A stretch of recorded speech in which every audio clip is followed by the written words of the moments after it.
And here it is. Here we go. Roll up, ladies and gentlemen. One man went to mow. Here it is. Here we go. Here I am. Well, I hope you're there. The session starts. Your company required. So we're having a twice a day session today, and this is now the second righteousness. One man went to mow. The eagle has landed. Another Savior, holy, holy, holy, holy, Adimebujuku. Another Savior, holy, holy, holy, holy, Adimebujuku. Well, this is Mobien. This is dedicated to the gallant heroes of the Nigerian Biafra War and IPO families all over the world. I remember the Nigerian Biafran War, in the thickness of the Biafra genocide. Hey, one man revived the vanishing hope to life. Let the great Biafran army to fight, and they were singing out, holy, holy, holy, holy, is another Savior. They were singing out, holy, holy, holy, holy, is another Savior. Holy, holy, holy, holy, is another Savior. Many years after the genocide, whoa, yet another great leader has risen up now. Oh, and he's leading the Biafrans to victory. Inyomadika yabika kwa namno. Hey, anamekele mazuche mefo. Mwanemo, it's an honor having you on board. When I'm singing along, holy, holy, holy, holy, Nandekano is another Savior. Just sing along, holy, holy, holy, holy, Nandekano is another Savior.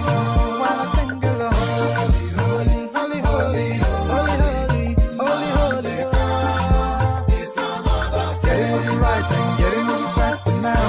Holy, holy, holy, holy, is another Savior. Holy, holy, get it moving right, faster, never freedom. Is another Savior. Yeah, for freedom. Holy, holy, holy, holy, Nandekano is another Savior. Another Savior, holy, holy, holy, holy, Adimebujuku. Another Savior, holy, holy, holy, holy, Adimebujuku. Well, this is Mobien. This is dedicated to the gallant heroes of the Nigerian Biafra War and IPO families all over the world. I remember the Nigerian Biafran War, in the thickness of the Biafra genocide. Hey, one man revived the vanishing hope to life. Let the great Biafran army to fight, and they were singing out, holy, holy, holy, holy, is another Savior. They were singing out, holy, holy, holy, holy, is another Savior. Holy, holy, holy, holy, is another Savior. Many years after the genocide, whoa, yet another great leader has risen up now. Oh, and he's leading the Biafrans to victory. Inyomadika yabika kwa namno. Hey, anamekele mazuche mefo.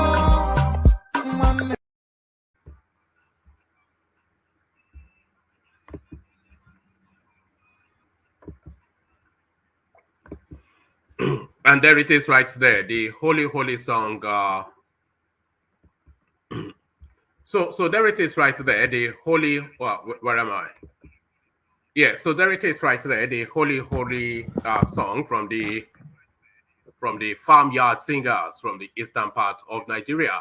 The farmyard singers are Holy Holy. So Holy Holy, hold on, I'm just checking something. Just bear with me 1 second. I just need to do a clip.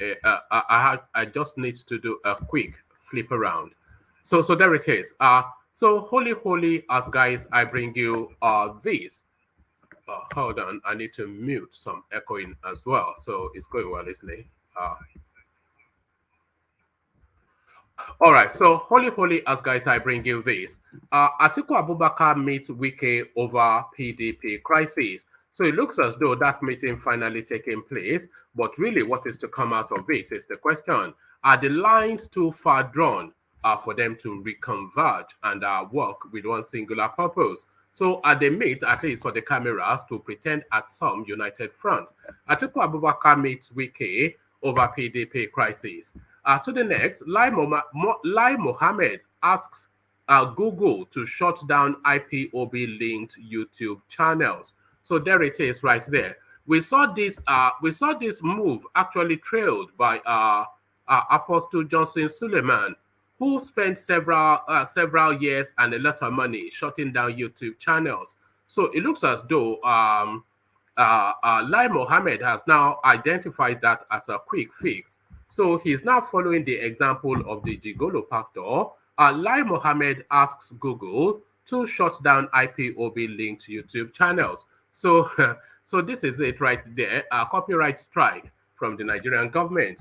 Buhari's ex-campaign coordinator to head Tinubu's support organization. So does this then mean that Buhari is now lending his weight to the does this not mean that Buhari is lending his weight to the Tinubu project? Is the thing, because a lot of people, of course, feel that the last person that Malam Buhari wants as Nigeria's president is the looter from Lagos State.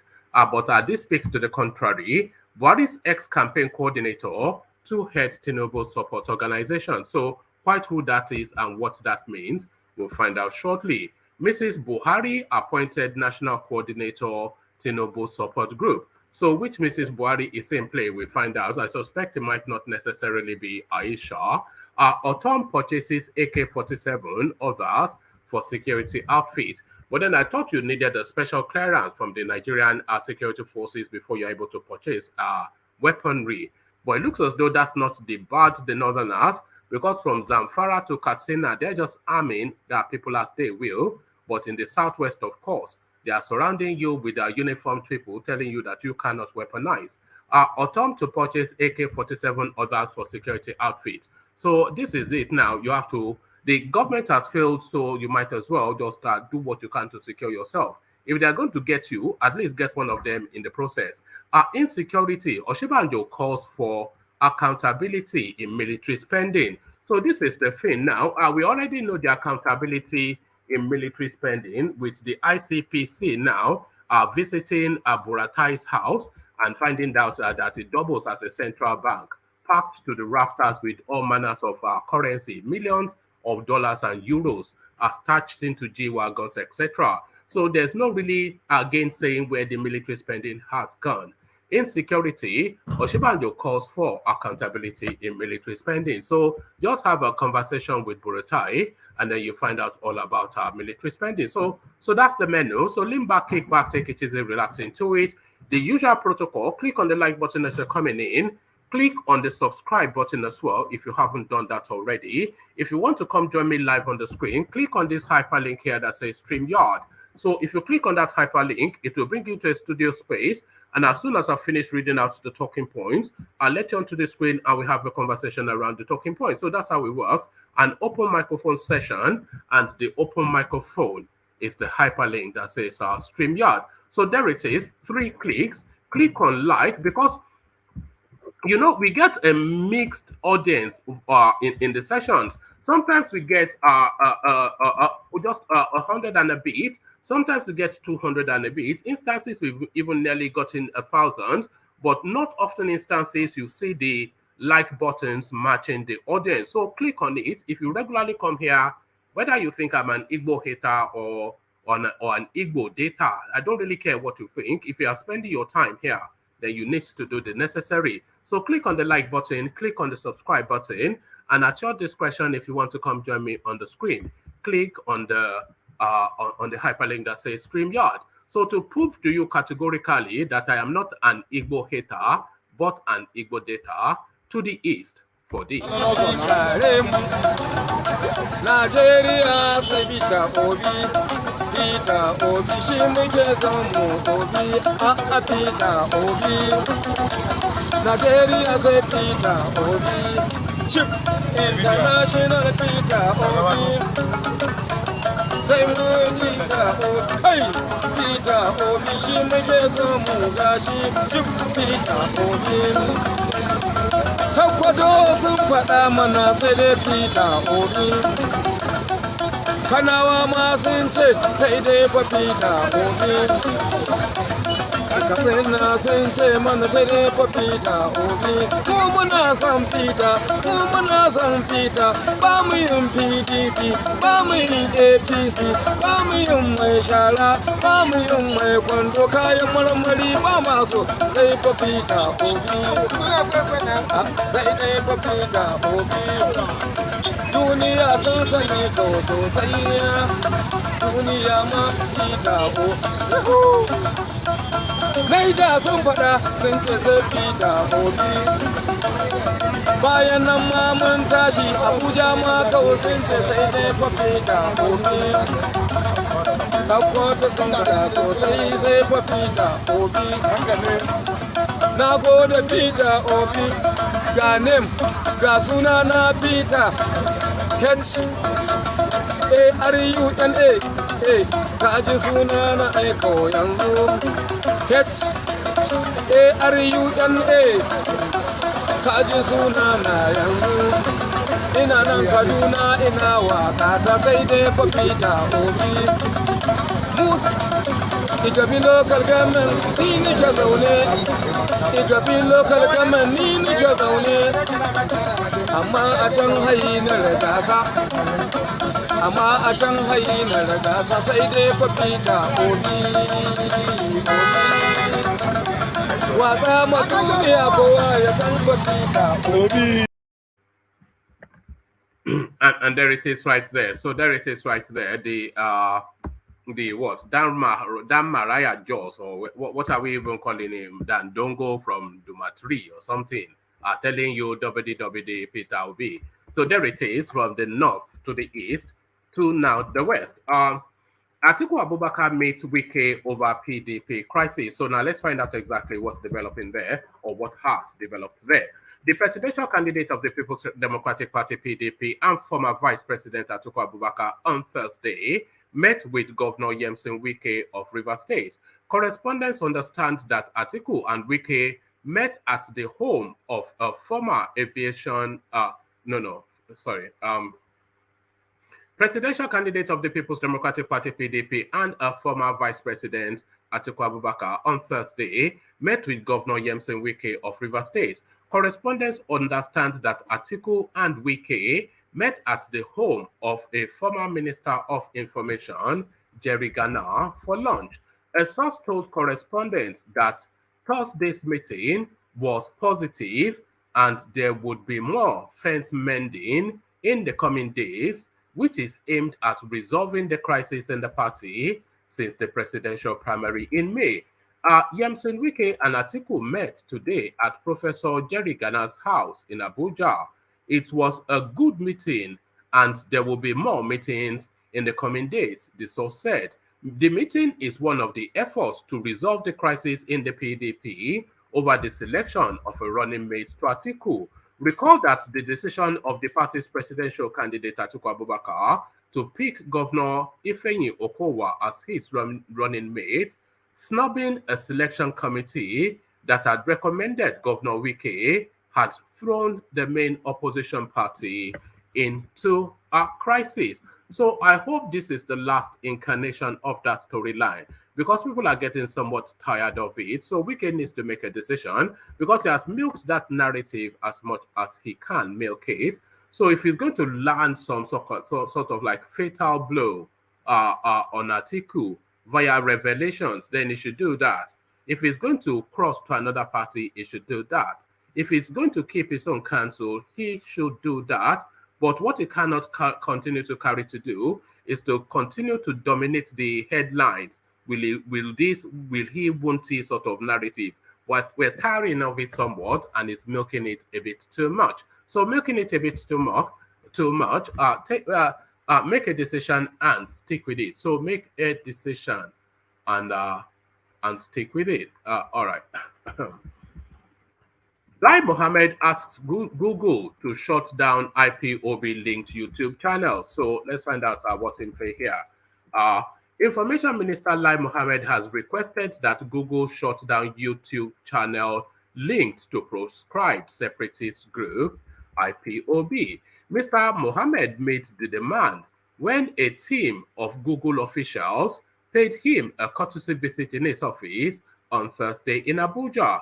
The delegation, led by Charles Murito, Google's regional director for government affairs, said his organization shared the sentiment of the Buhari regime on the abuse of social media by some groups. Earlier, the minister had requested channels and emails containing names of proscribed groups and their affiliates should not be allowed on Google platforms. Channels such as Biafra Digest TV, Biafra TV, Biafra Digest, and Asa Biafra TV were cited for target. Mr. Mohammed said some of the channels use local language and dialect during their broadcast to evade being censored. Your platform is a platform of choice for IPOB, a proscribed terrorist group, he said. We implore you not to make your platform available to them for their acts of violence and destabilization. Mr. Mohammed stressed, we hope you will cooperate with us as well as our security agencies in this direction. He expressed the commitment of the government to work with Google, other social media platforms, civil society lawyers, media practitioners to ensure a responsible use of the internet. We share the same sentiment and we do not want our platforms to be used for wrong purposes, Mr. Murito said in his response. Provide us with a list of the channels and we will work with you to ensure that they will no longer be a nuisance to you. The Google chief also told the minister to give the contacts of those who can liaise with them in the ministry for flagging of unwelcome content noticed on their platforms. So there it is right there. So I'm not quite sure what that means, but that doesn't forebode any well. That's a real danger to free speech right there. What I just read out to you is a real... the Google, by way of wanting to curry favors with the Nigerian government, they're asking Lai Mohammed to provide them with a list of channels that he would want them to shut down, and they would summarily do so. And he wants them to further provide a contact person that can just be notifying them of the channels that they don't find pleasing and ask them to shut it down, and they will shut it down. So this is what Google has turned to, profit over free speech. So there it is, and they're even unabashed about it. It's quite disturbing, quite disturbing. Buhari's ex-campaign coordinator to head Tinubu's support organization, the wife of Katsina State Deputy Governor Hadiya Mariam Buhari, has been appointed as the national coordinator of Tinubu's support organization. Mariam was a former campaign director for President Major General Buhari in 2015 and the immediate past national woman leader of the TSO. She was unveiled by the group's national secretary, Osinbajo at its secretariat in Central Business District of Abuja on Thursday. A graduate of Kaduna Polytechnic, the wife of Katsina State Deputy Governor Minia Yakubu, and Buhari's close relative will be assisted at the TSO by another woman leader, Mrs. Ayodele Fatunsi, whilst dispelling insinuation that Mariam would take over the role of the Director General of Tinubu Support Organization, Aminu Suleiman, Bada reassured that the new appointment won't affect the formation of the group. The National Secretary stated that the need to adjust the group's formation to accommodate the new roles of Mariam and her deputy was unanimously taken. Was a unanimous decision. He said, I commend the effort of the DG Suleiman. I commend the effort of the DG. Suleiman remains relevant to this organization. He is the face of this organization, and nobody can take his capacity or foresight. Today, we decided to have a sort of restructuring to enhance our performance. We needed someone who has capacity, who can move, and has unhindered access not only to our principal, but to all regions, leaders in the APC and other groups. In Tinubu Support Organization, we're looking for voters and who or where we can find them. We also want a spread good enough to accommodate gender equality. That was the reason for appointing her, Mariam, as the national coordinator. After all, what a man can do, a woman can do better. I want to thank every member of the Tinubu Support Organization who has contributed to get us to the heights we are today. This is the organization that has a link with the grassroots. Whilst addressing journalists, an excited Mariam pledged to bring her wealth of experience during her campaign for the emergence of Buhari in 2015 to bear on the organization. This was even as she expressed optimism that the presidential flag bearer of the All Progressives Congress, Asiwaju Bola Tinubu, is a sellable candidate that shouldn't have problems winning the 2023 elections. She said, I had been the Northwest coordinator of President Buhari in 2015, where I played a vital role through hard work, recommendation, and credibility. This time, I am sure that I am capable to bring out massive results and massive votes for Bola Tinubu Inshallah. Before today, I have already put together my structure for the campaign.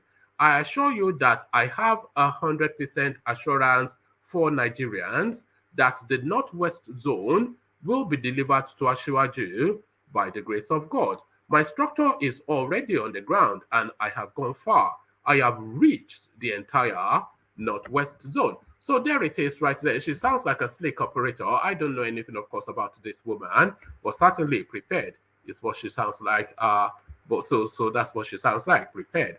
So that's what prepared sounds like.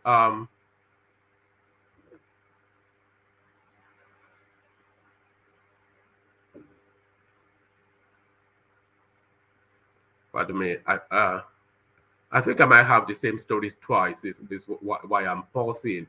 Mrs. Buhari appointed National Coordinator Tinubu Support Organization. So let's see if there's anything new here.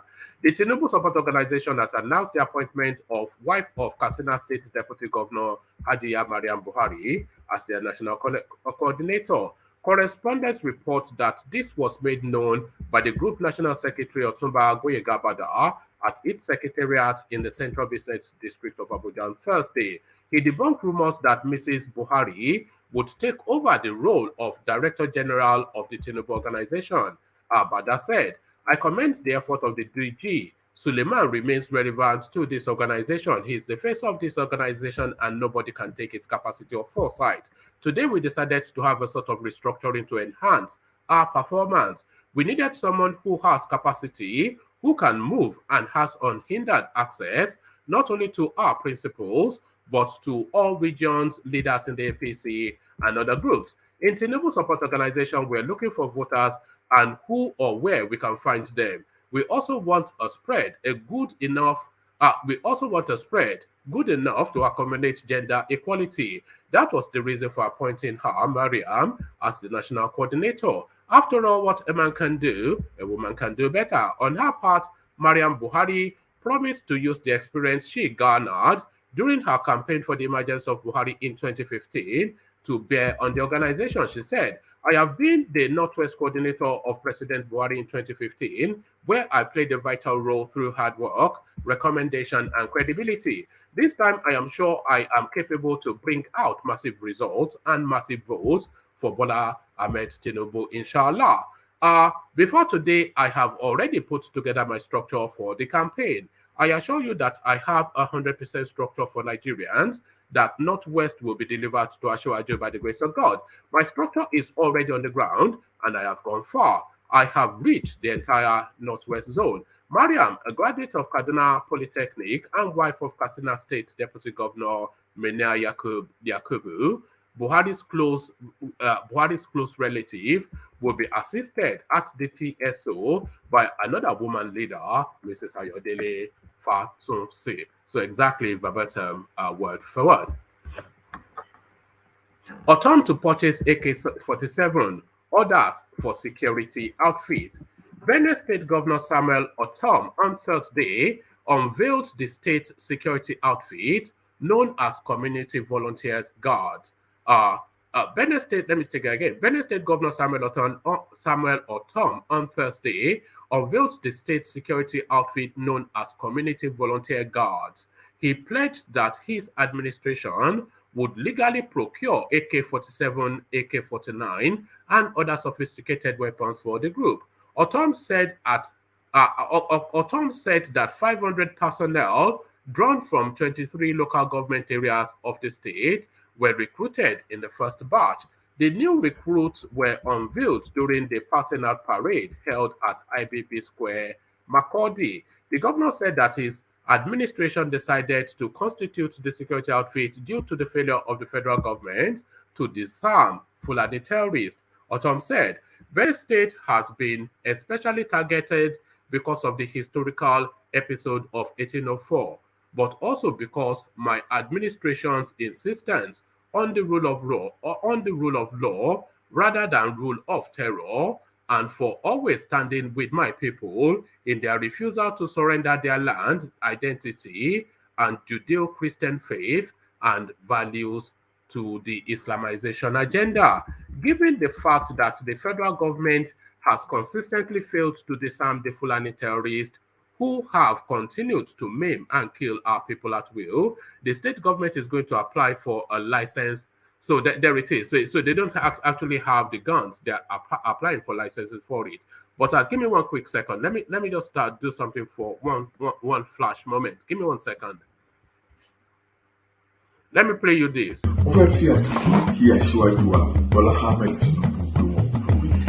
Kò sí ẹni tí ó yẹ lásìkò yìí láti gbé àsíá ẹgbẹ́ APC bí kò ṣe àkọ́bí ọmọ olódò idẹ. Pẹ̀lú àtìlẹ́yìn Ọlọ́run àti àfọwọ́sowọ́pọ̀ ọmọ Nàìjíríà rere. Ipò ààrẹ orílẹ̀-èdè Nàìjíríà yìí. Ó ti ṣeé ṣe. Ó dẹ̀ dá wa lójú wípé Ìtẹ̀síwájú ọ̀tún á dé borílẹ̀-èdè wa. nítorí kíni. Aṣáájú kájẹ̀, akíkanjú ni, ọ̀mọ̀wé ni. Pẹ̀lú ìrírí tó péye. Ìmọ̀ àti òye. Láti darí àwa ọmọ Nàìjíríà dé ilẹ̀ ìlérí. Araba ní bàbá. Ẹni abálábà ní bàbá. Aṣíwájú Bọ́lá Ahmed Tinubu ni. Òun gangan ni. Òun ló kàn. Nítorí wípé òun ló tó gbangba sùn lọ́yẹ̀. Aṣíwájú Bọ́lá Ahmed Tinubu. Àkànbí. ọmọ olódò dẹ. All right. Let me just leave that up for a moment. So where were we? All right. Given the fact that the federal government has consistently failed to disarm the Fulani terrorists who have continued to maim and kill our people at will, the state government is going to apply for a license to procure AK-47, AK-49, and other sophisticated weapons for Benue State volunteer guards to enable them tackle these murderous terrorists effectively. To do this effectively, the Benue State government had approved a 2-week capacity building program for 500 personnel of the community volunteer guards to learn some basic paramilitary aspects. The training, which began on the 29th of June 2022, with 500 participants drawn from the 23 local government areas and the 3 senatorial districts, ended on the 12th of July, 2022. A date for batch 2 would also be announced as soon as possible. The governor expressed optimism that the unveiling of the security outfit will improve the state, stressing the issue of banditry, kidnapping, robbery, and most of all, the issue of terrorist Fulani headsmen attack would be reduced to the barest minimum. He assured that operations of the Benue State Community Volunteer Guards would be strictly guided by the law and warned that any personnel found operating outside the said law will be shown the way out forthwith. 30 operational vehicles and 200 communication gadgets were procured to enable the volunteer guards function maximally. So another waste of money there. They're not going to get licenses, of course, and these people will just constitute the way Amotekun has constituted. Remember when Amotekun used to go around on those states stopping girls to say that their skirts are too short, and then they are under arrest. So they turned into a fashion police, Amotekun. So that's the ridiculousness that's the path that Samuel Ortom seemed to be embarked upon.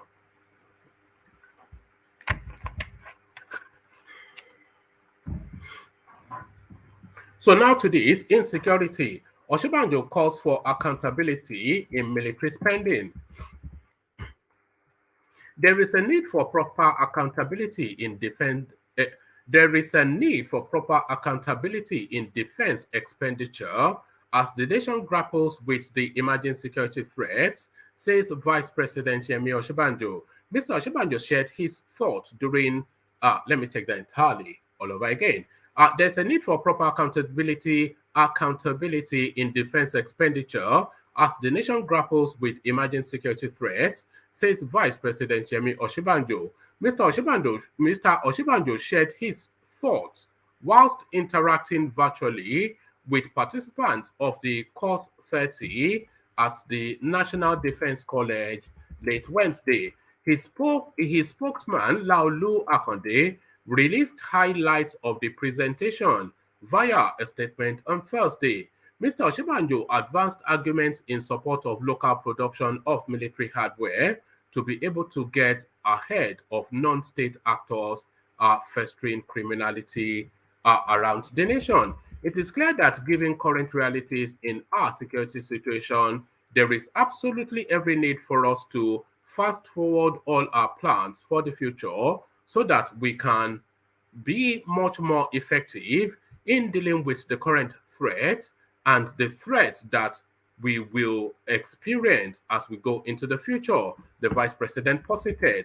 I think that there is a need equally now to really look very closely at local production of our hardware, beginning with armament. Emphasizing the urgency of local production of arms, Mr. Osinbajo maintained that, but if we choose to import rather than produce locally, then we will never develop our military industry complex.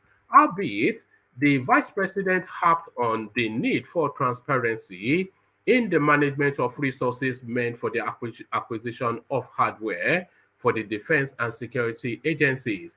There is need to be more accountability, because every time you hear about we are not having enough equipment, but there must be accountability. So let's take that again. There needs to be more accountability, because every time you hear about we not having enough equipment, but there must be accountability. So I'm not quite sure what that means. I would like to see a framework for greater accountability within the Ministry of Defense that ensures that they are able to account for military expenditure, he said. So, I mean, I think we will all like to see that, but I think we will ultimately end up having to whistle for that. So, Baba Kore, I see you. Ajale Koko, I see you. So good to have you, gentlemen. So let me come to Ajale Koko first, see if he's ready, and if it's not, then we kick it off with Baba Kore. Ajale Koko, are you ready to go? I'm here, one man. How are you? I'm good. Good to have you, Ajale Koko. So to it, Ajale Koko, Atiku Abubakar and Yemsin Wike, they meet. So I'm hoping that by the end of this week, at the most, this story now, it must come to an end because it's getting somewhat tedious now, Ajani Koko.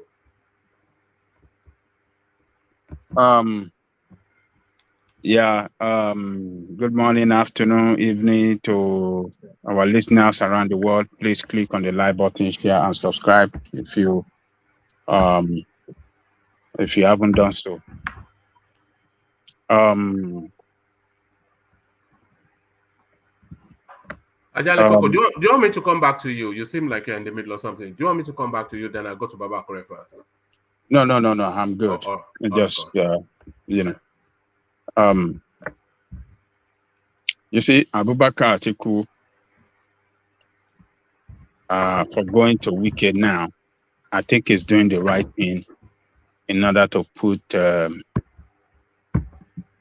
He's trying to bury his ego, and he's trying to work with Wike in order to bring the party together, and so that they can launch a very strong and effective campaign against APC. Atiku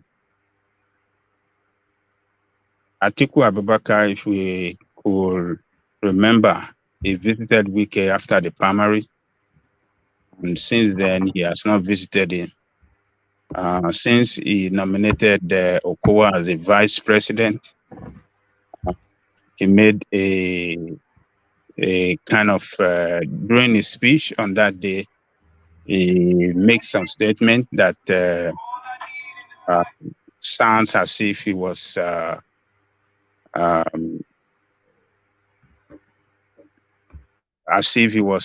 making mockery of Wike or so, Wike and his team. But and that is why Wike has been so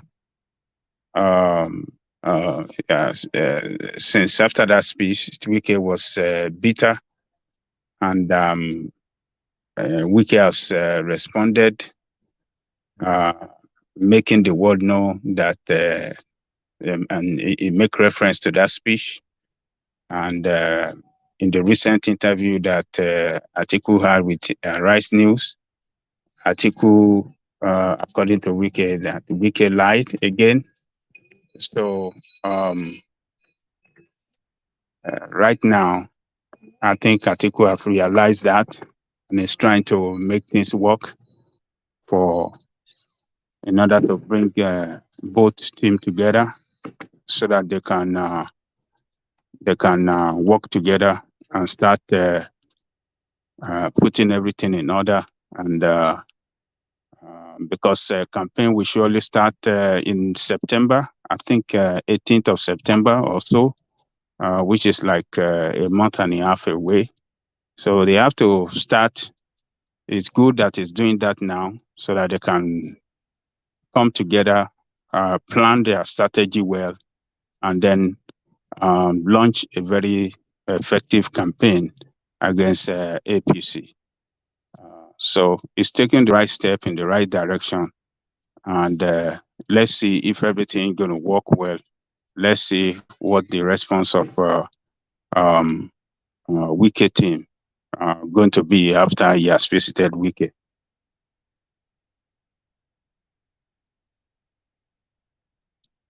Sorry, I forgot. I've forgotten. I muted myself again. Lai Mohammed pressuring Google to start to block YouTube channels, to start to shut down YouTube channels. Is this the path that the government should follow? I know that we had that with a lot with people like Johnson Suleiman that was going after Somaku and Maureen and all these kind of people, shutting them down. But is this a pathway for the president? And worryingly also, YouTube just got... Sorry, one man. He said he's trying to shut down Google, or what did you say? No. Lai Mohammed is asking Google to shut down YouTube channels that are Biafra oriented. And Google are saying that they should just provide them with the list of those channels and they will shut it down. So I'm querying what that speaks to free speech and Google pandering to government and money over the right of free speech. And I'm also querying, is this the right tack for the government to take? We saw it with Johnson Suleiman, who went after a series of YouTube channels and had it shut down. The latest being that Maureen Badejo girl. But is it the pathway for a government to take? And is Google right to just tell them that just continue to give us list of names and we'll be shutting down channels? So Lai Mohammed goes for the jugular and is now asking Google to shut down YouTube channels. Okay. So the YouTube channel of IPOB, right? Yes.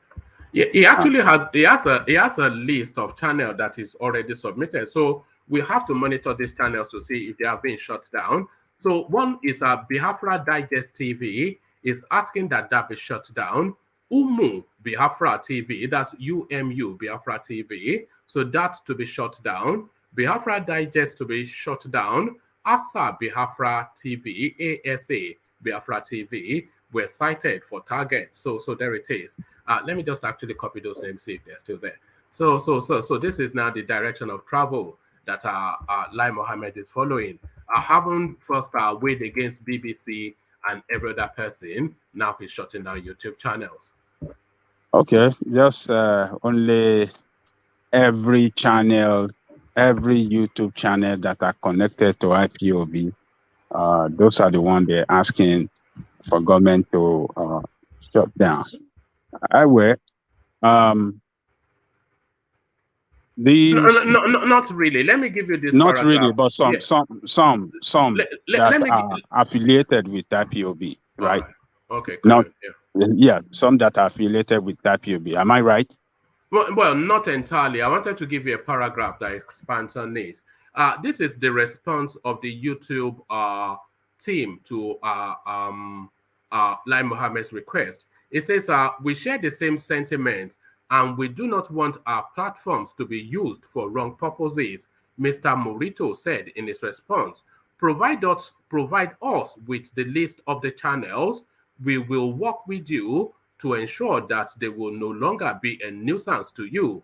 The Google chief also told the minister to give the contacts of those who can liaise with them in the ministry for flagging of unwholesome contents noticed on their platform. So not only are they offering to shut down this platform, they want to have somebody permanently within the Ministry of Information that can just be telling staff in Google that we find this platform or this channel offensive, shut it down. So that is where they are. Woman, the action of Nigerian government against all those channels tells me that they are facing a very serious pressure from those channels. The IPOB and all those channels that you mentioned carrying out some information that resonate with people that which put the government of Nigeria under a very serious pressure, and they are responding now in order to silence them and prevent pressure from within and from outside the country. So what I'm saying here is that it's not going to stop. This government action is not going to stop there. If Google should allow them, or Google yield to this pressure from Nigerian state, Nigeria will go further than that. They will go further.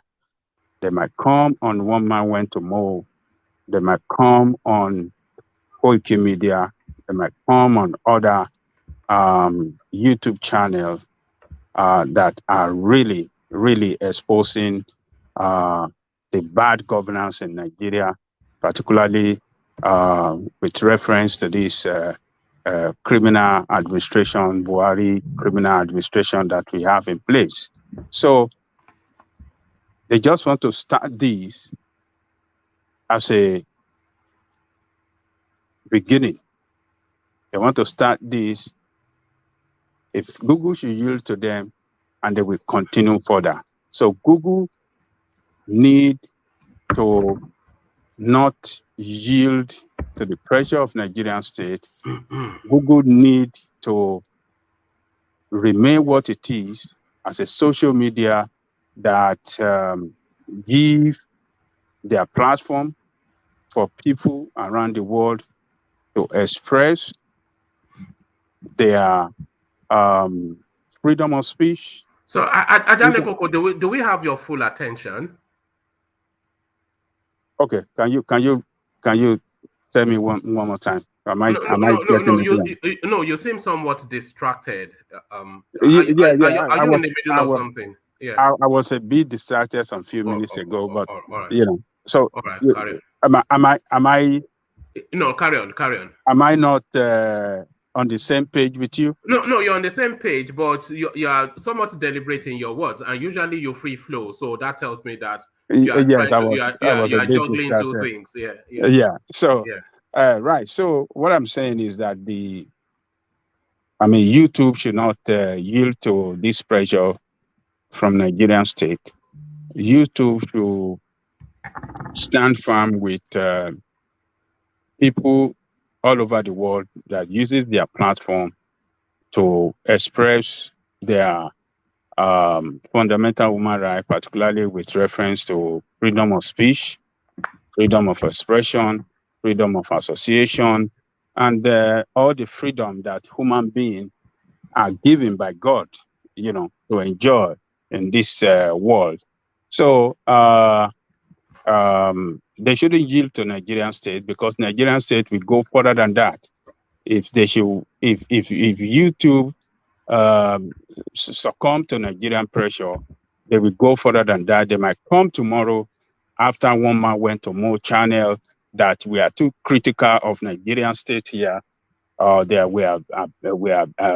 are making a statement against the president or Nigerian state, and they will therefore call on YouTube to close down one man went to more channel, Koiki Media, and some other. So it is YouTube should stand firm and not yield to them, and stand by the people that uses their social media, and just don't give in to Nigerian state. So the Nigerian state is an oppressive state against freedom of speech, freedom of expression, freedom of speech, freedom of expression, freedom of antagonism. Once you are antagonistic of their wrongdoing, they want to go after you at all means, at every possible opportunity that is available for them to go after you and hack you down.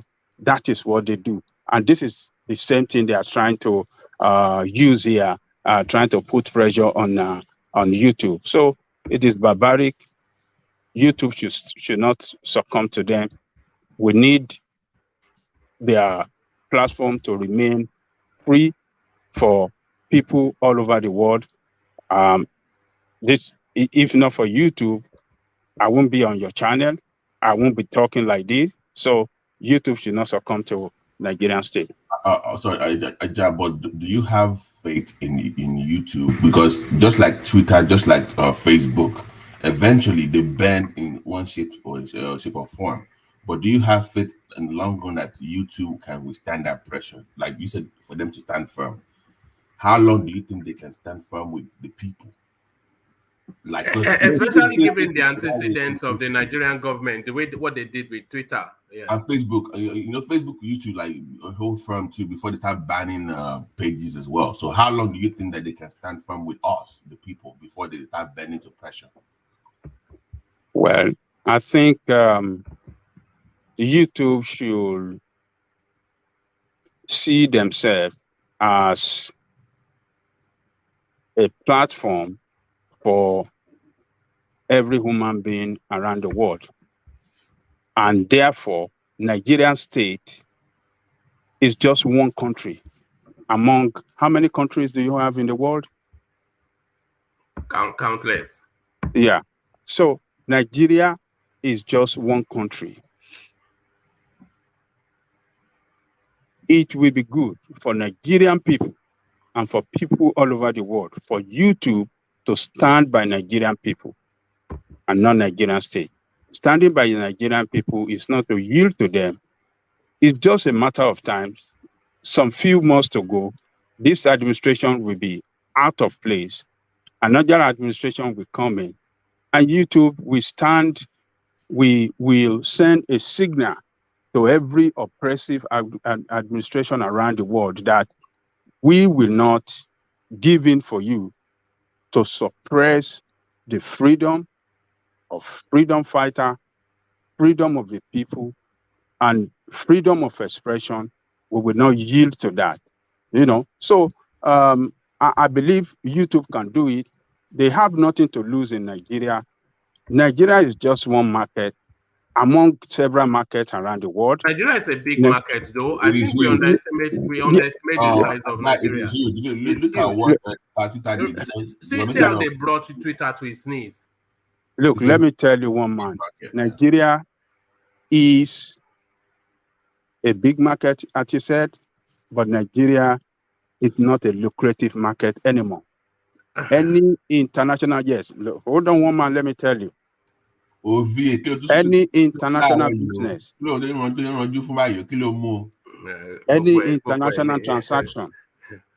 any international transaction that you made with Nigeria, you can't get remittance of your money out of Nigeria now. So what's the purpose of doing business in Nigeria? Foreign direct investment in Nigeria is at the lowest ebb in the history of that country today. Foreign investors are not coming in anymore. Those that are there already are moving out. But Ajale Koko, that is temporary. Nigeria is a mass market. Nigeria that is why we're on the same page. It's a vast economy. We are on the same page. Yeah. I am saying they should not. Let Ajale Koko flow a bit more. Yeah. We're on the same page, one man. They should not yield into this administration. Administration will soon pack up in the next 7 months. But they can damage them. They can damage who? Google.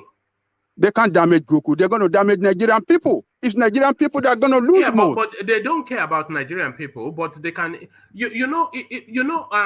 I'm sure the Nigerian market constitutes a percentage to the overall profitability of Google. And I will not be surprised if Nigeria is as high as a 3 percentile point within the Google structure. It's a mass market, a wealthy country. One man, I am telling you, Nigerian people are going to lose most. Yes, but the government don't care about the people now. So when Nigerian people loses, the government administration, the government will not be able to get the revenue that they need to run that country. All right. What are you people talking about? All right. When Nigeria loses, they'll get more loans, usual. They'll get more loans as usual. They don't care about. They don't care about it. They don't care. They don't care. Them a lot of Nigerians will go down poverty lane. We go down into poverty, and the more Nigerians go down into poverty, the more you have crisis in the country that they will not be able to. They won't be able to handle. The more economic crisis you have, YouTube offer more. They offer their platform to help your economic growth more than you give to YouTube. It is just that you have an administration in place that doesn't know how economy works, doesn't know how, the kind of signal that they send out there by their action. The implication of their action, they don't know. International community, international businesses will be looking at it. This administration slamming on freedom of speech, slamming on any businesses that do something contrary to them. The government will go after them and hack them down. So you will continue to lose direct foreign investment. Direct foreign investment. So Nigerian states are going to lose more. They are getting out. They don't care because they are criminal. They are not patriotic. They don't care about economic growth of your country. So you can do us a favor by starting with Nigerian people, by not yielding to them, so that we can. If we don't have anything, but we can still have our voice to tell the world what is going on and what is happening to our people in Nigeria, Google can help us to continue to achieve that. It's Google that makes it possible for me and you to sit talking like this. Of course, to even know each other, I wouldn't know. I wouldn't know you. You wouldn't know. I wouldn't know Abuja. I wouldn't know Babati. Yes. I wouldn't know brother Alexander Gomez. Gomez, yes. So why should Google just sacrifice us for this bastard that we have in Nigeria? Yeah, but you know they are there to make money. That's the number one priority. They don't care about you either. Neither of the parties care about you. They don't care about you either. So that's what I'm saying. That how long will this sacrifice their own income? Okay, if they don't care about me, and all of us, and this government successfully get rid of all of us, where are they going to make the money? Are we not the people that are running their platform that generate that revenue for them? If we are all get crushed, where is Google going to make the money? All right, let Ovie come in. I think Ovie wanted to come in. Ovie, you wanted to add? He has gone to the fridge. Sorry, let him finish so that when he get my turn, I will hope anybody will not. I will have to talk about it when we get to my turn. All right, brilliant. But Ajale Koko, it's just like two kings sitting on a throne, and then the serfs sitting at the stool, and they say, okay, which one of them should we behead? Behead that one with the bald head. This is what they are doing now. Who does Google care about in Nigeria? They just want their business to be an ongoing concern. And, the people that are critical, a lot of the traffic on YouTube is not necessarily our space. It's more those girls that are doing hair and makeup, the lifestyle babes, the story time people, the relationship, this, that, and the other, and all these hipsters. So we are just a tiny little dot in the circle of the Nigerian YouTube space. And if they want to sacrifice, they will sacrifice us without even thinking. One might even get tax breaks to get rid of you guys online. Of course, they will pay. There will be a payoff in some form. Okay, we'll just give you 5 years tax breaks on certain things on no taxation for some certain things just to get rid of these people, and they'll comply because they're going to make their money back that they're losing from you guys not being online. So they don't care about anybody either. So. What are you eating again, Babati? Suya again? Is this suya again? Look at this guy. Always eating suya. Suya and Heineken's beer. Look at that. Don't project. You're projecting. All right. What a combo though. Suya and Heineken's. I thought Gouda was what went with suya or red wine. But you can't get Gouda. You can't get Gouda in America now. Not Gouda, Guinness. I wanted to say Guinness or red wine. Guinness or Heineken's. Anyone? Yeah. All right. Yeah. All right. Now you mentioned suya. I have to go and hunt it down tomorrow. So I have to go and hunt it down tomorrow. To serious matters though. The headline comes with a lot of promise, but the body of the piece does not especially deliver. Ajanle Koko. Ortom to purchase AK-47, orders for security outfit. So when you read the headline, of course, you think about time, but then this guy has now gone to compose some Mickey Mouse sounding security outfit. He's now asking them to be marching around, chanting apes obey, and he's now saying he's going to apply to the Fulani administration for licenses to get AK-47. So what is the purpose of all of that, Ajanle Koko? Is this just empty head noise? Woman, I wish we have all our governors around that country, in the north and in the south. I wish we have governors around the country acting like Governor Wike. Governor Ortom. Governor Ortom has showed that he's a very responsible leader. that will stand by his people. I mean, when federal government has failed in its responsibility to secure life and property. So Governor Ortom is saying, well, federal government, if you don't care about us, we will care about ourselves. I, as the governor of the state, number one citizen, I will do everything to protect my people. So that is what is just telling. That is what is just action signify. It's telling us that yes, it's standing up to the occasion. It's trying to do everything to get arms as possible as it can and use it in defense of his people and in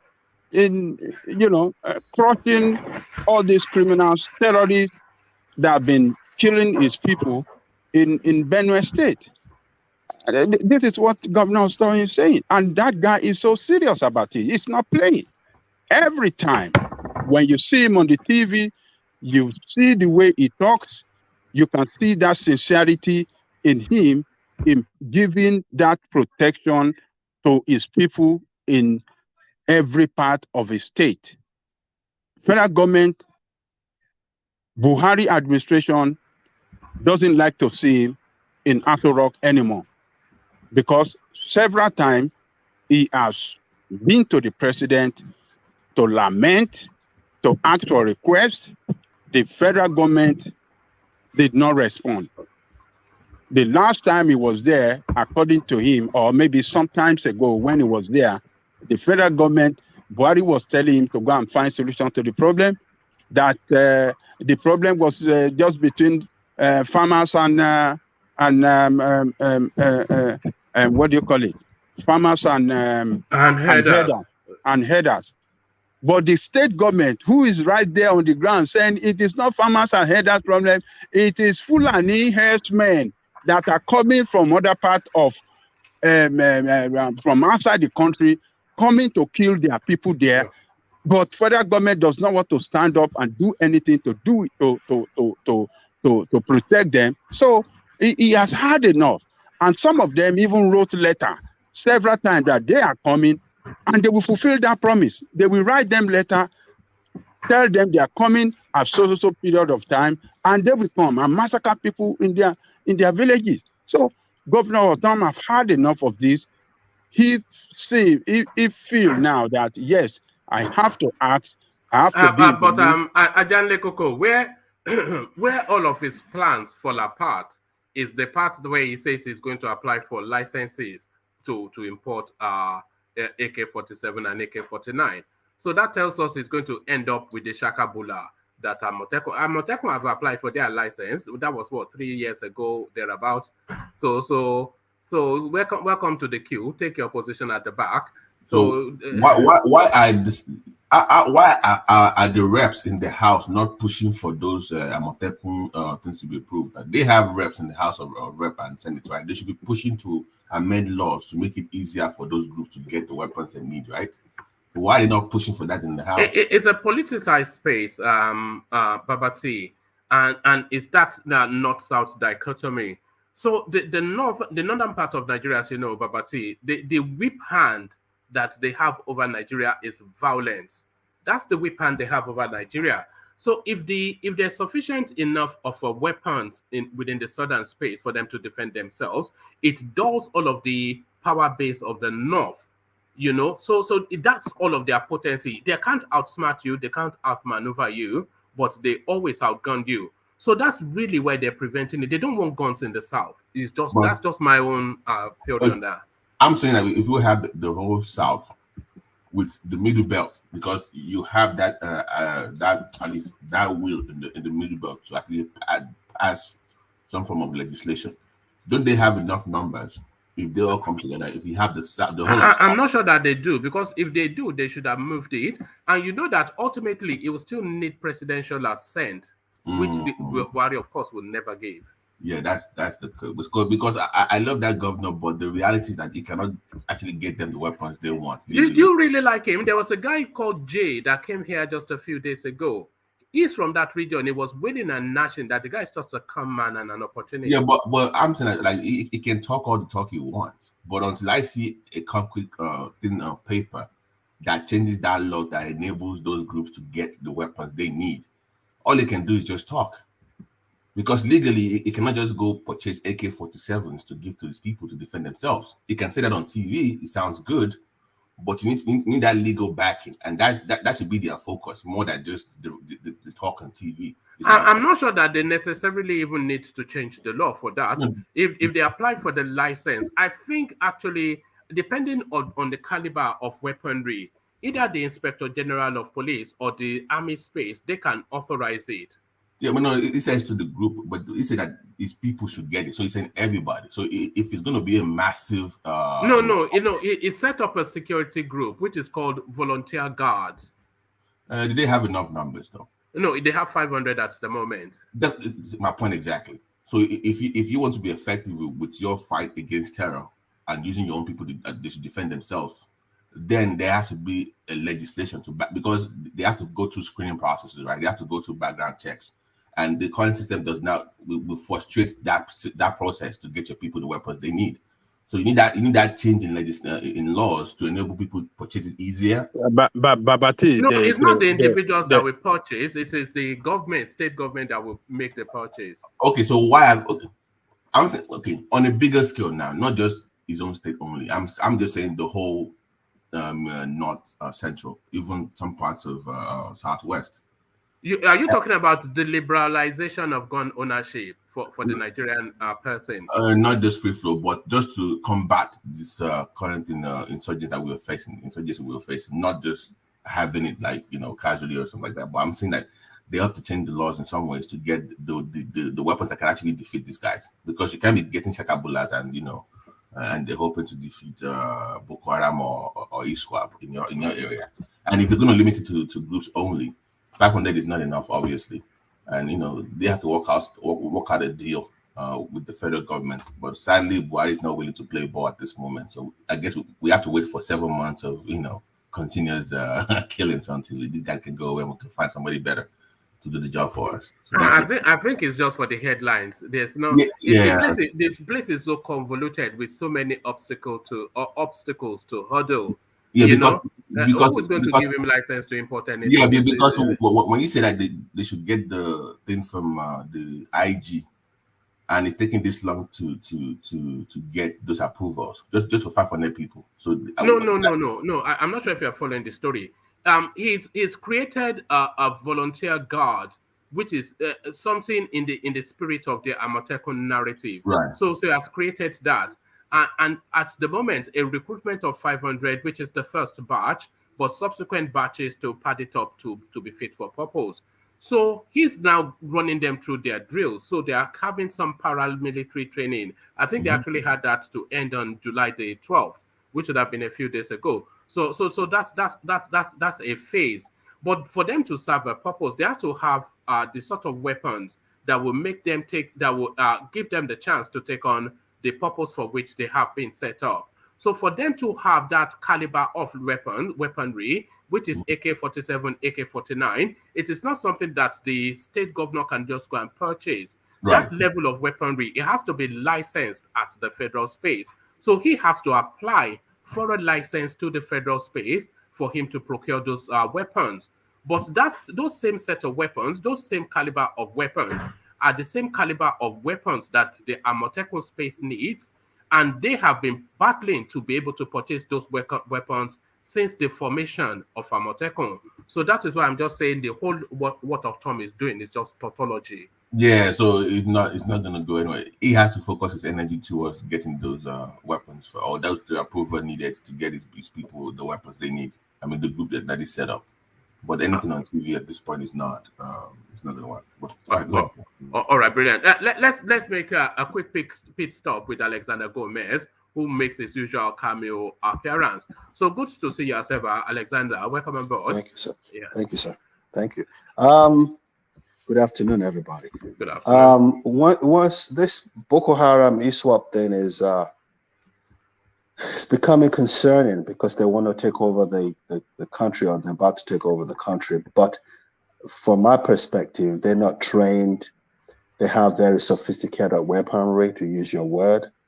I think Nigeria has to have, the government has to have some form of amnesty to be able to bring in even more sophisticated weapon than the one that these terrorist guys are carrying, because there really are better guns than that, better machine guns than that. Smaller, I mean, this is not my space, but I know Baba T loves his guns, so he can correct me on it. The smaller, faster, with more pump action, whatever word is called, to be able to tackle these people. These people, we need to be able to recall, like they're doing some advanced countries, ex-generals and ex people who were tested, like Vine and people like that, to be able to lead the forefront and bring in some patriots to fight the space. That's what we need to do. I think this can be done. Drone is a little bit too sophisticated for us unless we bring a foreign power into play. A lot of people are uncomfortable about that. I'm not uncomfortable. Whatever we need to do, like Kadura said, to be able to flush these people out is what we need to do. The president has said it, and he said it the way he knows best. I think he's done the best he can, but he started the problem in the first place because he's a terrorist sympathizer. There's no two ways about it. Don't let's fool ourselves. He's made utterances in the past that depicts that. So it's a problem. It's a challenge. If it's not taken care of, there might not be a Peter Obi. There might not be a Tinubu. There might not be an Atiku. There might not be a Gomez winner come 2023. So this needs to be tackled. What are your brother's chances? What are your brother's chances? 95%. I think my brother's going to be the senator from Lagos State. There's no two ways about it. I can put $10,000 on that. That's a slam dunk. I think that I don't think this guy can win the elections. Sanwo-Olu. I don't think he can. I think APC has lost a lot of grounds in Lagos State. I think their main campaigner, underground campaigner, is Jan Dor. He's been doing it for a long time. He's been able to galvanize people that would ordinarily support Tinubu on his side. I speak with these people every day. I know what I'm talking about. The chances of him losing Lagos State is greater than ever. The chances of him losing Lagos State is higher than him winning Lagos State. Let me put it like that. Because this is going to be fair, free, and transparent as possible. So Tinubu is not going to be able to do the mago he did in the past. Are you speaking from some sort of familial prejudice? Yes. I am. You've been a PDP man by default. No, I'm not a PDP man actually. I'm pretty indifferent. Well, your brother is carrying the ticket, so by yes, default, I know. I was gonna at least temporarily. I have a bias towards PDP because of because the position my brother is in. But Lagos for Lagos is doing a wonderful thing. We need thoroughbred Lagosians to take over Lagos right now. Lagos has gone down. You could call it the 7th biggest economy in Africa. On paper, it might be, but apart from Victoria Island and Ikoyi, it's not what it used to be. I mean, I can't believe. I still find it hard to struggle with the fact that when you build a house in Lagos, it doesn't come with a pipe-borne water. I'm still struggling with that. You know, that people build a house and they can't connect to the national grid and just pump water. It's something I can't relate to. But that's the order of the day in Lagos. I think it's too late for that. Structurally, for Lagos to have pipe-borne water. Yeah, it is. It is because it's spread all over. Places they call Lagos now. What's Beda? I don't know all these places. There's another one. Igondo. Yano Paja. You know, what's all that? You know, I don't know. So it's spread. And there was another thing you were talking about yesterday, and another thing that I came on the show to talk about, because I think what's his name? Ovia got the wrong impression. I didn't say that the people that were killed in Owerri were ISWAP and Boko Haram members. All I'm saying is that this Boko Haram and ISWAP people cannot ordinarily infiltrate the East because those guys are not set up like that. You know, they wipe them out. These are Easterners. You have to understand these people fought the Nigerian government when Nigeria was a renowned government, when it was an economy to be reckoned with.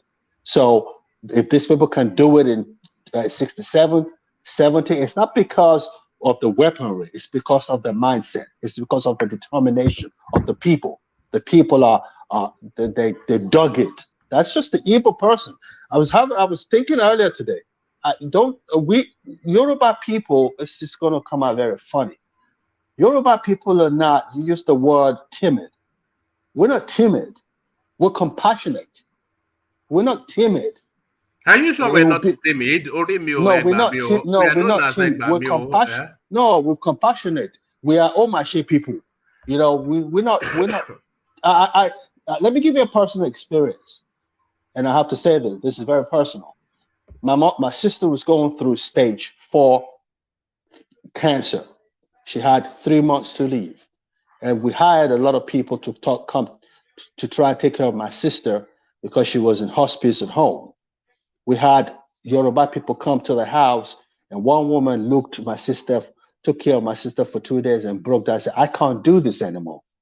I can't do it. I can't sleep watching this woman like this." We hired someone from another region. She did it. My sister passed away. She took her bag and she went away. Yoruba people are compassionate. We're not timid.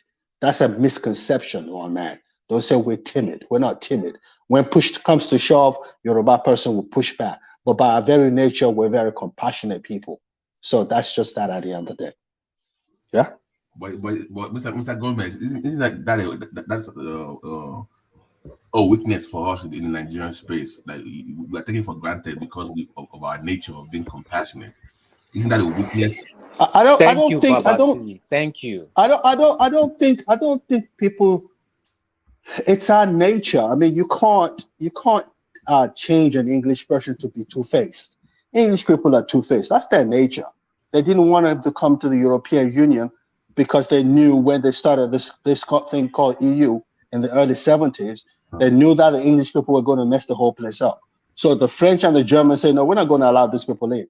And 35, 40 years later, the English people did exactly what the Germans and French thought they were going to do when they started the EU. That's their nature. We, as a people, Yoruba people, we're compassionate, we're welcoming, we're accommodating, we're the most accommodating people in Nigeria. It's our nature. It's in our DNA. I know, you can't change that. I'm saying that the people tend to exploit our nature. But it's not working for us as much. I think that's a strong word. I don't think anybody. I don't think we are naively good-natured. I don't think we are naively good-natured. Yeah, exactly. Yeah. Exactly. You took the word. We're not. No, one man. I disagree. We are naively. Yes, we are very naive. No, they take advantage of us. It's very difficult to take advantage of a Yoruba man because he's calculated what you are calculating. No, one man, I disagree. A Yoruba man only because that's actually factual. No, a Yoruba man starts calculating once he's betrayed. A Yoruba man does not expect betrayal beforehand. We are very naive and we have a lot. What are you predicating that upon? What woman, just look at this Tinubu situation. Who is this Aregbesola? Is he not somebody that he raised? Did he expect backlash and betrayal from him? No. But this is what he's getting. No. He anticipated it, if not expected it. Well, okay. But we do wait for people's moves first before we make our own moves. Yes, we do. And that much to our chagrin, because I think it's Omar, let me say something. I think your assertion, Sole, is kind of misplaced. We are very comfortable in our own skin. That's the word, expression we want. We are who we are. You know, don't take our accommodating nature to think we're stupid. We are not stupid. So if you're looking at it from that perspective, you got it all wrong. We're not. But we need to be pushed to the wall to be able to react. Sometimes a little bit too belatedly, but we're not stupid. I really resent the fact that anybody will look at Yoruba people and say Yoruba people are timid. No, we're not timid. We're just very compassionate people. And that's the way God created us. The Igbo people are very dogged people. They survive anywhere they go to. That's the way they created us. We are only human beings. We're created by a spiritual being, and that's how we are. So, this thing that Boko Haram is doing, they go to Lagos, they go to Oyo, they can't do it in the East. It's not, how is it even possible? Even when you come into the place, they already know that this is a foreigner. When I started going to my wife's place, I didn't have to speak a word. All I sat down was, I wore a typical African outfit, and I sat down in a village, and they knew I was a foreigner. And I didn't speak a word. That's how Igbo people are. They know themselves. They know foreigners when they come in. So you can't do that. You don't even know who's moving to your neighborhood. But that's how we are. Our fathers were like that. Our grandfathers were like that. So we're not going to change anytime soon. So, let's continue with your show. Sorry, before you carry on, back to the politics of it, the idea of Jandor as a governor of Lagos State, but Tinubu as president of Nigeria, will it be Tinubu versus Obasanjo all over again? Is that what is going to play out? I don't know. I think Jandor has a number on Tinubu. I don't. My only problem, like I was telling the master of this program, Ajale Koko, I'm not sure that the seventh biggest economy is not big for someone like Jandor to manage. I don't know what he's bringing to the table. He has the name appeal. He has the people. He has the numbers to win the election. But can he manage the space? That's my reservation. It's not easy to manage a place like Lagos. The economy is very big. You got to be educated. You have to have that exposure. And you must have some credibility about you based on your track record. What has he done for a living? What is his background? We don't know. All we know is that he's a politician. He's a very popular politician. He's a mainstream politician, and he's grounded. People like him. Ordinary people on the street like him. What does he have to offer the people? What can he manage the economy? That is my reservation, and I'm really worried about that. Can he win the election? 9 times out of 10, he would take Lagos State. 9 times out of 10, simply because Tinubu cannot do what he used to do in the past. I know what they did to Agbaje. People talk about it all the time over here, but we poo-poo it. A lot of Igbo people were not allowed to vote in the Igbo-dominated neighborhoods by these Agbero boys, and they were snatching ballot boxes. They were killing, hurting them because they knew that the PDP vote in that neighborhood was from Igbo people. That's not going to happen this time around. So let's see how this is going to play out. 2023, it's going to be an unbelievable year in Nigerian political history. So we'll see how it goes, one man. Thank you for having me. Finally, before you go, Alexander, you brought Ajale. I was going to present you an Ajale Koko question. So you brought the name Ajale Koko up. Did you see how Ajale Koko went weak in the knees when that English girl came on yesterday? Yeah, I did. So this is Ajale Koko's kryptonite. Pretty English girls. When you call, and I left. I don't know whether you read the super chart. I fell asleep after that because I had to wake up at 1 o'clock to go do some rounds. But the lady was poetry in motion. She was absolutely fantastic. She was articulate, civil. She wasn't bombastic. And she presented it in a way where everyone will understand where she was coming from. And that's how educated people should come across. Shouting on top of your voice doesn't make a point. Shouting on top of a voice does not make a point. You make a point by being analytical, by being accurate in what you're talking about, by keeping a level-headed. You don't lose your cool just because someone is pinched. You don't need to do that. Put your point forward. Alexander, a total contrast from Joel of Nashville, who we went to borrow from Moshe. Well, Jewel is Jewel actually, with due respect, is an Ofanagoro of his time. If you watch, Jewel wasn't born when Ofanagoro was he wasn't born. I know that when he was Minister of Information. I know Jewel has his style of communication. Ofanagoro though is from Imo State, I believe, and Jewel is from Anambra State. But the style is exactly the same thing. Bombastic, in your face, but coming across as if he knows what he's talking about 9 times out of 10. That's very important. You know, I don't have a problem with Jewel's style of presentation. That's who he is. You know, I don't have it. It doesn't. Some people would do it and they come across very stupid, but he does it. In my opinion, I think he does it very, very well. He does it very well. I agree with you. Thank you, Alexander. Thank you. A delight. So Alexander Gomez, of course, the chairman, as designated by the mighty Ajanle Koko himself. So let's go back to Ajanle Koko to have him. Ajanle Koko, you were in the space of Governor Ortom saying he's going to weaponize his people. Continue your thoughts to round off on that space. Yeah, Governor Ortom is doing everything within his capacity as a governor to protect his people.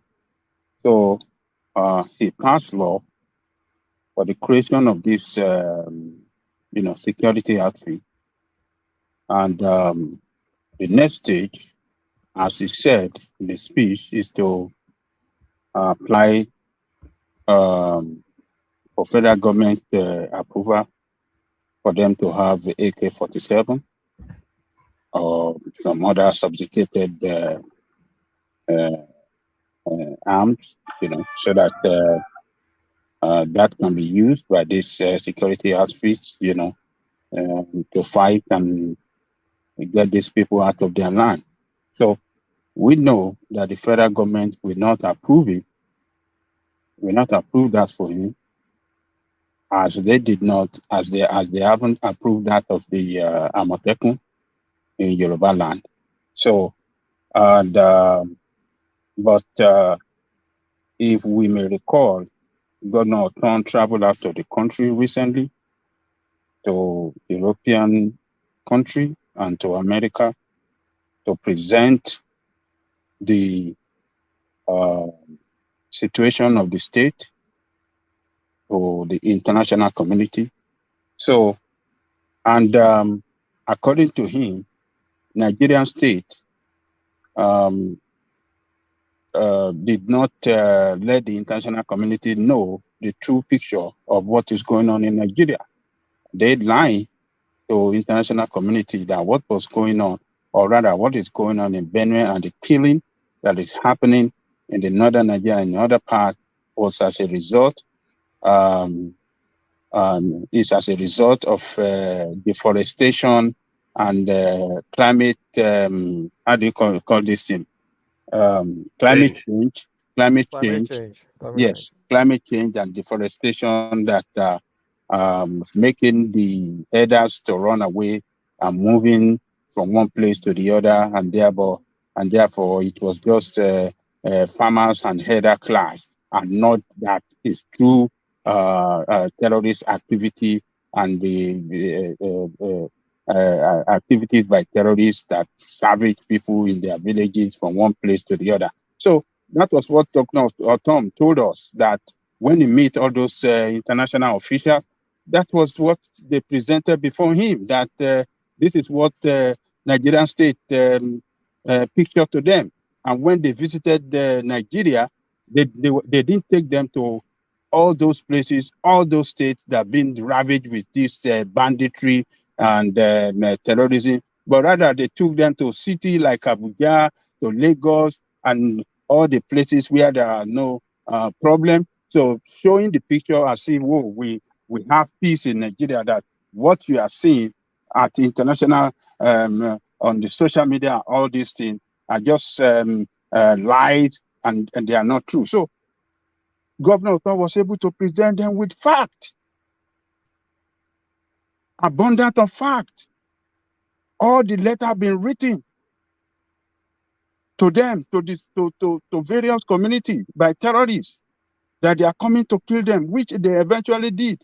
All his efforts in meeting the president, every correspondence between him and the presidency on security matters, and the response of the presidency. So he presented it. He was able to show more light to international community by his visit to Britain and America. He actually made some of our federal rep here when he was in America. So Governor Ortom is trying all his best to protect his people. He has internationalized the problem, the situation now. He has put it in the hand of international community, and is taking action now to create this security outfit to go after these people. So applying for arms in accordance to the Constitution of Nigeria is just doing the right thing. So the response of the government will tell the international community what the position of government on the security of the state. So Governor Ortom is trying all his best to protect his people, and he never hide it. He has always accused Buhari of Fulanization and Islamization of Nigeria. He never shy from mentioning Fulani herdsmen, because that is the truth. Those are the people that are coming to villages to kill people in his state. He mentioned it, that history will not forgive them if they don't stand up and defend their homeland and fight these people, because they are great heroes. Their ancestors fought hard to repel Usman Dafodio when he brought jihad to take their land. That their people, their heroes, their how do I mention it? Their ancestors repelled him to keep the land for them that they are enjoying today. So what I'm trying to say in essence is that Governor Ortom is doing everything to secure his people. Imagine that state with 7 million population have 2 million in IDP camp. I mean, where I mean, in the world, where have that happened in the world? In one state, in a population of 7, where they are not fighting conventional war, and you see some criminal coming to displace people from their land, from their villages, from their farmland, and thereby sending them out of their land. The total number of 2 million people, that's a lot. So I salute him for his part and all his efforts. Everything he's doing to protect his people. I wish all our governors can stand up like Governor Ortom, particularly governors in the north, in every state in the north, where this killing and savaging is happening every day. I wish they could emulate him. So I give kudos to him. He's doing well. Ajanle Koko, can I ask a question? Sorry. I want to go on from Ajanle Koko to Baba Akure, only because we are already an hour and a half in. So let me go on from Ajanle Koko to Baba Akure, and to Baba Akure, let me put him the position of Lai Mohammed. So Lai Mohammed asks Google to shut down IPOB linked YouTube channels, and Google, of course, said that they should not provide the list of names, and they will just do exactly that. So what are you then making them? Freedom of speech, Google Nigeria style. Baba Akure. All right, Thank you, Woman, for having me this evening. All right. I'm all do take my time again. All right. I think I don't think Google will say that because I don't think to me, I don't know, I could be wrong. I don't think a federal government can decide for them, because I don't think they are not based in Nigeria. Though I don't know how that works anyway, but I think it's a very bad idea for Lai Mohammed to be shutting down everything. The other time it was Twitter, and now it is Google. Is it YouTube or Google? Yeah, but it's Google which owns YouTube. Okay, so he want that to be shut down because some people are against government. Nobody really want to against government if government is doing good things. However, it's specifically asking for the IPOB channels to be shut down. But Google are saying they are willing to do that, but then they are also willing to shut down any channel that the Nigerian government says they find offensive. Well, if they shut it down, they will still find other avenue to communicate. That is what these people still don't understand. When they shut down Twitter, people still bypass that and still communicating. So, but the issue is that why is it only IPOB they want to shut down? Because we have a lot of I see that somebody put it on here that some people are carrying fake news, which is true. So why is it that every single time when you want to shut something down, it is IPOB something? So and I think government is not really there's a lot of hatred against these people anyway, to me. So I think government need a better way of dialogue with these people. You say there's a lot of hatred. Would you not say that space also incites violence? We know it used to under Nnamdi Kanu. Well, it goes both ways. But now we should also look at it this way. What is going on in the northeast, or let me just say northern part of Nigeria now? Are we going to say that it's not bring out violence? Are we not going to say that? And what are these people fighting for? Everybody is fighting for equality. The other time, even those bandits, the one that they give turban to the other time, saying that government advantage them. Then I now come to myself. I say, so now who is at the disadvantage in Nigeria? Who are those? Because we really need to know. If bandits say okay, they are disadvantaged, and IPOB said they are disadvantaged, and Yoruba said they are at disadvantage. So then we have to define the disadvantage. So I think, to me, it is. I don't think it's going to. I don't think it's going to work. If government, if Google shut down YouTube, they will still find other way around to communicate. So that is my take. No, but they would not be able to reach the mass that they can on YouTube. How do you know that? Because YouTube, Facebook, that's really where people gravitate to. Well, but whoever into that course, we still find means of joining them in any other platform they want to use. Yeah, but it will become a narrow satellite group. Look at Simon Ekpa, for instance. His growth is entirely because it's on YouTube, which reaches a mass audience. If you are on some satellite platform that nobody knows, yes, his core following will probably be with him, but nobody would know he exists. Well, but where they might reach minute people, but I still believe that that is not going to shut down the entire space.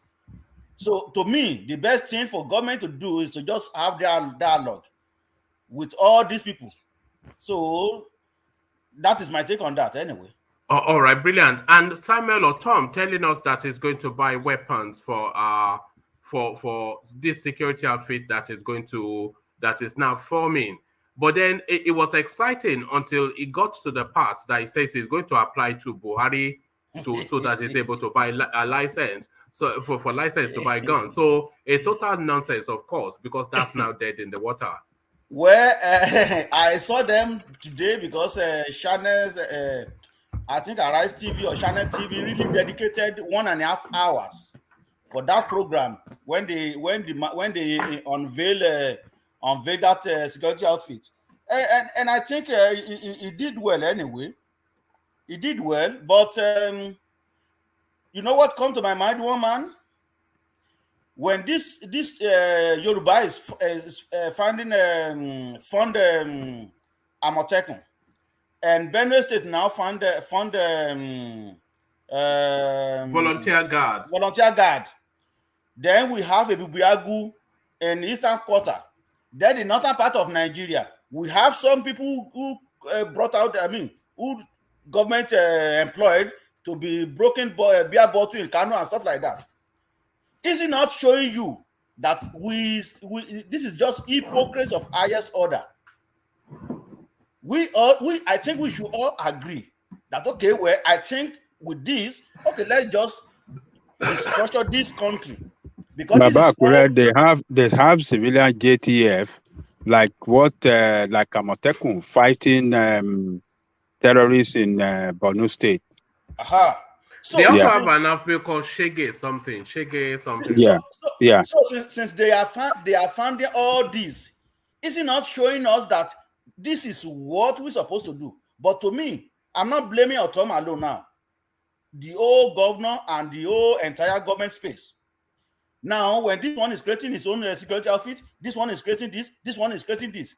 Is it not telling us that the best thing for us to do is to restructure? No, it's restructuring via the back door, isn't it? If you control your own security and then you control your resources, then so what caused them to call their representative from House of Senate and House of Representatives to each state?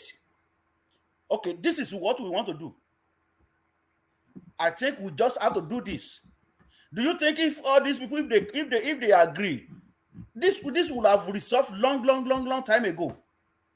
But this state is doing his own, that one is doing his own, and this is doing his own, and you never even call your House of Rep or Senator to order that, okay, we just have to do this thing once and for all. I think it's justice hypocrisy of highest order.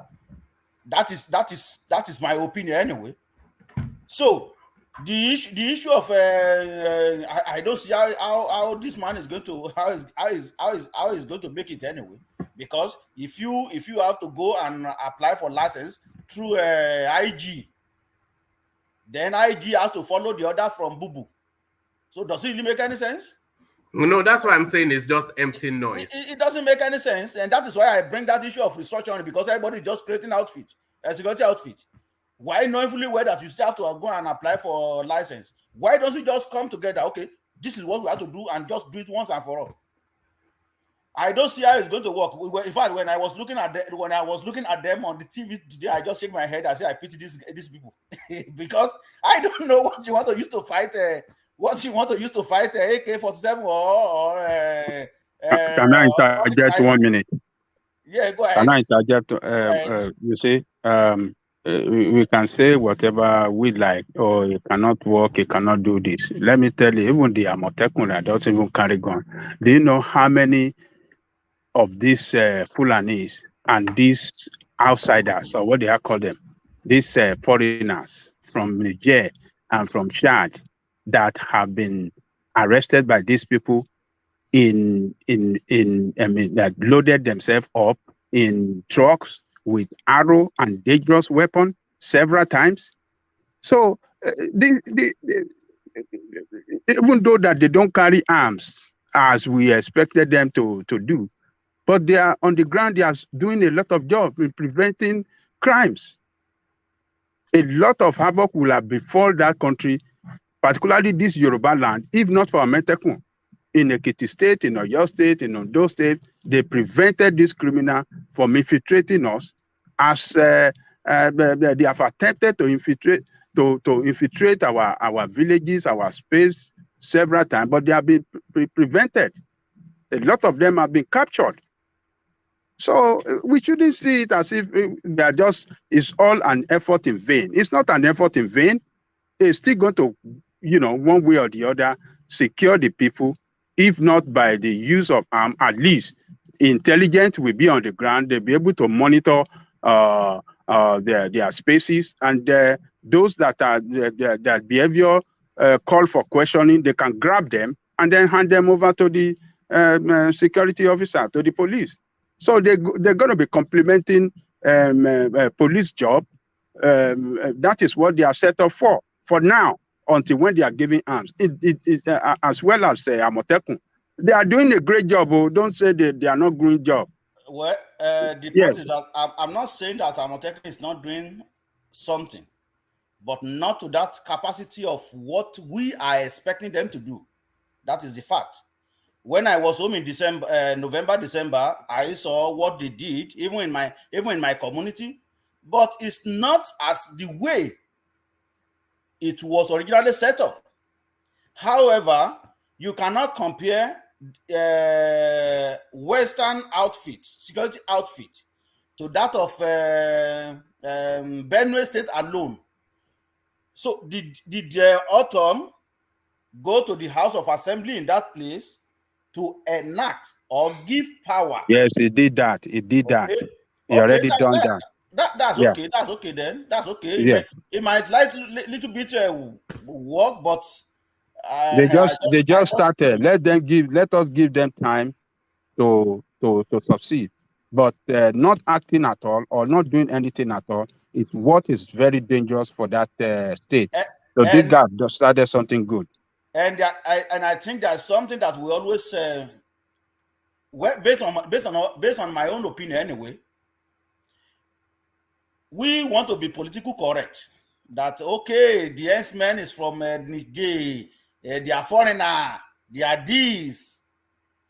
Where the S-man we know now is different from the one we used to when back in 80s, when you have them with ordinary stick and roaming around the street, even crossing the backyard of our school. So, but for us to be saying that, oh, they are foreigner, they are this, they are that, to me, I don't agree with that. We might have some foreigner among S-men, and do not quote, Baba, correct. We had a guy come here. I think I've referenced him even in this session, called Jay. He's from Benue State. He said a lot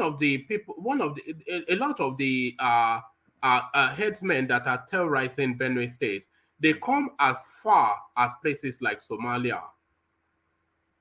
Okay, so if somebody come all the way from Somalia, how much do they know Benue State? So how much do they know about Ondo State? How much do they know about Ekiti State? That is my concern. Babakure, indigenous herdsmen that have been in Nigeria since 17th century, 16th century. They invite their fellow Fulanis that are in diaspora. And they work together. And so those ones have been in your community before you were born. So they already know all your bushes, they already know all your territories. They've been herding, remind you. So if they bring their kilt and cane, they killed a lot of them from Central Africa. So a lot of them migrated. They killed a ton of Fulanis. So you have some that are trying to get a new home coming from the east side. Then you have some of them coming from the traditional place, the Futajalon, the Mali, all those places. They're also coming because in that place, Madinga people kill them. So why them? So I think don't look at it like the Fulani you used to know. It's the same Fulani you used to know, but they're now empowered by the notorious full day French-speaking ones that are coming in and coming to do mayhem. The reason why I'm saying this is that there is no way a thief can come to your house, go to your bedroom, and know exactly where you kept your jewelries. So, and one other part we miss is my mom that told me this. There are local conspirators too that are not Fulanis. Local indigenous conspirators that get money out of it. So it's very, very complex. That is true. A lot of kidnapping that happens. I mean, in 2020. Some Yoruba even confess that they were part of it, and because they have to. So the issue, I don't really think that we should put this issue on S-men, foreign S-men. There are some S-men, and I'm not saying that all Fulanis. I'm not saying that they are bad. Even we have we have a Fulani that even have brain more than Yorubas or Igbos. There's no doubt about that. So, but some of these people, they are from Nigeria, born in Nigeria, and know every single place in Nigeria. The issue of correct, they are foreigner, they do this. I think we should forget about that. Anyway, woman, let's move on, man. All right, brilliant. So Atiku meets Wike over PDP crisis. So is this story getting rather tiresome? Because I'm getting somewhat, not only bored, but somewhat irritated by it. Because Wike, it seems as though is overplaying his hand now in this space. So let him just make a decision and let us move on. You know that Rotimi Amechi lost the primaries in APC, of Osinbajo, etc. So why is it his own that is holding the nation to hostage? So what are you expecting then as a result from that meeting? Well, honestly, I think I like the idea of them meeting. At least they can get their house together in order to compete in this coming election.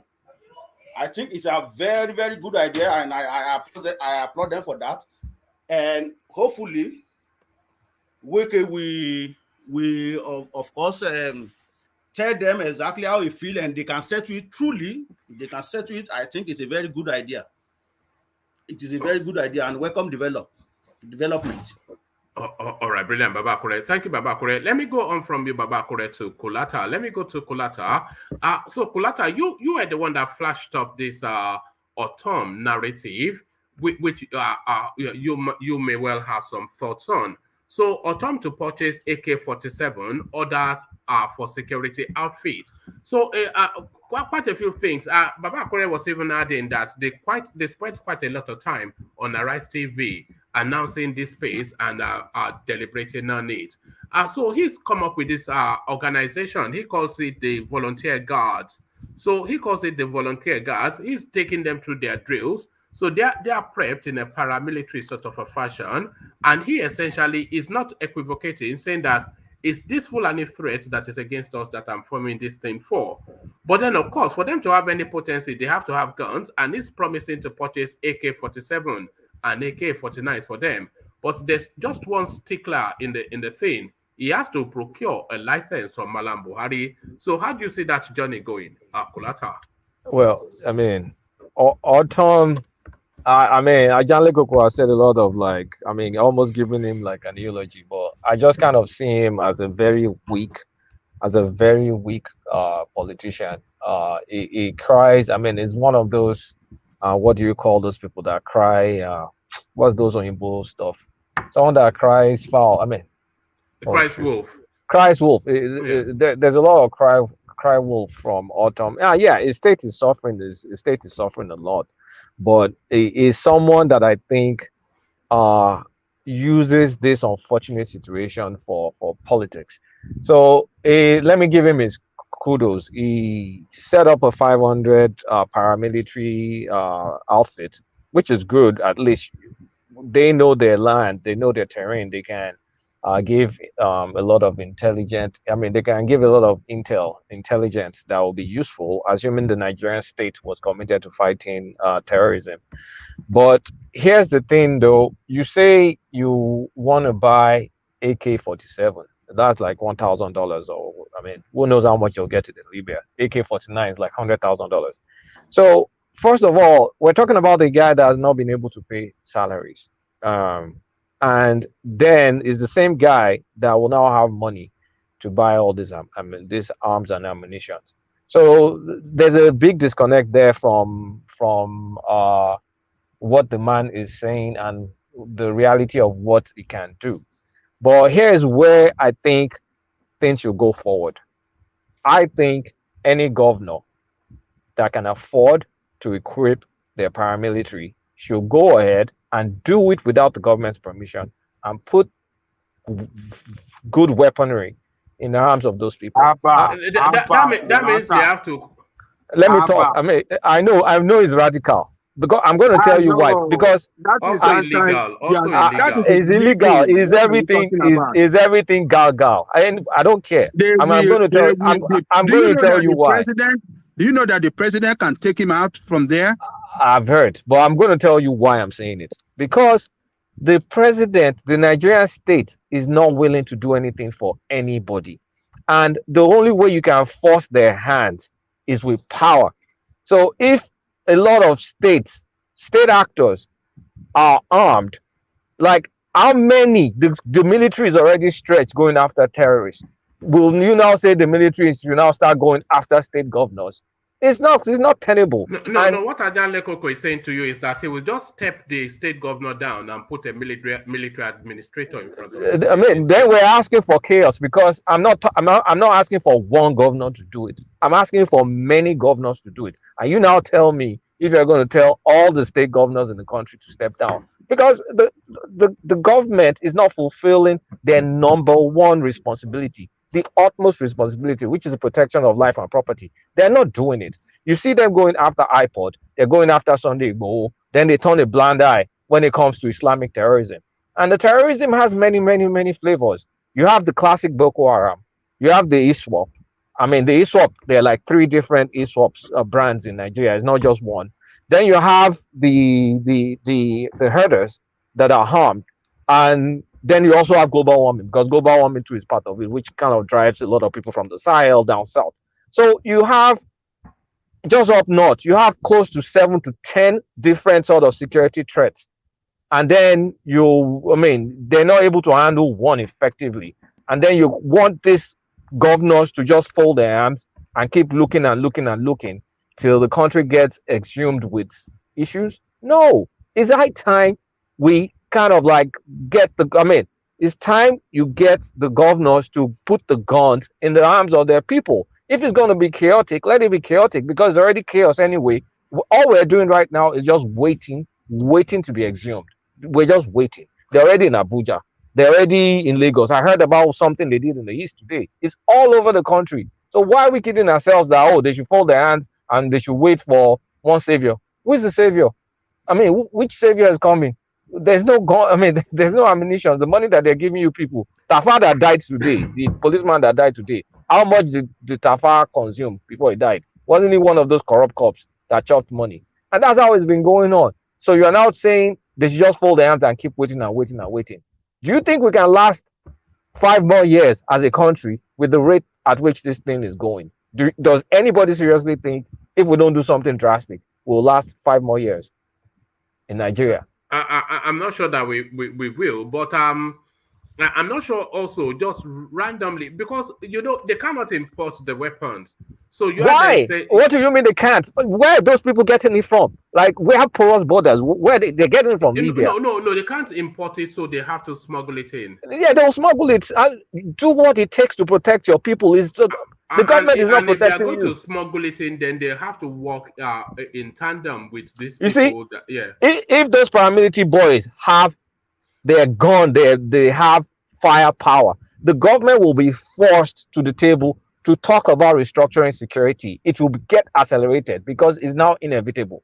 You can't, by the time the guns are already there and you're already formed paramilitary to protect your state, they have to come to the table to kind of like legalize it, because you cannot drive all the governors away and you have to protect your people. And we can't just wait, keep waiting and be speaking grammar all over the place when the spate of insecurity in the country is getting, is untenable. It's untenable. I don't even know where we're going to be in the next 1 year.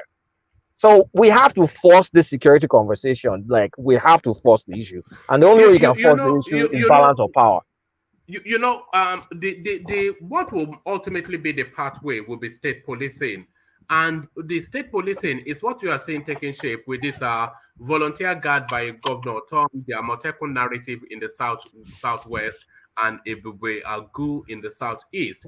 Go on. I'm frustrated. Those guys are sitting ducks. It's only a matter of time before they get overwhelmed. These herdsmen people, they're recruiting people. They're paying them. Gumi said they're paying them as much as 50,000 naira a day. So people are dropping their cattle and they're going to carry guns. and it will continue. It will keep. It will continue. It will keep growing and growing and growing. It's not going to stop. And we're talking about arithmetic progression, not even small geometric. Because I used to herd cows. How much was that paid before? Then these guys kidnapped this person. They're kidnapping villagers. They're getting as much as 10 million. I mean, 3 million, 1 million. Imagine when they now start kidnapping big boys. How many millions will they get? So we're not. Let's not kid ourselves. We need to get guns into the arms of serious people. The good guy with a gun is better than the bad guy with a gun. And when the good guy with a gun gets a gun, the government will come to the table and quickly negotiate this. Restructure these security issues and make it a state level affair. Because we're just you see, the good guy will get the gun, and they will get the gun sooner than you think, and they will get the gun legitimately also collateral. But unfortunately, it will take one more real significant major incident for that to trigger, because the state policing is already at its second reading. They are just holding it back because the body language of the Buhari administration is not foreign. You made it funny. You said one more real significant incident. We've had how many significant incidents in the past 1 month alone? Prison break, president guards, or war twice. I mean, what more do you want? As in, they should bomb the stadium or something. I mean, there's no more. We're numb to it. Like, every significant incident has been happening, and people are kind of just almost like turning a blind eye to it. Or, well, as long as they never kill me, I still do okay. Is that lax? I mean, the lax in attitude. That's how we're taking it, and it needs to stop. It does need to stop. People need to have guns. I mean, what does Amfara guy said that everybody, you can go and arm yourself? It needs to be organized. It needs to be organized, because if it's organized, we can overwhelm all these people. We can overwhelm them. See, look at our government. We've had armed drones for like 10 years, close to 10 years. They used it a few times. Where are they now?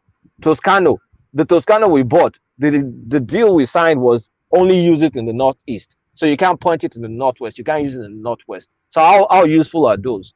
And then you have all this military money. You can't audit the military to find out if the money you give them is actually used for buying weapons. So all this Baba Agba in the military are just chopping. They keep chopping the money.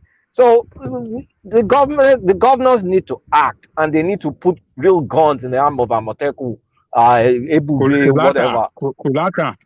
To be fair to the government, though, you see the Tucano. America that did not allow them to use it in the Northwest. Yes, America doesn't trust them. The agreement they reached when they are buying it is that they're going to use it to fight terrorists in the Northeast. And it's limited. America approved them to use it. You know, the use is limited to the Northeast alone.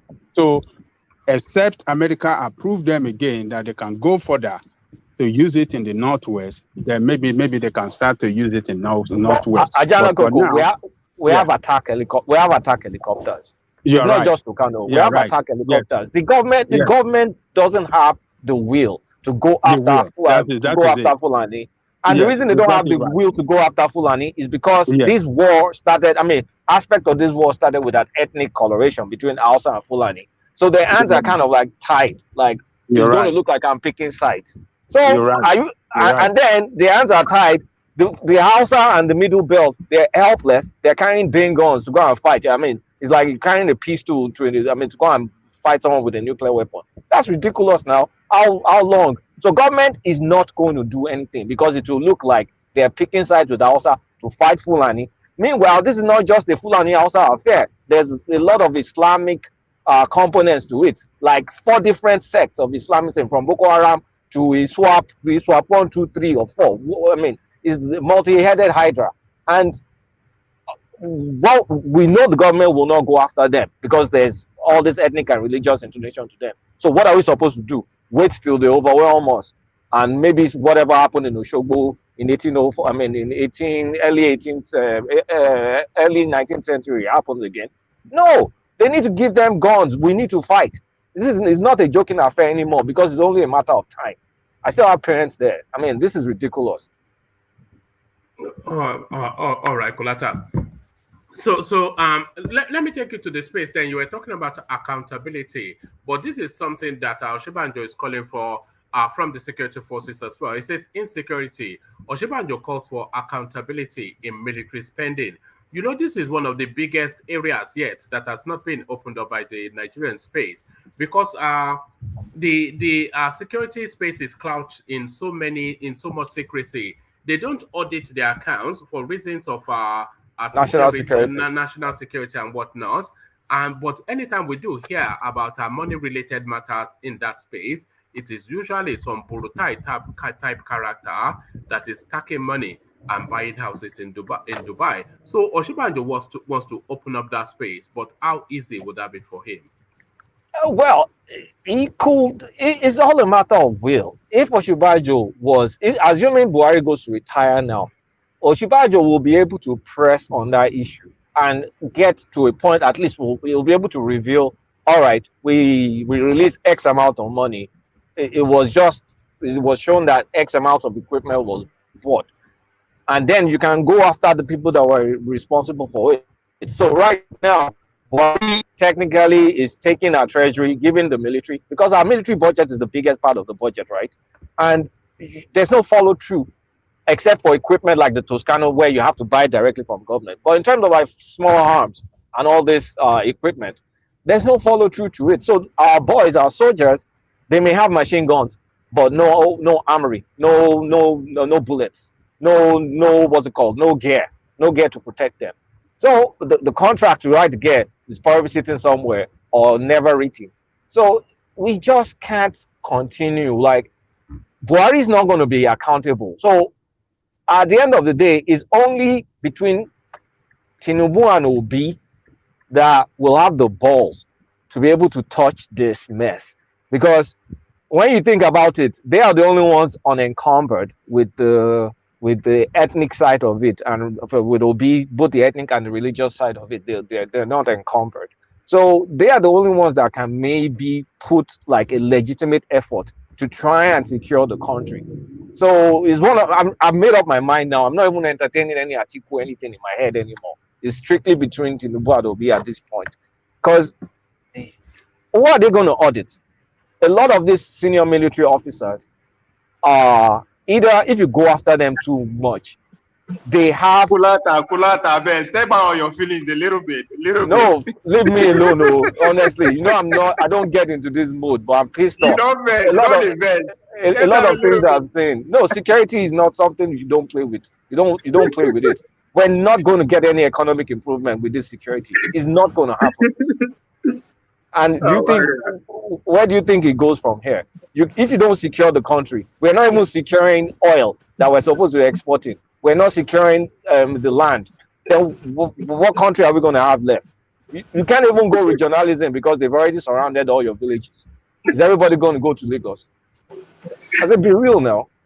Kulata, take a cue from this country that you are living in. All the signals are there. If you figure this country how you want, forget America, I beg. No, tell me go and read history. I'm not in the mood for that today at all. I don't do for all that one.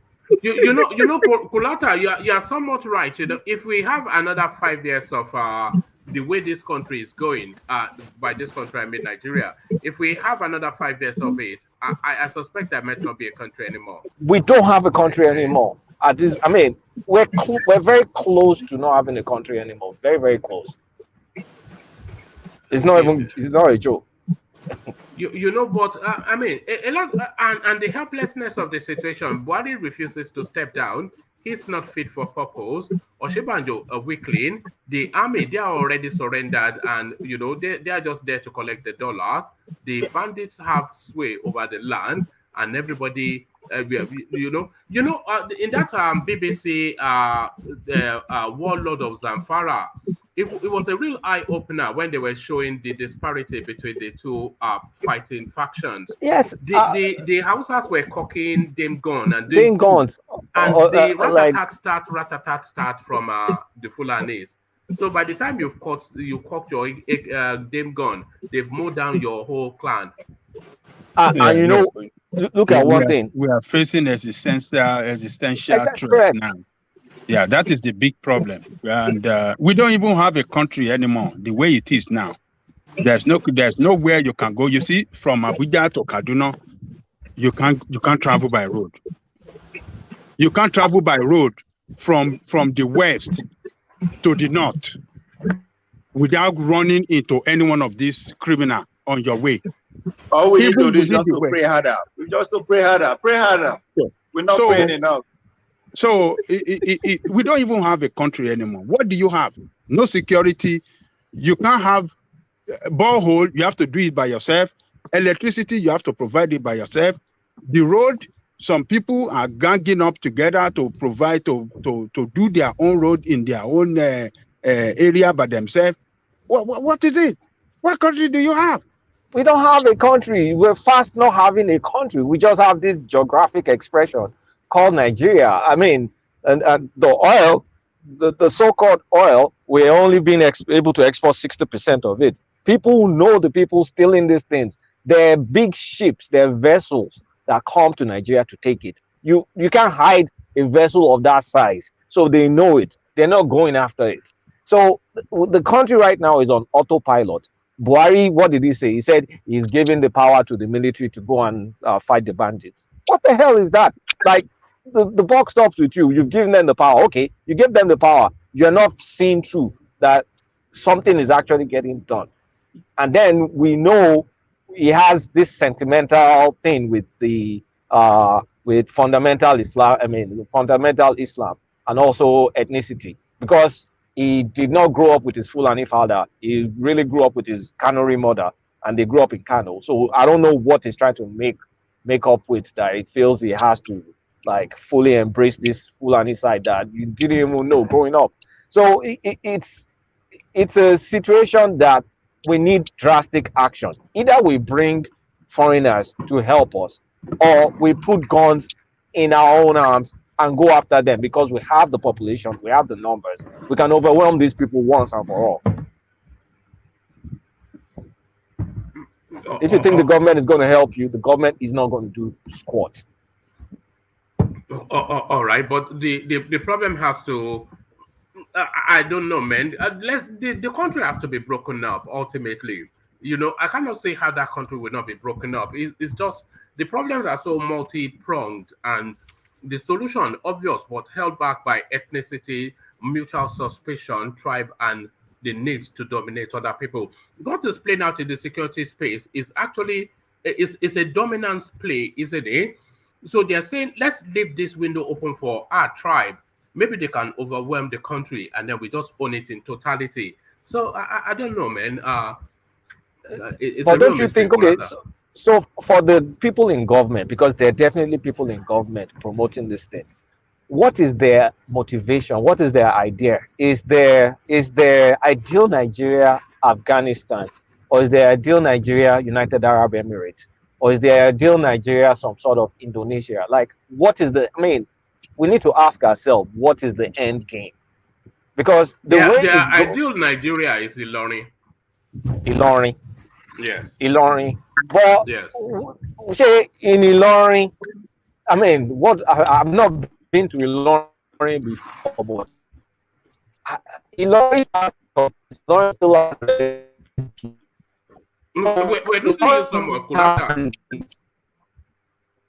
Oh, sorry, I'm driving. I said Ilorin doesn't have bandits. Can you guys hear me? No, what I was saying is in Ilorin, yeah, we can. But when I said Ilorin, what I was actually referencing is in Ilorin, they have an 80% like Yoruba population with a Fulani overlord as their emir. So that is the template that will replicate. That's their final solution. 1804 solution. 1804 jihad. I mean, have Fulani represent everywhere, so they have like a homeland. It's not possible, because you're not going to drive the indigents away. It's not possible, and the indigents will not bow like the way those Yorubas bowed for Alimi. And I mean, you know, our treachery killed us in the Ilorin. Essentially, killed us in the Ilorin. Do you know they are in the process of installing an emir in Auchi? Say what happened, Ovie. No be your place with that. How can they install Emir in 2022? Is that a joke or is that symbolic or what is it? Are you asking Ovie? I'm asking Ovie now, not being the Kwakwaso guy. Ovie have been captured long time ago. Ovie Ovie captured him and his people long time ago. Man, we're really playing with. What did you do now? What did I do again? What crime have I committed? No, we're talking about the Auchi space. You know, there was a time they were trying to install a Shua Arab as an emir in Auchi. Do you remember that when they were trying to install that Shua Arab? The caliphate extend to everywhere in Nigeria at this point. No. Yeah, we're actually having a serious. Okay, we're having a serious conversation now, Obie. Obviously, this is serious, so let's not kid ourselves. We're losing our country. We're losing our country. I am agreeing with you. I mean, to get to that, which already is already extension of the caliphate now. So to install a Shuara, it's just a matter of time. Even they don't succeed now. So I'm agreeing with what you are saying. Well, here's the thing, though. Who died and made a particular sect God over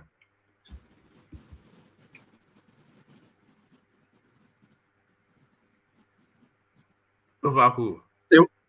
Kulata, he's in the drive now. Maybe that's why. I think we've lost Kulata somewhat. We'll get back to you, Kulata. You are dipping in and out. Let's go on to your view, and let us take you to the space then of let's start you from the beginning. Atiku meets Wike over PDP crisis. So somewhat now getting a bit boring, really. Let us have a decision on what is going on, and then we can move on. So Wike now is turning into that girl that nobody wants to date and is bitching all over the village. So Wike, this has to be the final stanza now. Yeah, I mean, I think what is happening there is, why they have to meet Wike. It's not because Wike have any okay. How do I put it? Let me put it this way: when you realize that you have a competitor, the worst thing you can do is to be responsible of empowering them. I don't know if I'm making sense. If Wike goes to APC, you are adding more strength to APC to defeat you. If he goes to any party, it's an addition to them. And to see that you are the one responsible, in your opponent getting stronger, is not something you can live with. Just like 2014, 2014 when Amechi left PDP and joined the other party, it boosts their power. So what you want to do now is to make it. Your prayer and everything, your strategy is to make sure your opponents are becoming weaker, not becoming stronger. So that's what you see that is happening here. That's why they agreed to meet him and all that. At least, even though it's not going to work for them as a one, but it's better they have them on their side than to have him at the other side. You understand? So that's what happened. And again, Wike saw a loophole too that is clinching up, which is the structure of the party. As we speak today, the structure of the party started from the top. The presidential candidate is from the north, is from Adamawa, northeast. The party chairman is from Benue, north central. The board chairman of the party is from Nasarawa, north central. Who again? The governor's chairman, the governor's forum chairman is what's his name? Tambawa from the northwest. So Wike has seen that, and that's why he's calling. Okay, this cannot continue like this. And if nobody push for it, the thing will stand and nothing will happen. So that's what is giving Wike extra strength to keep going the way he was doing. So, and I mean, he's right in that regard. How can a party be controlled by just one section of the country, whole party like that? So they have to reshuffle one way or the other. Even though they might act as if, they are not doing it because of Wike, but something that they will do anyway, but just wanted to do it sooner. One of the demands that Wike is making is for Oyochia Ayo to step down as chairman. But Atiku agrees. Atiku agrees, but he says that will have to happen after the election. So if it happens after the election, it has no meaning anymore. But I think Wike wants him to leave immediately. So how do you think they can negotiate that space, Ovie? Yeah, that would be that's a very tough call to make. That would be a very tough call. I would say I don't know if they will yield to him. They might promise him they will do it, but I don't know if they are going to do it. But another thing again that I'm kind of paying attention to is that they've pretty much appointed the main principal that will lead the campaign, the speaker, the person that will speak, the campaign speaker and all that. But the DG has been left out.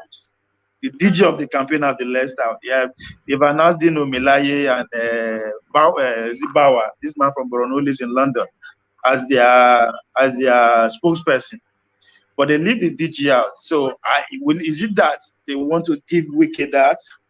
I won't be surprised, but I see what become of that space at this point. So maybe they will give him that, and they will appeal to him that leave IU. But as far as I'm concerned, IU has done the job that he's appointed to do. Will Wike feel he's too big for that role, and is he? Yeah, but which other they don't feel come out the vice president nominee, which is Okwa for him now. But which other position he won't take again? He won't become the chairman of the party. No, he can negotiate portfolios in the incoming administration. Yes, well, that can be promised, and if they get it, they ignore him, and nothing if you do. And I think that's what he wants to. He wants to have X amount of cabinet member under him and all that kind of a thing. He wants to make sure he put himself in a better position for ahead. Because I heard from another quarters that he wants to negotiate that Atiku will run for just one term. Then he could be in turn, just like our local the other side. So I don't know if they will buy into that, or they may just say yes and see what will happen at the end of the day. But removing Ayuchi now doesn't mean anything. He has done his job. That is what they brought him for, to make sure that Atiku cleans the chicken, and he has done that cleanly. Yeah, so but if they remove Ayu now, if they remove Ayu now, it diminishes Atiku's chances at the polls. In what way? Because that's a good point, but make me understand it better. If they remove Ayu now, then they are conceding that space to the south and essentially to Wike, and it doesn't have full trust in Wike, and Wike doesn't have the purest of intentions towards the Atiku ticket. You know, both for what they did to him and him wanting power to come to the south. So if they remove Ayu now to say that the south should get the vice presidential slot, whoever slots in there is not going to be one that Atiku might be able to place as much faith in as he would with Ayu. And also, it might not necessarily be somebody that will work for his best interest. Well, I see the reasoning there, but that means that's going to be very hard for them to take him to remove him. But I don't think that's why Atiku is saying they have to wait till after the elections. Yeah, but I don't think Wike command that kind of power at that level. As I always say, now people get the party. He doesn't command that power to actually want to either become the party chairman or influence who becomes the chairman at this point. But as I said, we'll see how they will. Maybe by tomorrow or next, we'll begin to see more of what transpired. But for the fact that they did not appoint DG at this point, it says a lot. Says a lot. But yes, the party structure needs to be reshuffled, because all the main office of the party structure is just towards one side, and that's very obvious. So we'll see what his bargain is, and if actually they are going to meet what he's asking for. But I think his best bet is to just give them X amount of cabinet member if they actually win, or agree to give him the party structure. I mean, just like Tinubu, Tinubu play his game. You know, even though at midway to the whole movement, they're trying to take him out and overchance him, but he put the last kick of a dying horse, as they will say, pull it up in Abuja, and he succeeded in getting the ticket. Does Wike have that kind of political endurance, political power? Because as soon as political money, because as soon as he leaves the office, come 2023, then he cannot control Rivers State, just like the way Tinubu control Lagos State at that point. And again, who knows? Maybe because At this point, even his own candidate in the River State is shaking. Maybe again they need to give him assurance that yes, come rain, come shine, your boy will become the next governor. That's another thing. So the PDP candidate for River State is stronger than Wike's candidate, Tony Cole. It's the strongest in the field for River State. Yeah, but one man, you know these men, the way they work. Don't be about strong pass about who the power that be from the state and from that region and by extension the whole nation agree on I go clean out. They have their way of keeping you out, regardless how strong you are. So and he knows that. He knows that because if you look at his re-election, he did actually appease APC well. In fact, Buhari was in Port Harcourt commissioning things and all that. I have to tell you, say yes, he has got a good deal with it at the national level. So they'll take him out.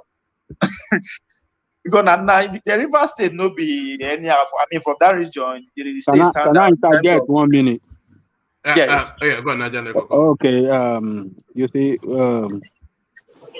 the request by Wike group that Ayocha Ayu has to leave the position for Sidana. I think it can be done, and it's been done before. You see, during the time of Jonathan, we had a Southerner. This I can't remember the name. It's an Igbo man that was the chairman of the party then, and immediately Jonathan became the flag bearer, flag bearer of the party. Yes, that guy dropped down before the election. So they have the antecedent of doing that, and I believe it can be done again. So yeah, but the question is that will Wike man become the next chairman, or will he become the next chairman? That's where the contention is. No, yes, it can be done, but who is coming? Will he be loyal to Wike or will be loyal to the big man? No, that one is not an issue. The most important issue is that Ayesha Asu have to leave in accordance to his own word, because he said it too before the primary, that if a northerner should emerge as the flag bearer, he will leave the seat. He said it in the national TV. So that should have given. Okay. And so that should have given them clue that the guy is going to work for the North. It's a long-standing Atiku ally, by the way. But that was where Wike lost when he chased out secondos. That was when he lost the primary. He's a founding member of the party now. He's a founding member of the PDP. The man is part of the G9, as they call them. So he's a very old cargo for that party. Yes, you are right. So it can be done again. So they just have to work out this thing, let him go, then let a Southerner take that number one position of the number one position of the party, and let them come together and then move on. So it's been done before, and we still do it again. Yeah, but would that be before the elections, though, Ajane Koko? Oh yeah, that's what I was telling you. Yes, before the election, they did it before the election, when Jonathan became the chairman of the party, the flag bearer of the party, the existing chairman of the party then was an Easterner, and he dropped down immediately, and he was replaced with a Northerner before the election. So they did it before, so it can be done again. Yeah, I don't think they want to drag the thing, because now that the APC have succeeded in setting up, pretty much putting their structure together in terms regarding the campaign, and the campaign starts next month, that will give you an open link for them to be hammering at. If they don't do that, that's what the APC will just focus on for the next couple of days, if not week. Be pointing that how if Atiku become the president, that is how it's going to run in Nigeria again, the way Buhari ran it. But at this point, that the whole party is being run by Northerners, blah blah. You know how these people they run their campaign now. So they will fix on that little meat that you are seeing there. So say yes, I see where I agree with Ajale Koko that they have no choice than to get it done as soon as they can. If it's on the card anyway, because these people, man. Don't know how they reason. What they have in mind, their mission is always a little bit, above our pay grade. for lack of words. All right, okay. So to the Ortom space, promising what he will struggle to deliver AK-47s to a volunteer group that he's setting up. So is this just empty words for the purposes of the headlines? Ovie, before you start, let me quickly apologize. I know allow you talk about America, and I mean the example in America is very Nobody I won't talk about that. I'm just saying that I understand your feeling. You are all the way things are going, but you get the emotion a little bit. That, I have family in Nigeria too. Okay, this guy. So no vex. If you understand how this the war for here is, pretty much you will figure out why things are the way they are in that country. That's what I was trying to say. I wasn't trying to go into story. Oh, okay. Because I mean, the way America too didn't get it right immediately. It started one state from the other. So I just want to apologize. Yes, that's what I keep saying. This election has the potential of actually getting things right. If only the southern states are one and agree on one thing, this has to be done. That they actually have the political will, put their differences and their personal interests aside, and stick to one thing. The country will fix itself after this election if they are actually willing. Both, I mean, the West and the East now, if they actually can come together politically, because the solution to the country, the Nigeria that we want, is political. There's no two way about it. The people that actually decided to bring this type of party presidential system of democracy, they know what they are doing. Those people will tell you how the country will be in the next 50 years or in the next 100 years if nothing happens. You give too much whatever it is to. No, when I say the people, I am not. When I say the people, they cut across Nigeria. They are not just forget the north. I know you think I'm talking about the north. The power brokers are everywhere in the country. They are not just in the north. Sorry, Kulata, we lost you. That was where we went on to Ovie. I think you were going through a tunnel or something. Yeah, I was. And we were listening. I couldn't hear you anymore. Yeah, no. Let Obey continue. Later on, you can bring me. Okay. Yeah. No, when I need to like destruct the way the country is running, I'm not talking just the north. The power brokers cut across Nigeria. They no get religion. They no get tribe. that's just a fact. If you want to understand what I'm saying, listen to Senator Ogulewe interview about this impeachment. And it was a little bit detailed on when they want to impeach Obasanjo. The calls came from, they got the numbers already at the National Assembly at that time. The numbers, they don't get them to come out of Obasanjo. They now, the Yoruba will have to come together and say, come, regardless of the fact that even though we don't agree with Obasanjo, he's still our son. So they have to start making call behind, not just the people that they know that, but across the country, there are power brokers everywhere. We don't just know them like the way we see them. We see them, but we don't know them. So I'm not just saying not the power brokers. They know the North can only do and undo with the support of those power brokers in the East and in the West. They're not just they overdo what they do.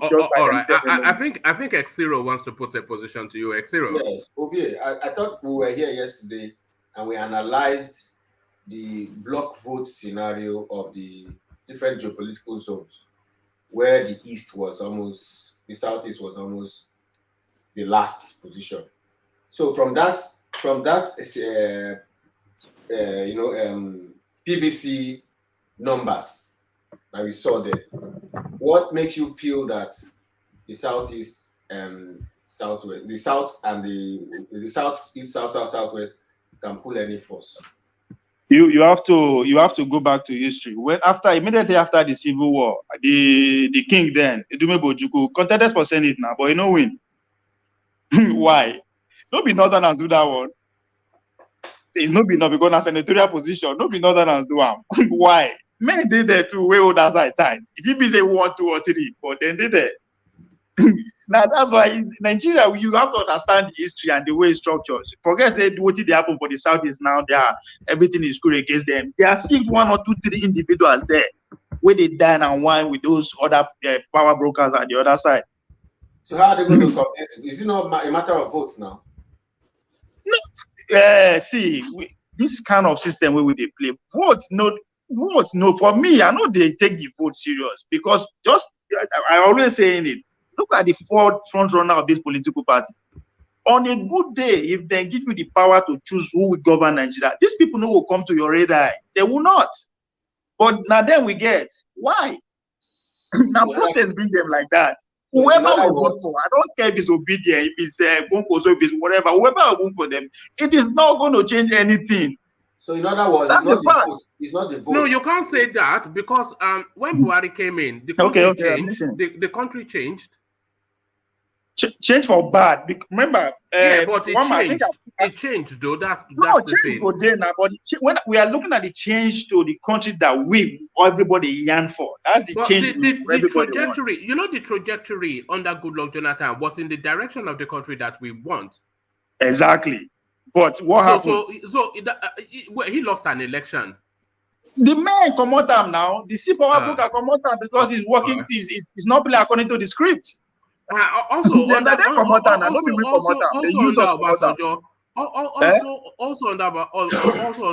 Obasanjo, the country was headed in a positive direction. See, you know why we see like that? Because we are just coming from the military era, so anything goes, anything are good. Well, if it's a positive direction, it's a positive. That's direction. why we are saying it like So from military era, it is a positive direction, and it's still on that trajectory now. Remember one man, if you remember, I brought out it's not on that trajectory now, but no, we are still in democracy. Everybody can see talk. Everybody can see. The country is not heading forward. The country is not moving forward. The country is not moving forward. Remember, if you remember, I bring out what my post about around December 2014. That was a couple of days after Buhari was nominated by APC. What did I say? I said the man will set us back 30 years. They never even elect him. As soon as APC nominate Buhari, I said, man, nothing's going to happen. The man is going to set us back 30 years. I said that. So when I criticize this, nobody say I prefer Buhari, I like Buhari. I am just amazed how they do all these things that he's doing without pretty much no disturbance. Apart from when Saraki they said it, give him a little bit hike. If they carry everything when they want to, yeah, but does that not expose a fault line in the system? That's what I keep saying. I am not a fan of this presidential style of democracy. I'm not a fan. It's not going to leave us. The presidential style, or it's not the presidential style. It's the constitution. It might be the same. Might be the same now. Don't be them bring out go and implement this thing. Now slow progress we could get. We'll take one step forward, take it backward. Until something drastic is done. People that practice this system, now what did they go through with that? Something drastic has to be done. And in our own situation, for that something drastic to happen, one section of the country will have to be on this, say, okay, this is what we want, regardless of what we are not going back. And the other side no get choice. Either we go to war or we sit down at the table and talk. The only thing that needs to happen is for that constitution to be jettisoned. And what there are no checks and balances in the Nigerian constitution. The Nigerian constitution vests empire powers, emperor powers on the presidency. So if we have the misfortune of having a bad president, which is what is playing out now, or an evil president, which is what is playing out now, with all of that power vested in his hands, what we're saying is what we're saying. So it's the constitution, I think. Yeah, but what we are likely going to see after 2023 is we are going to have a president that will slightly do a little bit better than Buhari, and we're going to shout against it, yes. No, I think it'll be significantly better. I think Joel wants to put a position to you. Joel, you wanted to say? Yeah, we were talking about you're talking about the South coming together, and Buhari having an easy way, doing what he is doing. You see, it still goes down to what I was saying in the past about our system in the South. We put each other down. I remember during Jonathan, it was protest after protest after protest after protest after protest, just to increase, even when dollar went up a little bit, or they were trying to, take off subsidy. I think it got to 120 naira, and there were protests everywhere. Under Buhari, dollar is $710, 710 naira per a dollar, and nobody is talking in the South. Joel, our leader sold out. I just want to tell you, our leader sold out. Joel, quick one. The South united to get Jonathan in 2011. The entire South united. It was only Osun State that did not unite. So let's not. Of the other side of the country. So one thing is because Buhari is so terrible that we tend to forget that Jonathan too was losing it. But if you compare Jonathan to Buhari, Jonathan is godlike. But it wasn't like Jonathan wasn't fumbling. And my brother, I don't have problem with that, right? My own thing is just this, right? They said energy. Jonathan was bad, right? But at least we kept Jonathan on his toes via those protests. And he was reacting to it. So what happened? My own thing is, whether we took Jonathan out or we did not take Jonathan out, it's not the point of contention. Why did we not keep that same energy under Buhari? That is my problem. No, because Jonathan allowed it, but Buhari will not allow it. They will shoot you now. Okay. You know that. So it goes back to what I was telling Nigerians. I was telling Nigerians prior to 2019 election, when they were telling me Jonathan was bad. I said, look, I know Jonathan might be the worst person or might be bad for us, but there's one thing Jonathan did for us. And that thing that he gave us was, gradually, slowly but surely, opening up some areas where we did not know about. He started, systematically. And what was that? Freedom of speech. You see, we took it for granted under Jonathan that we thought that, it is not, we saw it like he was being weak. It is happening with Obi too. People see him as weak. You know why? Because most of us experience the military, right? Of, it must be done now. Then when OBJ came in, it was, come on, it must be done like this. It must be done like this. That military, a psyche in us, still makes us think that people that try to do things differently are weak people. And those of them that stand as strong men are the people that should lead us. But they have failed us. Look at another way here. One man, you are trying to address a point yesterday, and you said one word. I think it's a French word or whatever, pre-propos, right? And you went ahead to put it in a layman. Scratch my back, I scratch your back. That is what politics is all about. Ability for you to reach compromise. It doesn't matter how brilliant you are, how you're sophisticated idea. If you cannot reach compromise with that person where you know like, you're not going to achieve anything. And that is what we are lacking. Ability for us to compromise. Okay. And I mean, the brilliance with APC, Tinubu do one. And that's why Tinubu has to voice as a Miloko, because he compromised. He was able to say, you know what? Yes, Buhari, even though nobody the capes will want, but in order for it to get to my turn, I have to succumb. I have to meet them halfway. That's politics at its best. But they won't come Muslim and come out with that agreement. That's why he voice out. You have to learn how to give and take. If you know, it doesn't matter if that person, if the other person are evil, or you need them to get to the next level. If you are not able to do that, forget it. It's not going to work. I don't think you're with us. What are you talking about? It's about grabbing our power. Get our country back. Some people have to come out of their house. No. We cannot come out of the other angle, which is between the Yoruba and the Igbos. Whatever they have between them, they have to squash it and come together politically. No. I don't have problem with that. What I'm just saying is that the idea of idol worshiping, the idea of godfatherism, will not solve it either. So but you can't do away with that now. You can't do without that. People you. People get and pass you. People get power pass. People get money pass. People have something that more than do you have to.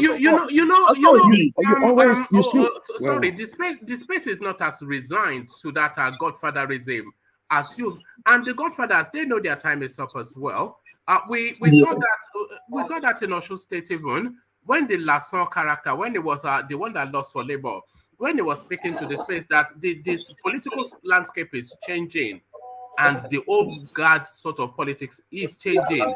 And with the new electoral bill, the new energy that we're getting from the youth, especially driven by the obedient space, there's a lot of changes coming. And it's coming. The guns cannot stop those changes that are coming. Yes, he's just 24 years old. But my fear is that these men where they're in charge now, they go down the position people where go actually they play their role even after they are gone. The good thing here is that if I want to give Buhari credit for anything, he don't help us get over 20 million new voters. We might say because new people are coming, people they grow, but the interest has increased. And if we keep this energy going, regardless of who wins 2023 election, get another 20 million now, it will be the more people are in the system, the more it becomes difficult for them to actually do whatever they are doing. It's not because the people feel then they go just easy to buy everybody, easy to do whatever before. The more I agree. As we go slow, the more with the it's just 24. We keep going. The more we go, the more we learn the process. Because the truth is that I'm not gonna lie you. The large majority of we Nigerians don't understand how the system works. We just learn as we see how. But so you may say that, but a good majority of Nigerians, they have a broad understanding of how they feel the system should work, and they want to see it work that way. Yes, and they want to see it work that way. They want to see Nigeria work in the way that they think it should work, not in the way that some Aboki in Daura is. It's not going to come cheap. It's not going to come cheap. It will cost us more than just. But it might not cost us the blood price that you are thinking it has to cost us. Because the truth is that even what talking about the people who are dying, their things they change. Even in Ibadan, as people terrorize the whole system for as long as they can. And when they leave, Ayana jump into the process and it's kind of everything. The same thing with what our Tinubu is doing in Lagos State. That man had done supplicate that area for almost 20 years. If he die, there's going to be change. The change might not, if we are not careful, the change might be worse in Lagos than the way Tinubu hold it. So it all depends on what is the sacrifice, what are we ready to give? Because we have to give. These men will hold the country tight. I am not just there's going to be a phenomenon. Hold the country tight. Forget those men. There's going to be a phenomenon in 2023, which we will all. One man, when I say this man, so now then they control our economy, waiting with the job. That's one thing we need to understand. And then they control our person where they feed you, have power over you anytime, any day. So let me control. So can I just say something so I can go? Come in next zero. Please. I think we should all realize that the dynamics has changed. Whether you like it or not, the dynamics has changed.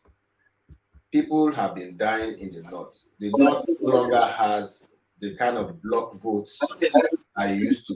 No, it still does now. Don't say things like that. I think the mistake we are making. Fix your house first. Leave the north.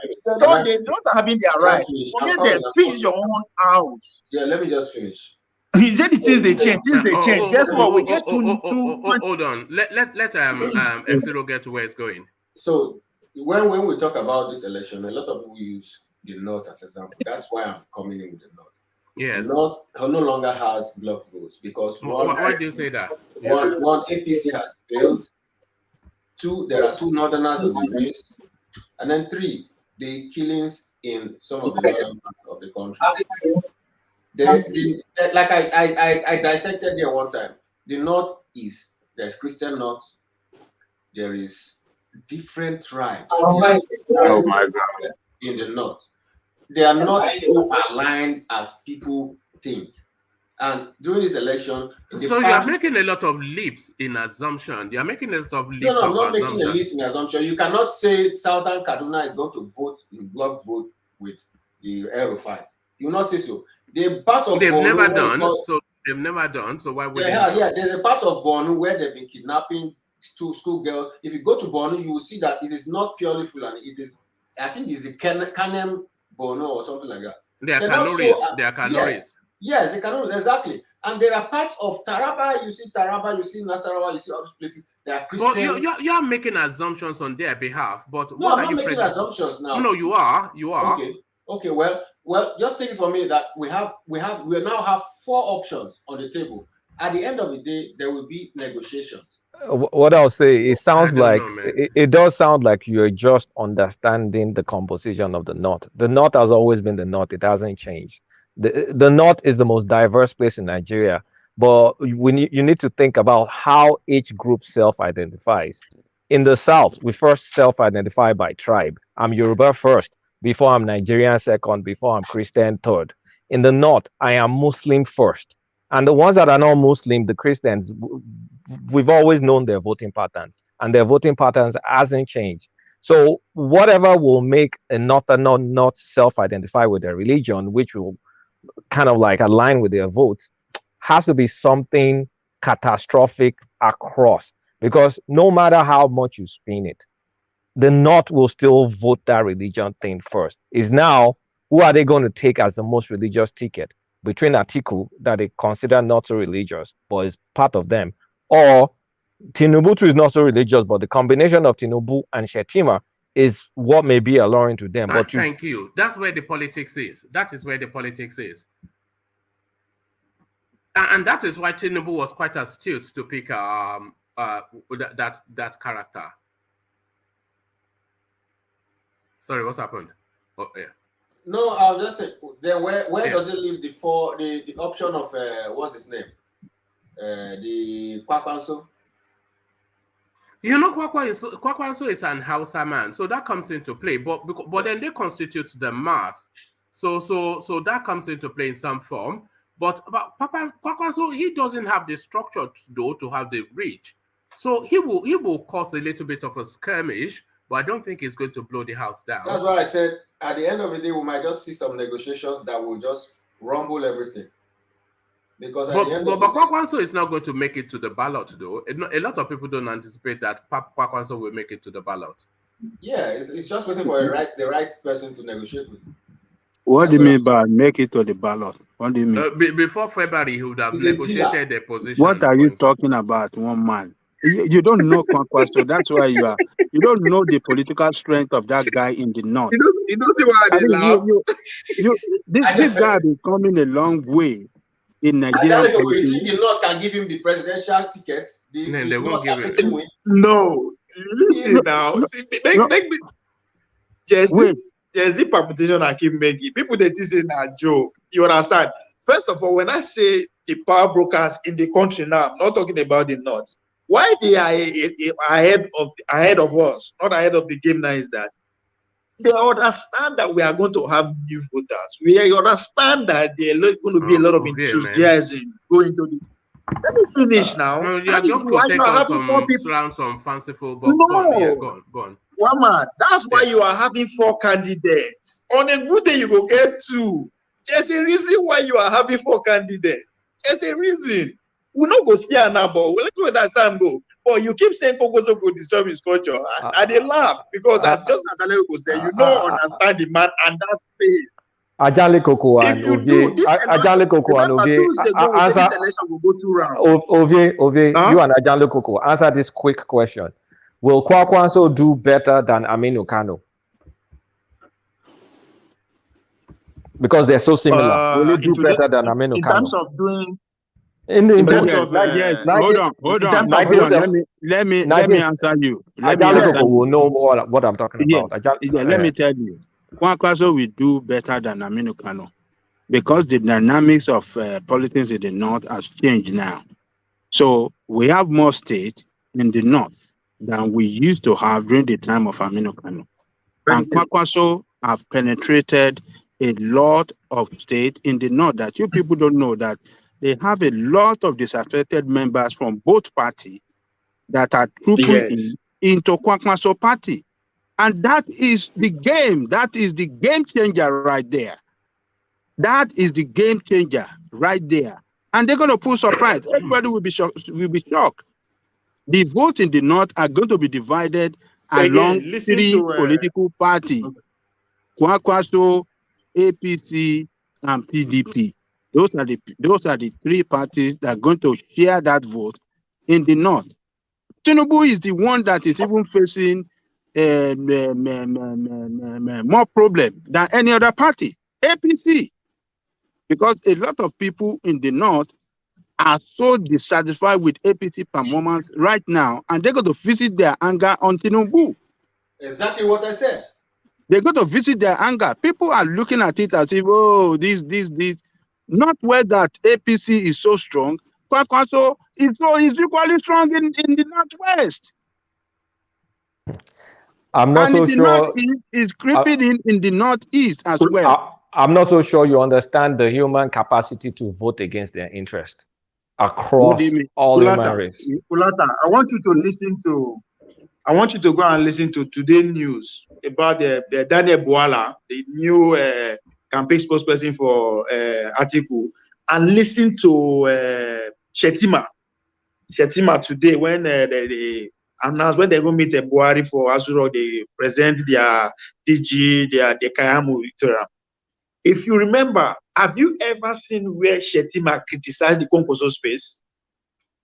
Even today, he mentioned every other party. He avoid that. You think he know what they do? No, I'm just saying. No, don't take us to some ridiculous fairy tale space now.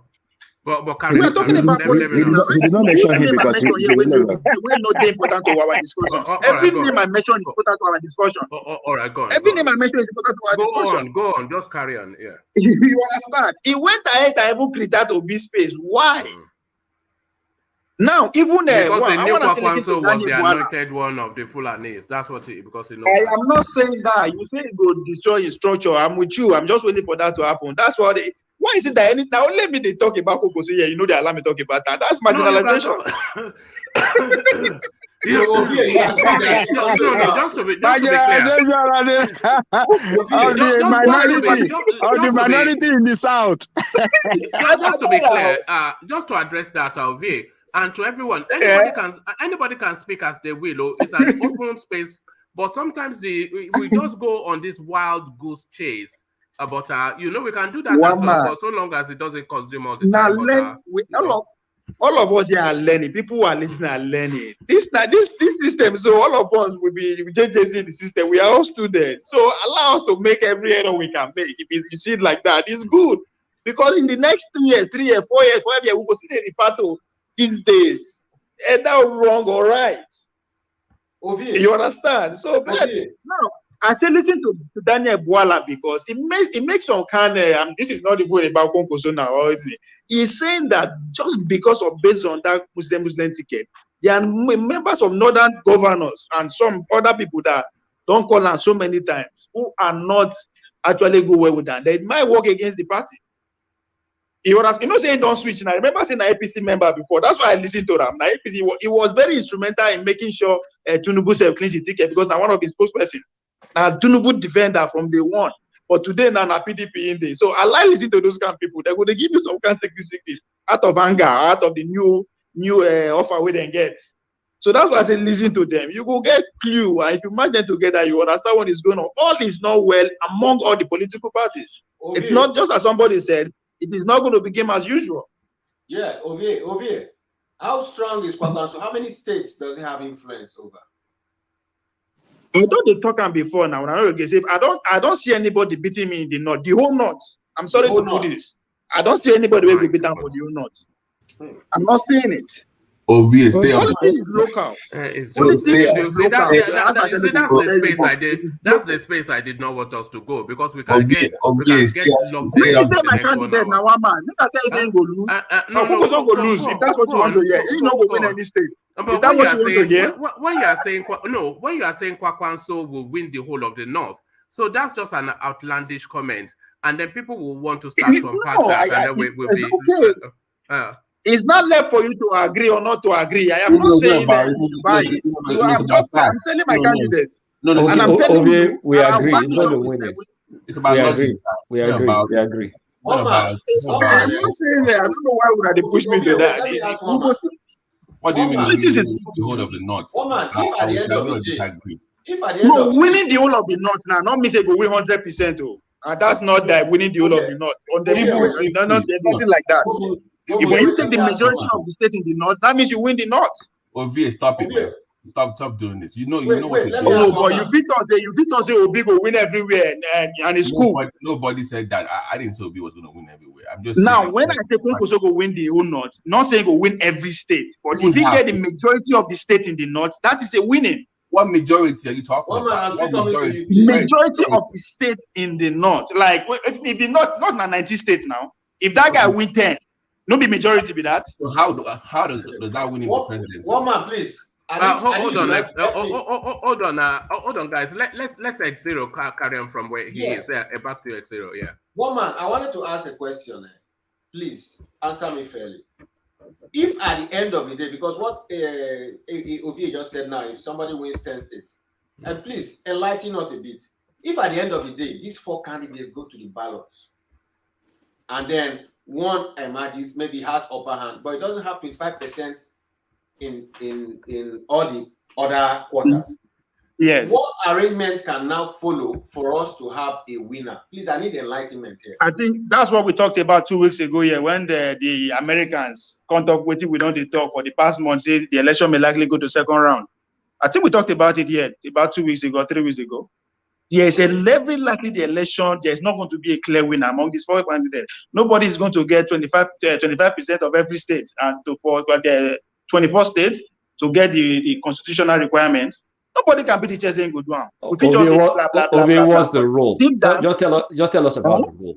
What's the rule? If it goes to a standstill, a standstill, what's the rule? How do you determine the eventual winner? The first two will go for runoff. The first two will go for runoff. So how would your candidate now become first? The man is not going to finish top 2 if there's a runoff. Now let's go back to let's refer back to the statistics that was brought out yesterday by the INEC. Which zone get the highest number of vote pass? Now Kongozo zone, right? If he's in good command, if he's in good command of that zone, right? Let's say he take that zone, huh? The man is not having himself. We're in fairy tale land now. But carry on. Fairy tale land now. Everybody, nobody go fit say yes, he go win. Everybody fairy tale land. We are just analyzing based on what might happen. Nobody sure. If he's sure, I will give you the numbers. Say, get 1 point something this year, go get, because it's not sure. But I'm just telling you what may likely happen. Nobody could challenge Tinubu for his zone. That's a given. I'm not going to argue. Say, come win not Southwest. Kongozo no go win Southwest. Atiku no go win Southwest. Obi no go win Southwest. Southwest. As a follow-up to that question, what is the rule? Let me finish now. I'm coming down. I just come down from that level. You understand? Just so we are managing time. But what is the rule concerning? What is the rule concerning? He asked a question. I'm trying to respond to his question. No, answer. But I'm saying because after the election. For the sake of time, let's give a layman. I'm asking you, if after the election there's no winner, no clear winner, is parties allowed to merge votes after the election? No, if you can vote for anybody we want at this time, this one and a majority will come win. The 2 parties will go forward. Whoever get the highest number becomes the president. No, they're talking about a coalition. No. At this time, you can vote for whoever is among those people. Ovie, what I think X0 is asking you is essentially a coalition government. Yes, exactly. So a coalition government is, let's say for instance, the what tips you over the edge is 50%. So I have 45%, you have 7%, but then you form a coalition with me to then add your 7% to my 45% to take us to 52. So then we then form a rainbow government, like a coalition government. So is this what what X0 is asking, which I'm not so sure about, is there facilitation for that within the Nigerian system? Now. Yeah. That can only happen when it was not in I don't know, help me out here. I think this happened before in 89 election when there is no clear winner, and they have to be based on what the constitution has practiced that time. They have to have a coalition government with from is it Shagari or who with the man from the east, Zik. But that is because the constitution did not allow runoff. Now the constitution doesn't allow runoff. If the first if nobody get that 24 requirement of what the constitution stipulates, now the first 2 people will come first to either Atiku and Bola become first 2, they will have to go into that election. If even no matter even on one vote you take the government of the day. But does the constitution facilitate for a coalition government? Which a runoff, yes. No, not a runoff, a coalition government. Because if hold on, can you hold on, please? If it facilitates for a coalition government, then that already halts the runoff. That's what I see. I understand what you are saying. I say yes. Our constitution, as it is today, allow a runoff. No. That's not the question. That's not the question. It allows a runoff, but does it also allow a coalition government? You don't defeat the purpose of coalition government. There's a runoff. A coalition can come when there's no runoff. But if there's a runoff, forget coalition government. No, it's not either or now, because a runoff is if you don't have somebody that meets the criteria. But if you can meet the criteria via a coalition, then you don't necessarily need the runoff. One man, that is one man. You are coalition is that's coalition happen under parliamentary, under presidential. You don't have coalition. You don't have that. Under presidential, you don't have coalition. At the end of the day, all right, we have to check that. Yeah. I have to check that. At the end of the day, if we have two people that go run off, even though now one vote you take win the other party, you will run your government. Even though now one person you take win. You see now one man. I just want to say this before I go and sleep. That Peter Obi's move is a good move, and at the end of the day, because which move? It is a good move of negotiation before the election. If he negotiates with the right candidate and their coalition makes it and wins the election, it becomes his side of the country comes into power again. You know, just like the old PDP. You know. So sorry, who is in a coalition with now? What? I'm not sure what I'm. No, you know, the Labour Party, they are still in talks with. We don't know what's going on now. Maybe before the election proper, there will be a merger or. You mean with Kwakwanso? Or whoever, I don't know who. No, whoever who. No, give us no. What do you mean whoever who? Give us a name of. No, I cannot say, but I'm just saying they all four now. We all see that there must be negotiations before the election. Wait. Right. Sorry, I'm sorry. APC and PDP, APC and PDP are not going to merge with Obi. So the only thing he has left is Kwakwanso, which I don't even see happening. So where is the other people coming from? The so-called merger. You got to give me names, bro. Like I said, today you can now mention Obi. No, you said no. Let me tell you why that is not. That's not going to happen. No why? Because I don't see. Wait. You said only 4 viable people running right now, and they're going to be a merger. APC, PDP, OB, and VS guy, whoever. Kwakwanso. Yeah. So where is the merger coming from? Is the question to you.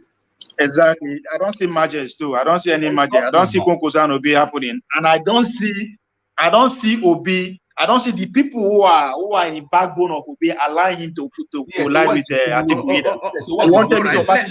Let Exiro address that as well. So Exiro, if there's going to be a merger, who will Obi likely merge with?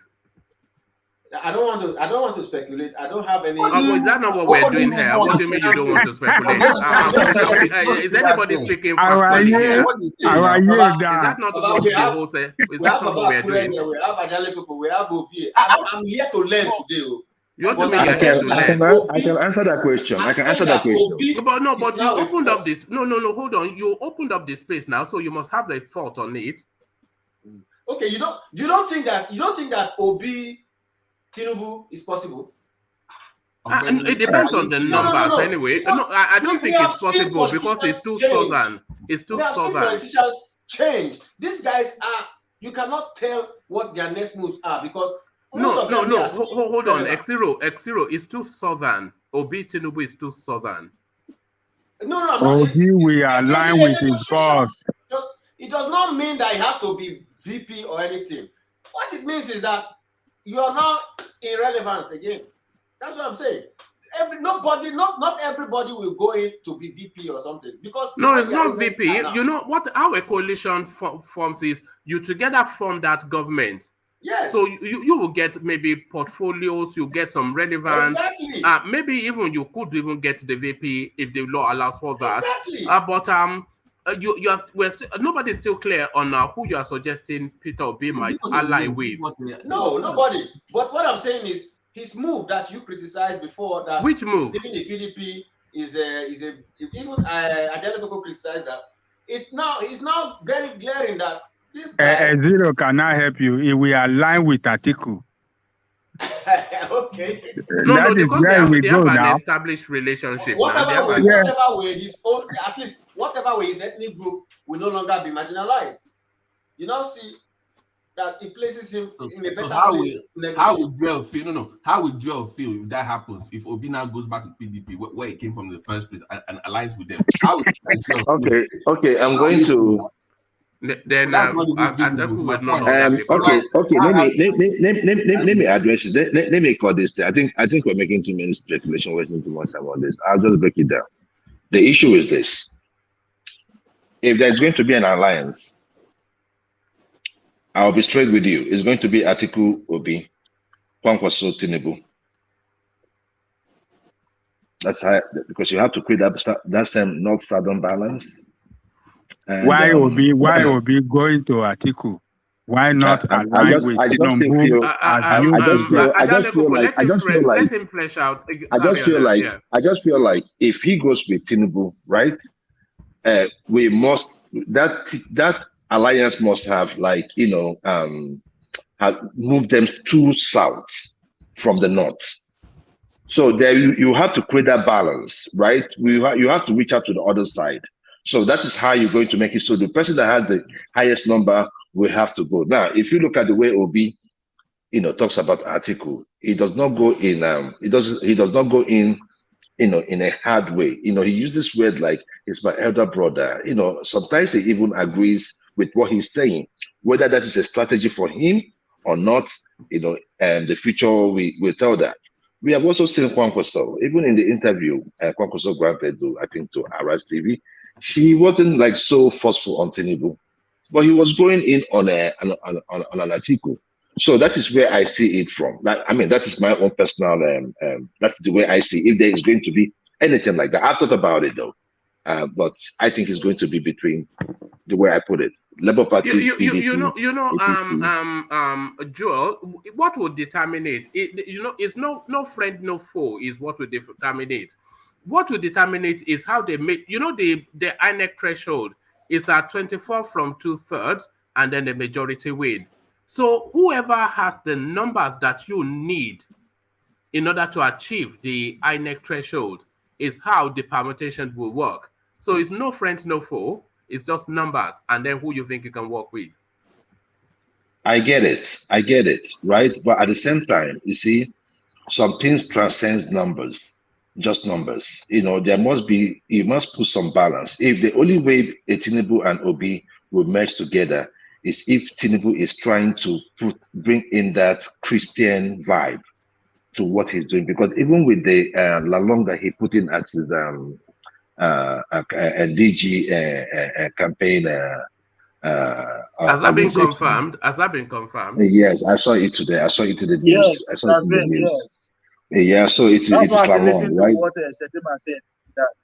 So it is Lalong, right? So, but you see, it is it is not really something that the Christian organization, because when I was looking at the picture, right, it was all Muslims and just Lalong, and he was just looking like a puppet, right? So what I'm just saying is that I know that there are going to be alignment, especially after the first ballot.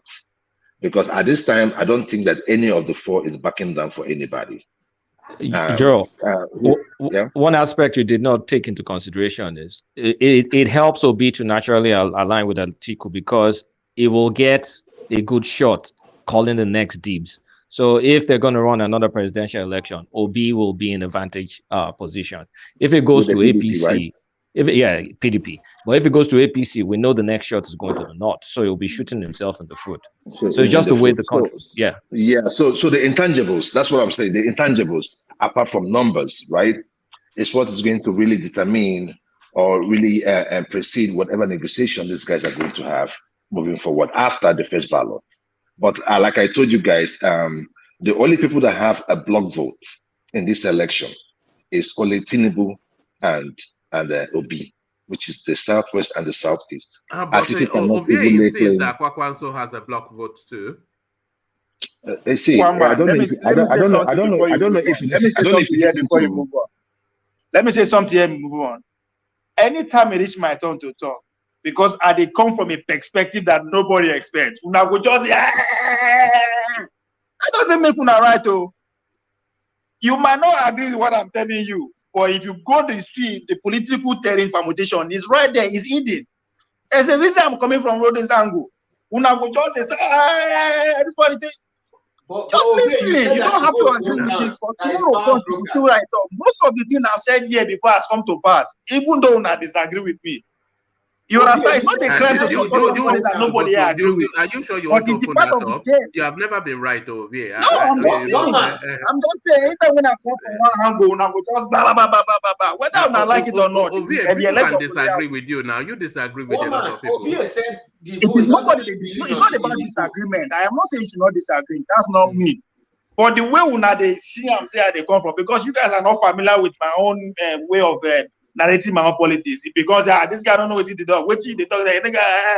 When Oyibo man come tell una say run off day, I begin to say I agree with that. But I've been saying this shit. I don't know if it's the expression, but sometimes it sounds so fanciful. Some of the things when you say that Pakwanso will win the whole of the north, then you cannot even have a conversation around that. Now it's such an outlandish thing to say in an election that is all about delicate nuances. That negates what Ovie said again. Ovie, you say you don't believe in one man. So how does Pakwanso? One man, this election will be decided by single thing: identity, whether we like it or not. That is what this election is about. Yeah, we know. We can paint anything, but identity politics. There's different identities. According to their religion Wait, and their Ovie, calm down. That's what is going to happen. Ovie, calm down. There's tribal identity and there's religious identity, and each section of the country picks one. In the south, we're tribal. In the north, they're religious. So don't just say identity just like that. Yeah, but that is what has always determined Nigerian elections, by the way. So that's not Make I use the word where nobody won't hear. It is the union called Nigerian and against every other secessionist. That is what 2023 is about. I don't expect anybody to agree, but it's about one Nigeria and the rest of the agitations. That's what 2023 is about. Hold on, Ovie. If you are you are not saying the union called Nigeria. What you are saying, because embedded in that statement is necessarily that you are saying is the North versus the Southern agitation, because the North is not the union called Nigeria, and the agitations is a split between the two biggest elements within the South, which is the Biafran narrative and the Yoruba Nation narrative. So if you take those two as entities, you can't then say the union that is Nigeria. Which union is Nigeria outside of Yoruba and the okay. Yeah, this is what I mean. What did I say at the initial at the beginning? Saying the North. I said it's not the union called Nigeria. You're saying the North. No. Let me finish now. Let me explain that. At the beginning, I started by saying if the South can put their craziness aside and come together as an entity politically, we stand a chance to get the country that we want. When I say the union called Nigeria, the pro-Nigerians, that's what I mean by the union. I'm not saying not only not. They are pro-Nigerians, every nooks and cranny of the southwest too. That's what I'm saying. That is the union. I'm not giving the union. Yes. So how is that versus the secessionist? How is that versus secessionist? Expand on that space. What do you mean? Because I am reading it from the reality of the kind of politics I play. Now people break it down for us then. Some of us that are not as clever as you are. Break it down for us. Now people they decide who go rule us. Forget ballot paper. You don't have to agree with it, but that's how it works. That's how it works. Take us to where we want to be. I'm still not clear on what. Okay, take us there. Take us to where you want us to be. They will screw the system to make sure they get their wish. I mean, because they do electronic transmission. Is it the Fulanis? Are you talking about the Fulanis? Our election will be by electronic vote. Do you understand that? Not by transmission, and that's nothing. So the rigging of the blessed memory still go to Abuja 2023. They will rig it to favor who they want to be the president. Right, and that's however they want to do it, and that's clear to us, but we go understand now.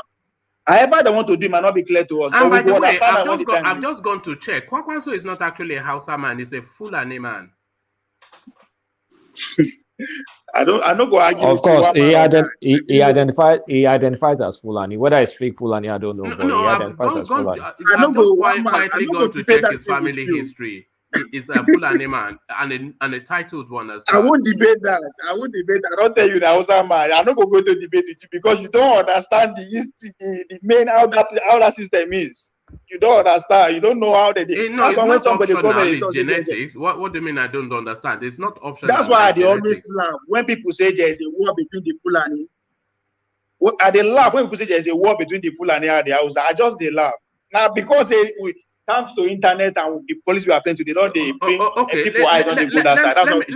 Let me give you a quick Ovie, please now. Let me give you a quick paragraph. So let me give you a quick paragraph. Then I want you to round off your thoughts. Then I want to go on to another contributor. It says, Rabiu Musa Kwakwanso was born the 21st of October 1958 in Kwakwanso, a village located in Madobi, to a Sunni Muslim family. His father was the village head of Kwakwanso with the title of Sakin Fulani. So the Dagian Kwakwanso, he was promoted to district head, etc., etc. So he is a Fulani man. So I'm not quite sure. Okay. And a titled one at that. But one man, they didn't mention there that it's a Fulani. I agree with you. Yeah, they didn't mention there that it's a Fulani. They just say his father hold a title. No, hold on. Let me read it again, Ajande Koko. Rabiu Musa Kwakwanso was born on the 21st of October 1956 in Kwakwanso, a village located at Madobi, to a Fulani, to a Sunni Muslim Fulani family. His father was the village head of. Just listen to this. His father was the village head. That's okay. That's okay. All right. So round up your thoughts over here for time. For the sake of conversation, I agree with you. Okay. So that's what? No, I say for the sake of continuity now, I agree with you. He's a Fulani man. No, he is a Fulani man. You don't have to agree with me. It's a matter of birth. Okay. You know? Yeah. So over here, yes. So when you make outlandish comments, then people, of course, will push back. No, I'm not thinking why they talk here with the advantage. Now, just because nobody they pay attention to other narrative. We just come read newspaper, watch TV, we don't run. When you do go more, read books, you go understand everything. You go to talk differently. Here's why they talk. They say generally in elections, even when a surprise winner takes the victory, the surprise winner is actually in contention for the win. So Kwakwanso is not in the permutation for the Nigerian presidency. So for you to then say he will just evolve, can you give an example, one man? Like what? You are saying something that in any election that the surprise winner is always in contention. Can you give an example? That has to do with four ways. Let's say this is four-way election. I don't know how many four-way elections has there ever really been. We have four major contenders now. Oh, you see the belief say some of them will join each other. Okay, there's no point there. I'm saying as a general rule of thumb, globally, universally, as far as my perception, which is limited, you would say, but nobody comes from extreme. Even when Macron won, he was in contention to win, but maybe his chances are somewhat reduced. But nobody is going to come from just obscurity like Kwakwanso, and then they tell us that Abraham he's the president Lincoln of Nigeria. What is Abraham Lincoln? What happened to him? The first presidential candidate of the newly formed political party, which is the Republican Party. They formed it 4 years after Abraham Lincoln came into the scene, and he won. Was Abraham Lincoln contending American politics and press? Was that not? No. All right, I don't want to get too locked up in American politics because we are nearly 4 hours in. So let me touch on Google. No, One man. but you have to be brief though, because I think we've been out an hour with you Ovie, now. let me make this point. Yeah. One man, you keep on calling Kwankwaso obscurity and stuff like that. Look, if you are talking of parties in Nigeria, that have senators, House of Rep, State Assembly members, Kwankwaso Party is one of them. Labour is not one of them. So those are the structure that will help Kwankwaso in the election, that will contribute to his, having vote on election day as well. In the north, I keep telling you, one man, a lot of disaffected members from PDP and APC are moving into Kwankwaso Party. And those are giant people too, that have been, trampled upon by governors, particularly governors from APC. So when they don't move to PDP, they move to Kwankwaso Party. I watched one of the videos recently. One guy was carrying out his campaign. It at Kwankwaso Party in, I think it's in Benue or one of these states. Sorry to interrupt, Ajane Koko. Ajane Koko, you take charge for a moment. So when you finish what you're saying, Ovie, give us your commentary on the Google space, and then when you're done, then Kulata also give us your commentary on the Google space. Let me just attend to something briefly, and then I'll be back. But Ajane Koko, back to you. Okay, thank you, Mama. So, Kwankwaso Party is because we Southerners, is because they don't make noise on social media. They are on the ground. They organize. They are well organized. And they are working hard to make sure that north, it won't be for the way it used to be when you have it share between two parties. They are good. They are going to have a stake in the politics of the north. They're going to share vote, and they are going to have representatives as well in the north. They're going to be competing, and those two other parties knows that. They're competing with APC and PDP. So let us get it right. Don't let us look at Kwankwaso as if it's a party not to reckon with, or that just is from obscurity, or this in the way one man is describing him. It's not. It's good to watch him. Yeah. You know why they always laugh when they talk like that? They be internet, they don't follow politics from internet less than 2 years ago. And they don't worry this shit. That's how somebody telling me Abraham Lincoln no count. One man asked a very broad question: where has it ever happened before? But Thursday, has it ever happened in history? Not the way they happen now, way never happened before in this history of the world, as far as politics is concerned.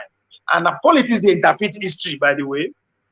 Politics interpret history. That's why I thought this way they happened before. They will bring and come back. They'll put it in a more way that is suit the conversation of the day. But nothing is new, as they will say. Nothing is new under the sun. Politics is more broader than the way we just hear. They say, now obedient. No, politics is local. If you know they pay attention to your local news, you can never understand how things go turn out. That's why I say, forget all this highlight and all this outlandish airline. What would they call analyze for here? You know, can go, they listen to you, they listen to radio for Ibadan. You know how those people think, because now them be the structure and the voters how they talk. You listen your local radio for even Anambra, you don't. But now waiting Vanguard channels tell us to just come here and analyze. That's why when I bring some countries, everybody say, that's okay. They say I go in the smoke. As I never smoke now for like a month and 2 days. So really, but you never and you're this way. If you can't smoke, you come. I never smoked in 2 weeks. Maybe not. Maybe that's why. What's his name? Rational man will just say, "Oh, now withdraw." And I'll go and smoke. Go and anyway, smoke. Go and smoke so I can come back. This one, and I know they talk over people. The transition they saw there's a delay between me and from the other end. So that's why before I will stop, I will just yes on that person they talk. Nobody I won't talk about any other person. Back to the Google space. I tell you, you know why I was trying to disagree with you, say Nigeria no fit do them anything. Nigeria is the top 6 in the world amongst the internet users. Now few countries, like China, India, America, Indonesia. Those are the people who are ahead of us. And in the African continent, nobody there our league. After us, we did about 130 something as at 2000. The closest nation to us now Egypt, which is just 50 internet users. And again, as I we're talking about money, but it's not about money. If you go read the Brave New World, go read that book, you understand the world that we are entering. It's about data. Our new oil is data. What if data and me and you? So there's no way they will ignore that space, knowing the amount of population we have there. And again, if you follow the Atiku and Wike theory, Atiku is not wise to let Atiku go to empower all his competitor. Google has competitors. Amazon they are ahead of them. Apple they are ahead of them. Microsoft they are ahead of them. And within those people, now then they control places like Yahoo. Yahoo. Facebook they there. Spring they there. Those way they America understand what I mean. Budo, that's what Chinese are on. Then something text do or something the way the Russian use. So there are a lot of competition that you will not allow a country like Nigeria to get it to. Not your own disadvantage. And that is what like Mohammed, because they used to lie, at times we know they pay attention anything they say again. And he made that point very clear. We are the highest internet user. If he ignores like that. Are they going to not agree 100% to what like Mohammed wants? No, I don't see that happening. But there will be a drastic measure to make sure those people they term as a lack of word nuisance on internet where they abuse the state and all that. There is going to be a drastic action where they will flag their videos, anything with them like that. That will happen, but saying they will take them out totally, I don't see that happen.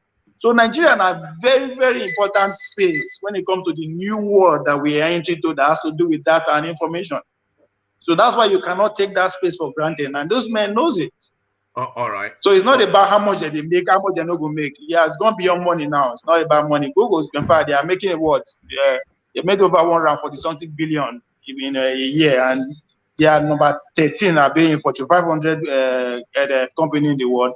And they are number 4 among the, some of the biggest companies in the world. So money is not really the enticement, but how many data, how many market share. With the cable coming to Nigeria, the Equano cable coming, subsea cable coming into Lagos, that from Google, that tells you the level of investment and belief in the Nigerian market that they have. So they will trade you on YouTube so fast for that, so they won't care so much about. They won't even think about it. It will even be a small functionality that will be getting. Yeah, so that cable is going to make them billions of dollars in what you just said, data. You know they're building one of their largest outlets outside of the United States in Nigeria in that Banana Island sort of space. So yeah, they have that the data center there, and they have the cable, the corner cable coming into Lagos, which is going to be a good mine for them to make money, and they're not going to. They will sacrifice us on YouTube so fast, so that's not even a question. They will do that so fast. All right, thank you, Ovie. So Ovie, for time, let me go on from you to Kulata and have Kulata pick it up from that spot. The Google space. So Lai Mohammed has frog marched Google to his office, asking them to delete some of these Ipobian channels on YouTube, and YouTube just said to him that give us the list, and they are dead immediately. And they also went on to say that also give us a point man in your office. Anytime you want us to get rid of anybody on YouTube, we will do that. So now just that language of surrender and free speech. But then of course Ovie and Babati, they've expanded on some of the reasons why. Kulata. The reason why is pretty obvious. Google is an advertising company. So how do they advertise? How do they get their main clients? Their main clients are all these companies that want to personalize their products by pushing you what you want at the right time. So sometimes you think that you're thinking some things and you're looking at your phone and you're seeing those products and you're wondering, wait, how did this happen? Like I was just thinking about bicycles. Like I was just thinking about titanium bicycle or something. And somehow you're clicking different sites now related to bicycles and you're seeing ads for bicycle. So how does Google get all that stuff? Algorithms. They need to mine data. And where do they mine data from? They mine it from us, the users, and we give it to them for free. So if all Google takes to kind of like keep this mining base, I mean, they're mining how many? Maybe how many internet users we have in Nigeria? Let's just say 90 million. Let's just say 90 million for the purpose. I'm not sure if it's accurate. But you have 90 million users that you can like get their patterns, anticipate some of their thoughts, and you can kind of like push it all over the world. And ultimately, Africa is the last frontier because by the time you maximize all your customers in Europe and Asia and all that stuff, you need to just enable Africans a little bit more. That will be your next purchasing block. So Google needs us in two ways. They need us to mine their data so they can further target the algorithms to, get more matches for, push products across people and get more paid for that. Also you'll get a lot of click-throughs. So Google will listen to lie, and it's not just Nigeria doing the same thing. India is doing the same thing. Many countries are doing the same thing. And Google doesn't want the likes of Nigeria to go the way of China, to go the way of probably Russia down the line, where we'll put like a super firewall that you'll no longer be able to use Google because, China blocks all those things. Whenever I go to China, you need like a VPN or something to be able to use Google. So they don't want that. So they want to keep that 90 million and growing number. So whatever lines, Mohammed is like, alpha or God, how high do you want me to jump? So Google is a business. They have to protect their business. Forget free speech. If Twitter can ban an ex-president, what does it take for them to ban iPod? Nothing. So Google will do what is good for Google. I think it's good for Google to keep its 90 million customers in line and in check. All right, Kulata, something curious? I actually did a video on this sort of area of topic about 3 years ago, long before I started to live stream. I just used to do voice videos then. Let me just give you a snippet of it. This is almost exactly to the thing 3 years ago. So I cover a lot of it, but listen to this. Hold on. So this was me 3 years ago. My voice was I don't know, man, but a weird voice you hear. 600,000 play in no. So in effect, what I am saying is that the gold mine to harvest, to mine in Nigeria, the gold fields to mine in Nigeria is actually within that space. Is within that internet provision space. Hello guys, and welcome back to the channel. Now, I came across this headline which I just wanted to share with you. So apparently in November 2018, the amount of internet users in Nigeria hit 111 million, 111.6 million to be precise. Now just think about that for a moment. There are 111.6 million internet users in Nigeria. So now that is quite a significant figure, and that really is a gold mine of opportunity for somebody who has both the imagination, the perseverance, and the expertise to tap into it. So think about that. 111 million, 111, I keep forgetting the 0.6. 0.6 is 600,000, by the way, so not to be forgotten. So 111.6 million internet users in Nigeria. Now, if you can think of a way where you are able to provide a service where you can charge at least, let's say 50%, let's say 60% of them, ₦1 a day. So that's 60 million naira a day. So, and really, I am sure there are services that you can provide that will enable you to fairly charge at least a large portion of these users at least 50 kobo a day. So imagine that. So there's me, and that very peculiar. I didn't know my voice was that peculiar, but your voice sounded like Osun State, right? Now, look at that. Your mic needs to be fixed. Man. What happened to that muffled? That was going back to I think about 3 years ago when I used to have just like a camcorder. I just speak into it and I just throw it up on the internet, because I enjoyed it. You never really meant anything to me then, but no, those data, 111.6 million back in about 3 years ago. So it's even higher. It's higher than what I projected. 150. Yeah, and by the way, what made me do that video is not 111 million phone providers. No, they were buying internet bundles, which is different from a phone bundle. So that is to tell you then that they are accessing the internet. So it wasn't. So the market is huge.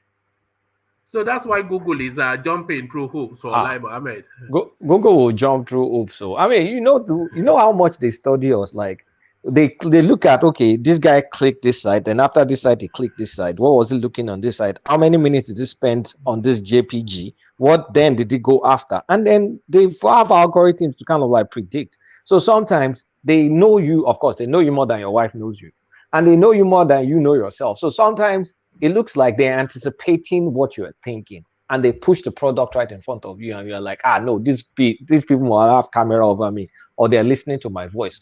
Sometimes they're not listening to your voice. They just kind of like, they've nailed you down based on harvesting millions and millions of human behavior to be able to kind of like anticipate and predict your next move. So Google is not going to let go of Nigeria. Whatever lie Mohammed or the next government says, they will do it. They will definitely do it. And it's not just Google. A lot of all this IT companies, they will bend, because Nigeria, we're 200 million strong. That's a big market, a massive market that nobody wants to lose for anybody. And the last thing they want is for Nigeria to deploy a national firewall. They don't want that at all, and they don't want to push government to go towards that direction.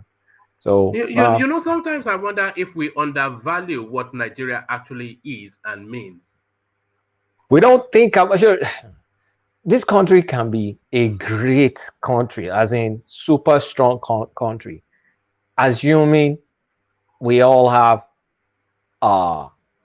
education and we have the same shared values. Like if all of us, across the South, even Igbos and Yoruba are different, but we kind of like value similar things. We value very similar things.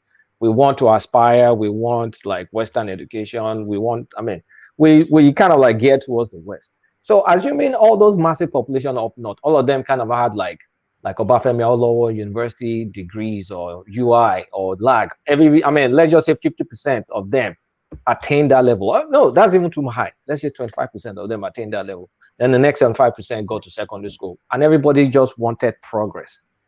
That country will be amazing. Like we'll be standing shoulder to shoulder against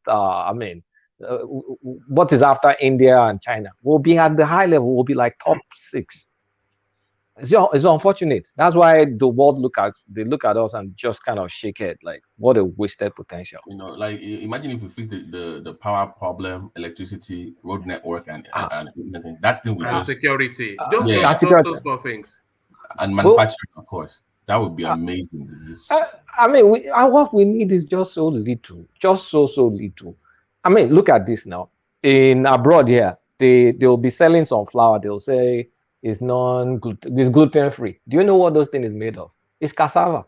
Why can't we be making all those? We're the highest producers of cassava. Why can't we making all this like gluten free flour? People will buy the cassava from here, or we eat everything we produce. And by the time you just do a few tweaks, grind it, sieve it, do whatever, you put it in the bag. Look at the value chain. Why can't we have that value chain? Even 75% of that value chain. Let's just say we even get it to Pong Pong. What's it called? Like Bako Super Sack, and then they go and put finesse it into small packs abroad. Fine, but we still make a lot of money. But we just plant cassava. we eat it. We hardly export anything. We're not making. We don't have the manufacturing to back what you just said. We have those plants, right? But we don't have the manufacturing hub to process those things before we export out. It's the problem. So we have to actually do that. Like, forget people that are producing it on the farms. There's more to that than the farms. You have to have manufacturing hubs to process those plants before you export. We have a few. I mean, we have it up to maybe 25%. Like cassava, we can dry it, we can package it. It's dry goods we're talking about here. Dry goods. It's just additional steps. Yeah, but that's what I'm saying. Like, we don't even have those kind of things in place yet. We're almost there at some point. We're almost there, but we need those. You know, in that space that you're in, Kulata and Babati, I'm with you in that space as well. Just to say, I've always been of the thought that Nigeria, maybe by extension the rest of Africa, they should have it as a policy position that that nothing can be extracted and taken out of their space in its raw form. So at least one of the processes that whatever it is has to be gone through in that country. Do you see? Right. And that in itself will just create the. Okay. Even a clear example is tomato now. Even do you know how much we waste in those places? You see that idea, one man. It is going to create a lot of job, a lot of wealth, a lot of. If we just one process, just one of the process more, but you cannot just pick from the ground and put it on a ship. No, that will bring industrialization, investment, job creation, expertise, wealth creation, and everything. We just just feel like we are in heaven for a long time, and it's not just just as a policy position, you cannot take something in its raw form. So, and the thing is, we don't need to complicate. Look at it, one man right there. Look at what he just said. One policy position. Look at the way we transform the economy of that country. Just only one. No, we are not talking about other sectors. So just only one. Let me give you one more. Look at on agriculture alone. Just to make tomato paste only. If you are doing emerald, you have to at least wash it. Okay, let me give you a story on tomato paste. This is real story. So they actually built a Spanish company. I've forgotten the name now. It's skipped my mind. Built tomato paste manufacturing company in the north. Guess what? They got there and they started kidnapping. So they left. So that thing right now, that plant, massive plant. I think it was a woman that built it. Was it not a woman? I know some Moimbos from Spain that was helping to run it. And those guys, they're begging them that, okay, please come back. Those guys are saying, well, for us to come back, government needs to put a soldier to protect us. Otherwise, we're not coming back. So right now, there's sunken investment there. The tomato plant is there, wasting. Do you know how to make ketchup and tomato paste processing? Just storage only. Silos, you can foreign direct investment is not coming in anymore. It's not coming in anymore. Now. There's no security. So it's not coming in anymore. So the nation is fast failing, and everything is going down very, very fast. It's just soldier. And it's all down to one problem, insecurity. Right. And that's the insecurity narrows down to one space. We all know who they are. If you fix security and you have an efficient train network to move goods and services to either the agro airport, I know Ogun is building one in the Jebu area, and you have close to the to move goods to the seaport for shipping and processing. So if you fix that problem of security, transportation, power, you give all those companies. There's no reason why, if I'm a small scale business, I should be paying the same tariff for electricity like the regular individual. I should get tax breaks to reduce my cost of production. So those kind of policies need to be put in place to make it easier. There's a difference between policy positions, which you can put in easily, and the feasibility of getting the will to get some of these things done. That's where the politics kind of we don't have the will at all, right? We do not have the will because we're not desperate because there's oil, and we're also not that desperate because there's also the population. Because I sent you one link. I've been shouting taxation. That's what the government is going to do now. That's why I sent you the link. See all these Kulata's lamentation. They're thinking about it because rather than them to actually go You mean after the one of paying off the over 50s? Yeah, the state governments are begging the federal government now to start taxing because they're losing oil money. Now they want to they want to go after consumption tax so they can cover more people. But here's what I'm trying to say: like, assuming in the world there are trade deals, so let's not kid ourselves that we can just start manufacturing things and one country will be buying it off. From us because there are quality issues. There are trade deals. There are all these things you need to negotiate, which is maybe sometimes why I scorn what Obi says. But if you just think of areas where we have comparative advantages, like we should be, comparative advantages. Like I said, cassava, highest population. We produce the biggest amount of cassava in the world. Yam, we produce the largest amount of yam in the world. Dry ginger, we're one of the biggest in the world. So all those things that we produce that we're naturally good at, like oil, that is the area where we should concentrate on, because no matter what, we'll be producing it cheaper than China. If we produce bicycle in Nigeria, it will be way more expensive than what China will produce. So nobody will buy from us. So let's focus on simple things that we already have natural advantages in producing. Just do that. And also, of course, you need to fix all the basic problems that all of us know about. But from that consumption to manufacturing, it's just stick to basics. Like, let's have ethanol from cassava. Let's have non-GMO this. Let's have what's it called? You can generate electricity from ethanol. Of course not. Of course. You can drive your car on ethanol. There's so many things you can do from ethanol. We're still waiting on Candy Dam to give us power. We're such a ridiculous people. We're not serious. A scientist. I don't know if you are, but we are coming up with all these ideas. So it's not as though we are super brave. And there's simple things. There's very simple things. Even Enugu with their large coal deposits should be independent as a region. They have enough coal to power their own thing right over there. They should be independent as a regional hub. They don't need Kanji Dam for any electricity at that point. I don't even know. Okay, they don't build them no more. They don't build them no more. That's the problem. When they sit down in Abuja, what do they discuss in Abuja during those meetings? What did they discuss? How to share money now? It's just they just go to loot now. Waiting. Well, I like one thing that happened. Badagry Port, they just gave private people. They just gave them. They gave them that Badagry Port 45 years. Bring your money, do whatever you want. So that one, the private people will bring their money. They'll build the port in Badagry and they'll charge whatever you want. Then after 45 years, they will now return it to the government. So if we as Nigerians can't do stuff, bring people that will bring their money and let them dictate their terms and let them put the facilities in there. It will benefit us for the long run. I keep saying that's like I know, but the Fulani thing and Atiku right now. It's not a pity that it's a Fulani man. It's not a pity. I'm between Tinubu and Obi, and more Tinubu than Obi because of his past record. So that's where I am right now. No Atiku for me. All right. All right. Thank you. And let's not forget my initial statement on this platform earlier in the morning. Which was that we need that Lagos to Calabar train network, please. That is to me, that's the biggest one you need to focus on. They've defunded it. They what? When? Yes, no. Go and check. But they suspended it. But that will open up that country like never before. I know. That is a huge.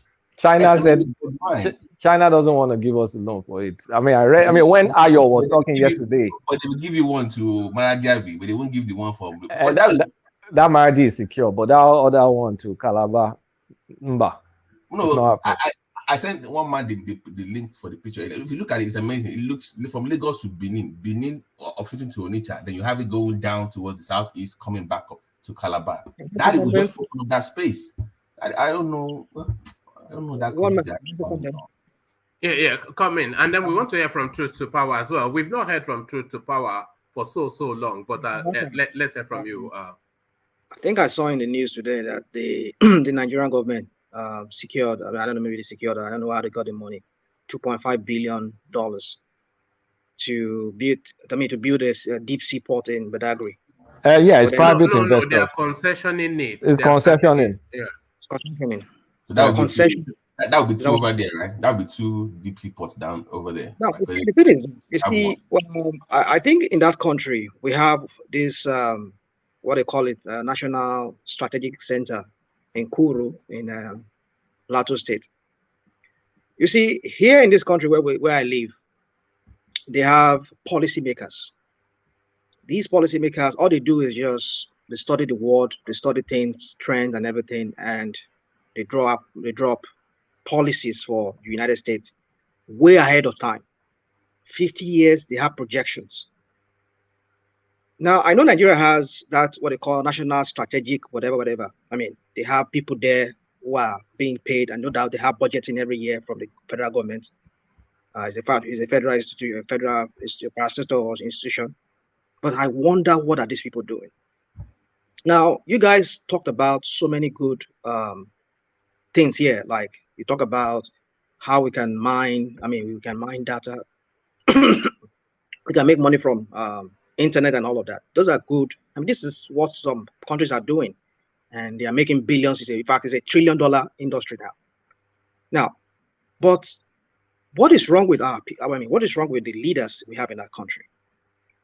Now, this National Strategic Center that I'm talking about, what are they doing? These are so many questions we can be asking.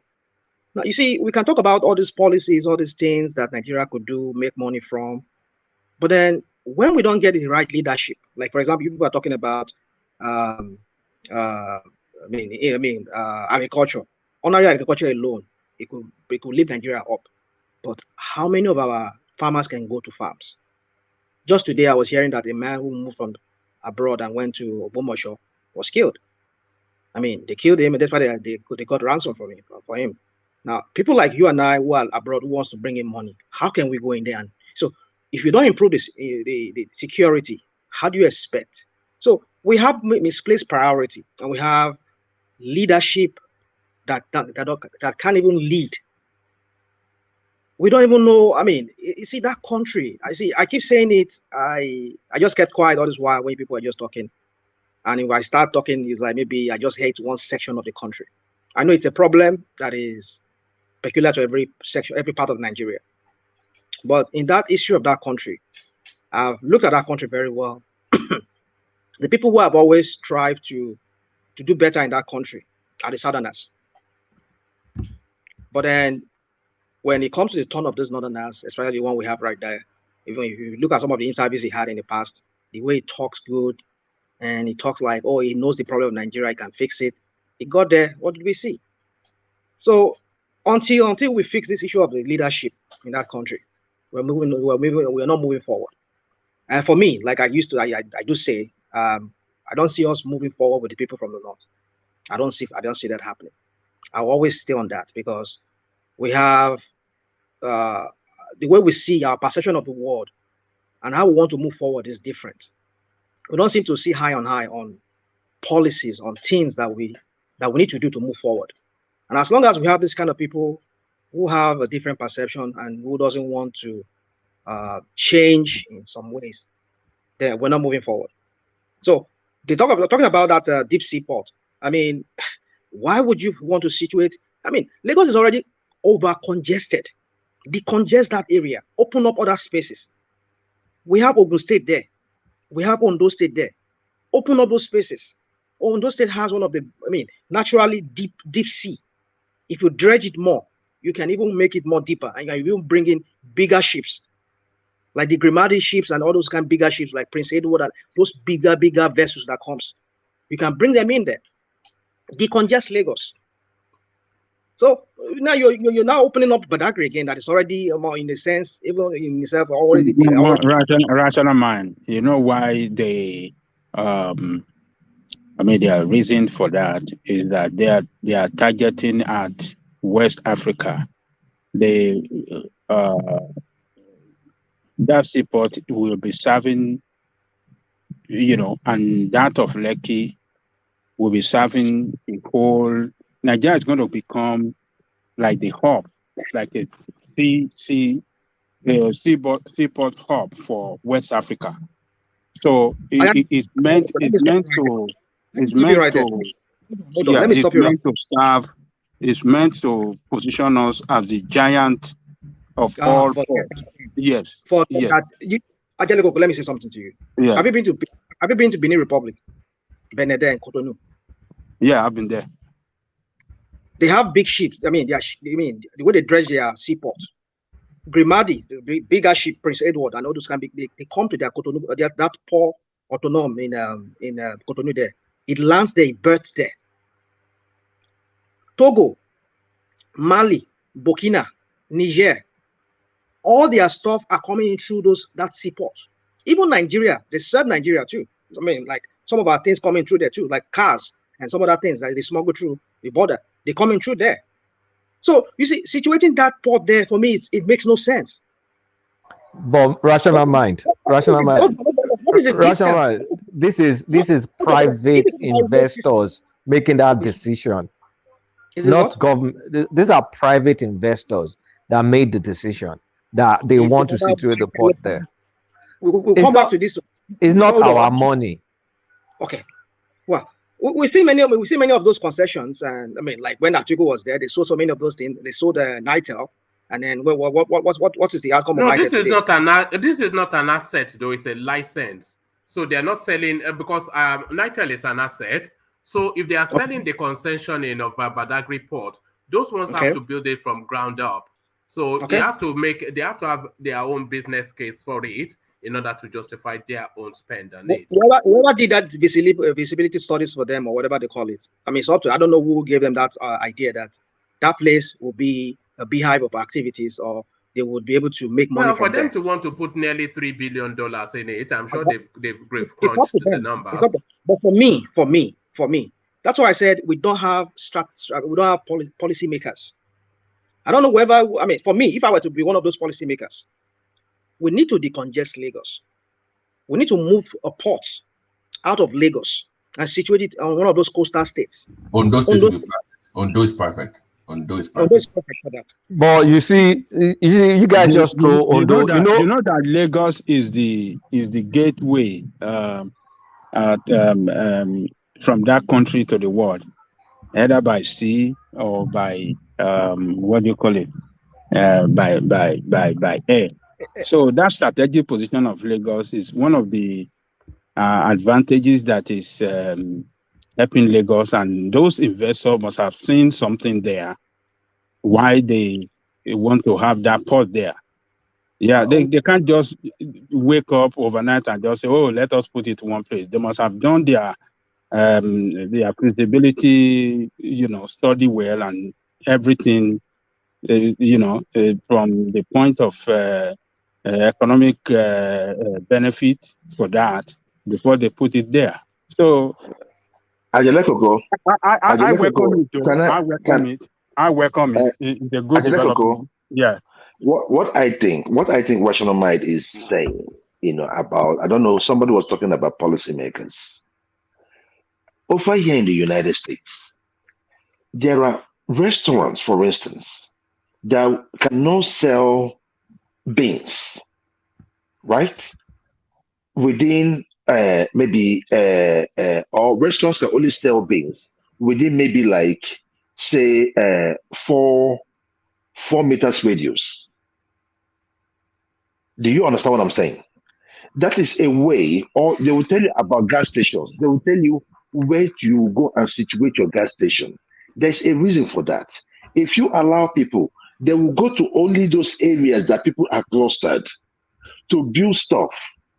But when you move them out, you tell them, hey, if you want to build this, look at Ondo, go to Ondo. You decongest Lagos. There is one thing I said earlier on about the centralization mentality of Nigeria.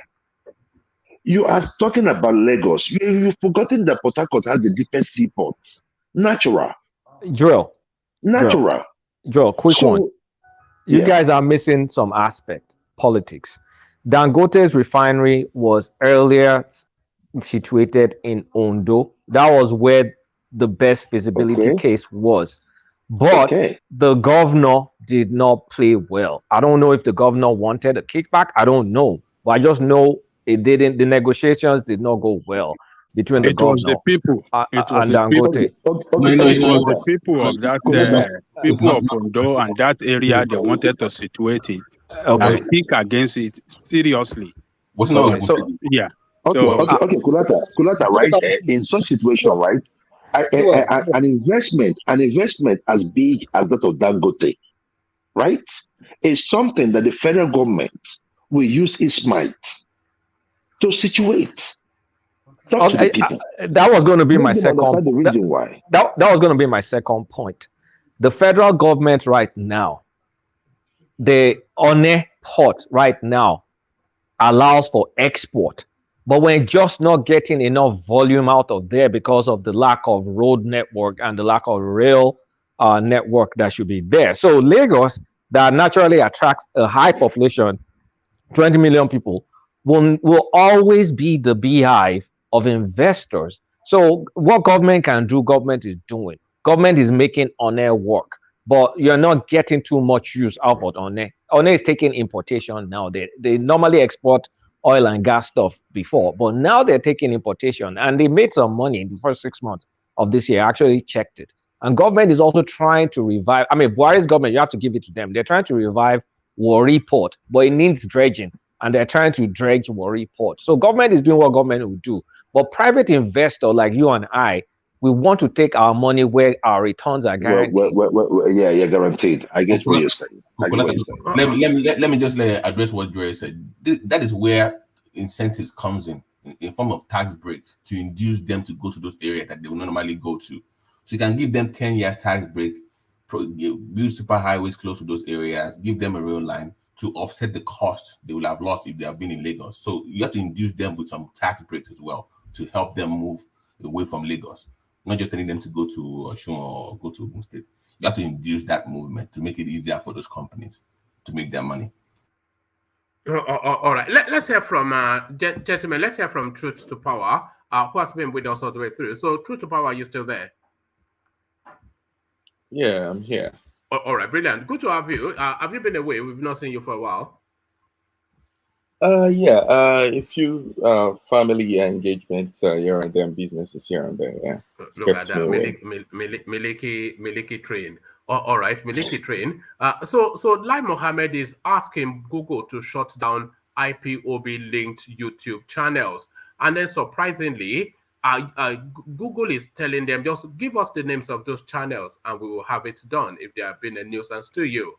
So we were discussing then why Google will accede so quickly to the Nigerian government's request, and then we were deliberating on Nigeria's space in the social media space. So our thoughts on that are Truth to Power. Yeah. Good evening, everyone. Good morning, good afternoon for those in different places in the world. Yeah, I think off and on I've been following the platform, and I think just as an aside, I just want to continue to thank One Man for doing a wonderful job of getting very great minds here to discuss the way forward for our dear country, Nigeria. And I think just as a part. Sorry, are you adding rational minds to those great minds? Yeah, I'm not leaving anyone out. All right, okay. You're a generous man. Carry on. Everyone has had people like Joel of Nashville, Kulata, over the course of this past few months that I really have not been here. Every now and then I just take out time to listen, and everyone, even Maria that came in yesterday, I just listened to snippet of what she had to say. So everyone has been. The quality is really going up and up, isn't it? In terms of the panelists, the quality of people there. Yeah. Exactly. And we have you to thank for that. So to the topic of discussion, a lot has been happening in the Nigerian space as we see in the last few months, particularly with respect to the government of the day in terms of their policy position about different things, where we think they should address certain themes in terms of especially security. But we've not had it the way. In fact, expectations of people have not been met, even in the barest minimum. So yes, with respect to Lai Mohammed speaking again to Google and then asking them to sort of what was it again? Was it to blacklist or to? Yeah, to remove certain channels that they say align with extremism, especially the IPOBIAN sort of channels. They Okay. actually give them a list of channels to delete. Okay, fantastic. So yeah, so I think all the contributors so far that I've spoken about it, I think they've spoken well. They've done a good X-ray of the topic. Just to add my voice to it, yeah, everyone knows that Google is it's a private company.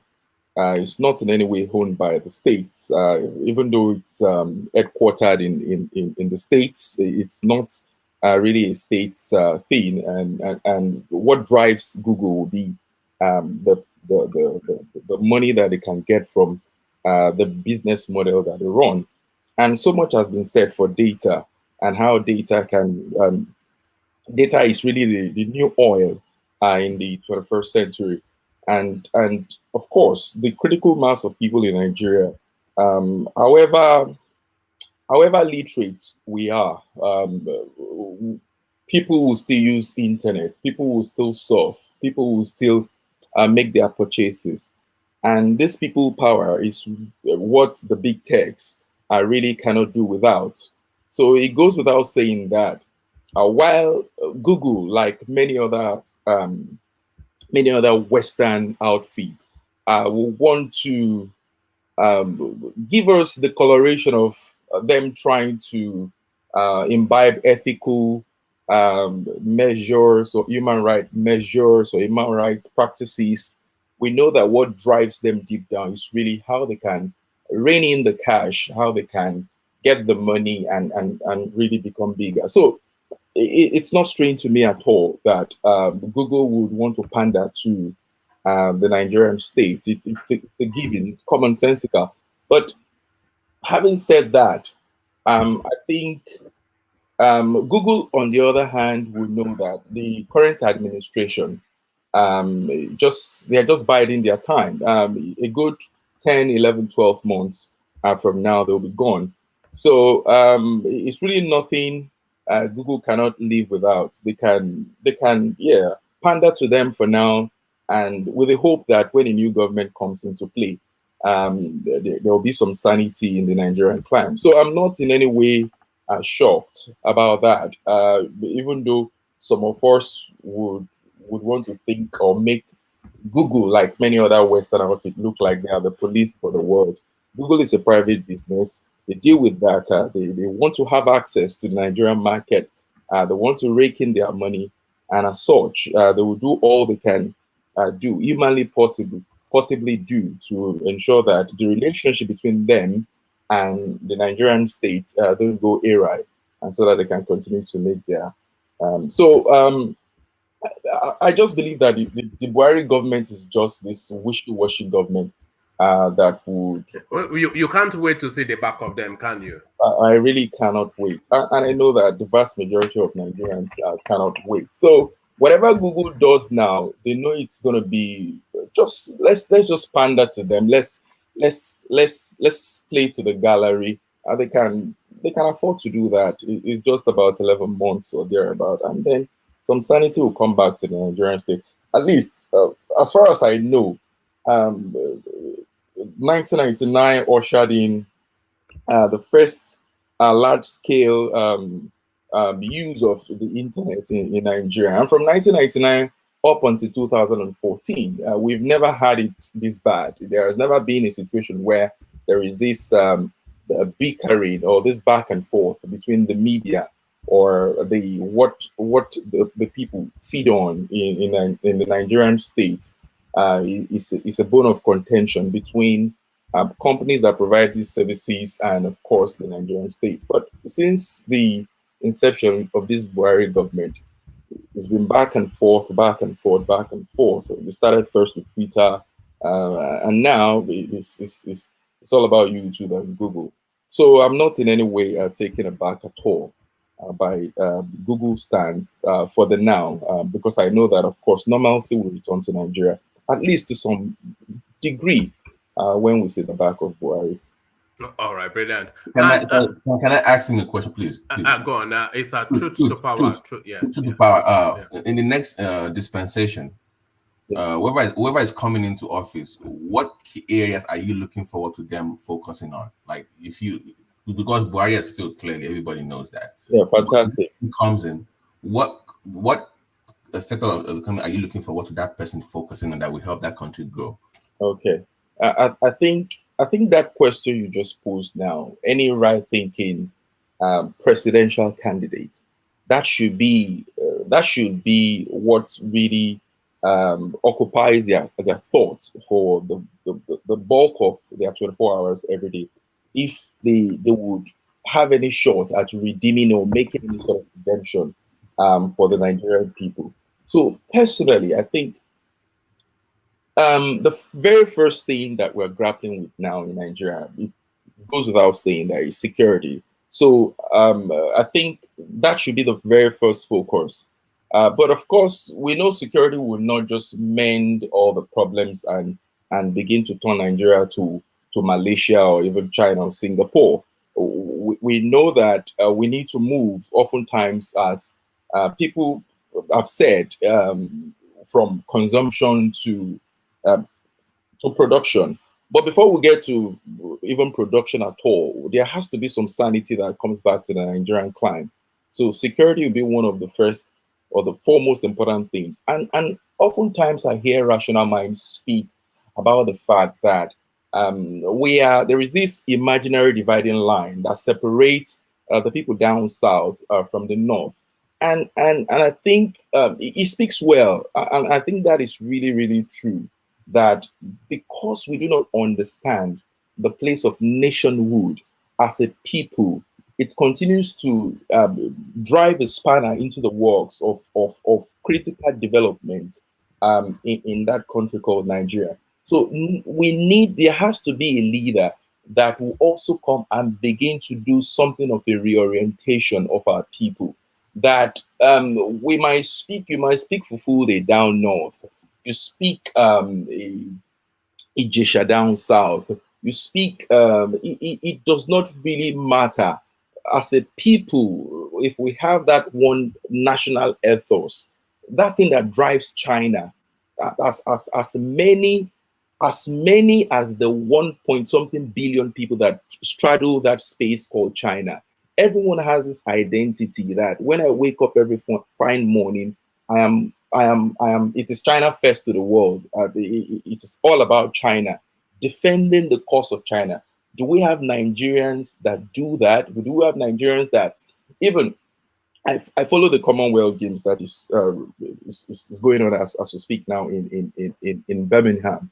And engineer is one of the people in charge of that. The engineer that comes in. Yeah. Okay, fantastic. So yeah. I follow it because I'm a big lover of sports.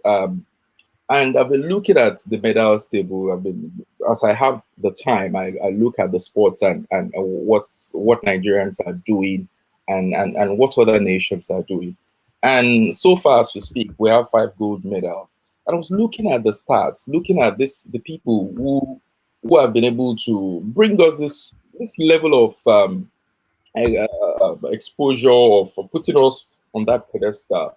And I think a good 80% of them so far who have won the medal, a good 80-70%, they train in the States. They train in the States. So I was like thinking, what has Nigeria really offered these people? Imagine these people, they don't have the facilities, they don't train.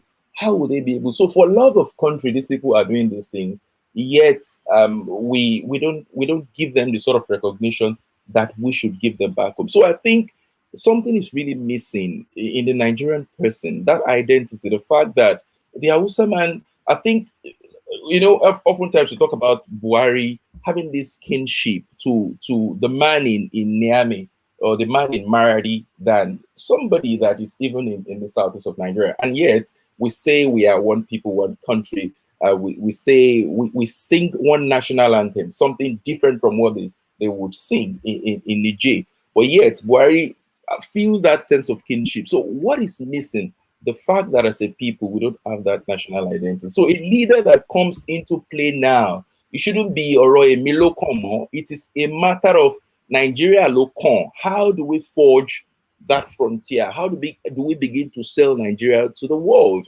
It is now Nigerian first to the world. Enough of, oh, my tribe. So if we continue to do that, it will continue to stifle progress. So security first will be the first things. And I think it's a two-pronged fork. Of course, how do we solve the problem of security?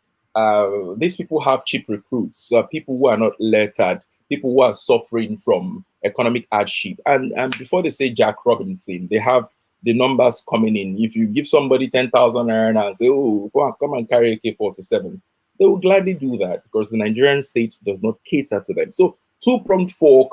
Begin to see how we can really increase the level of literacy in that part of the country. Down south, we're not there yet, but we have at least, I was looking at the figures recently, it says that 62% of Nigerians are lettered.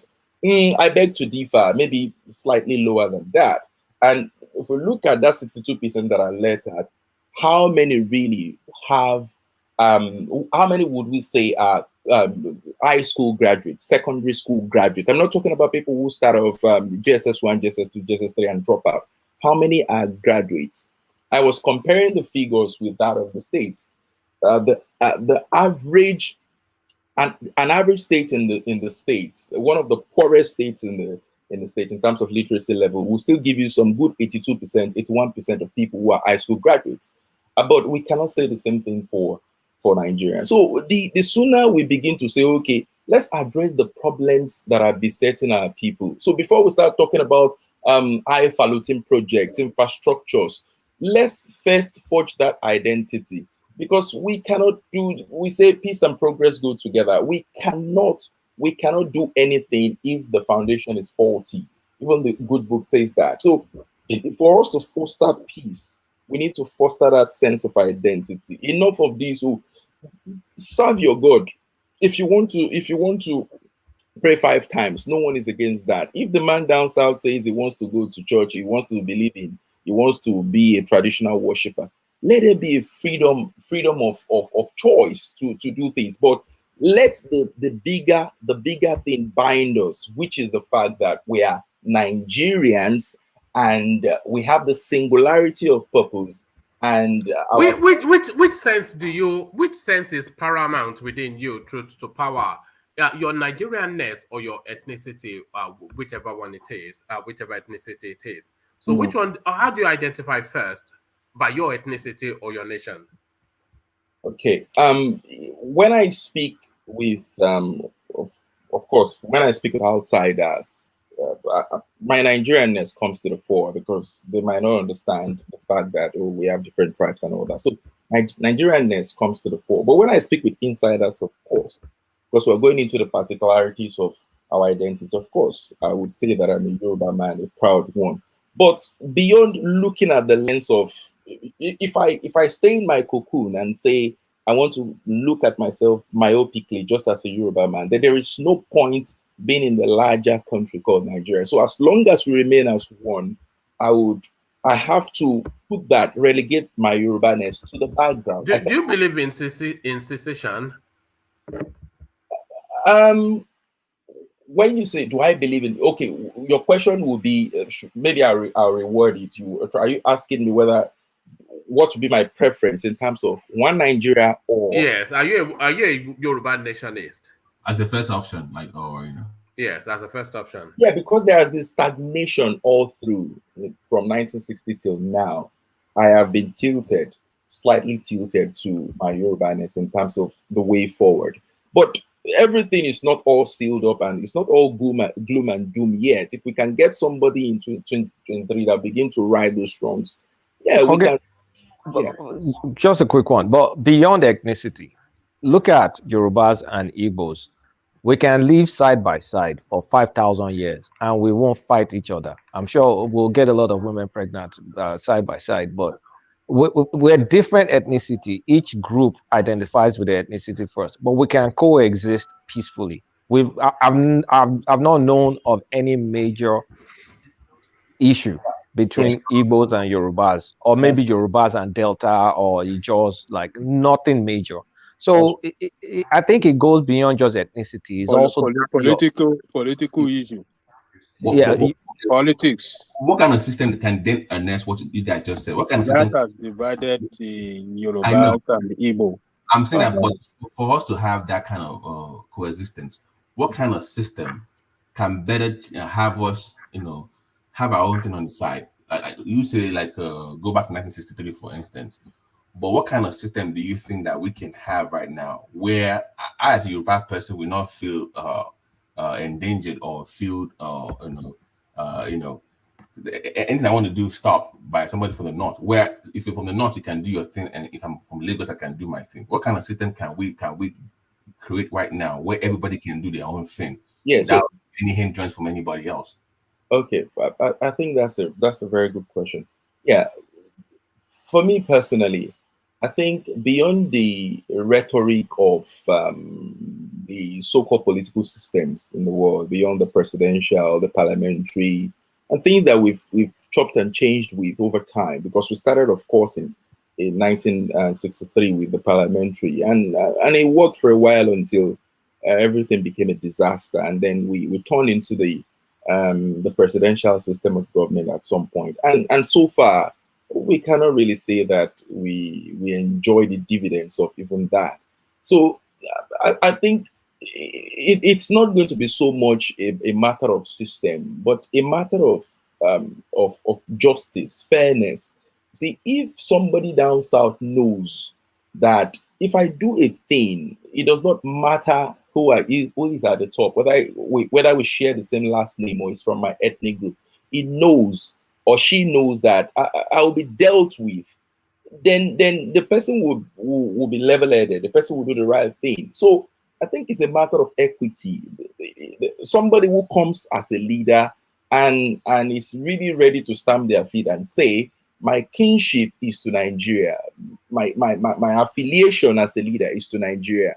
It wouldn't matter whether because I'm from Anambra, then everyone who does anything, whether right or wrong, from the east or the southeast, I would just give them a pat in the back. So it's not so much a matter of, maybe we can at some point find, if we think that just getting a political system for Africans or for Nigeria, or by Nigerians for Nigerians.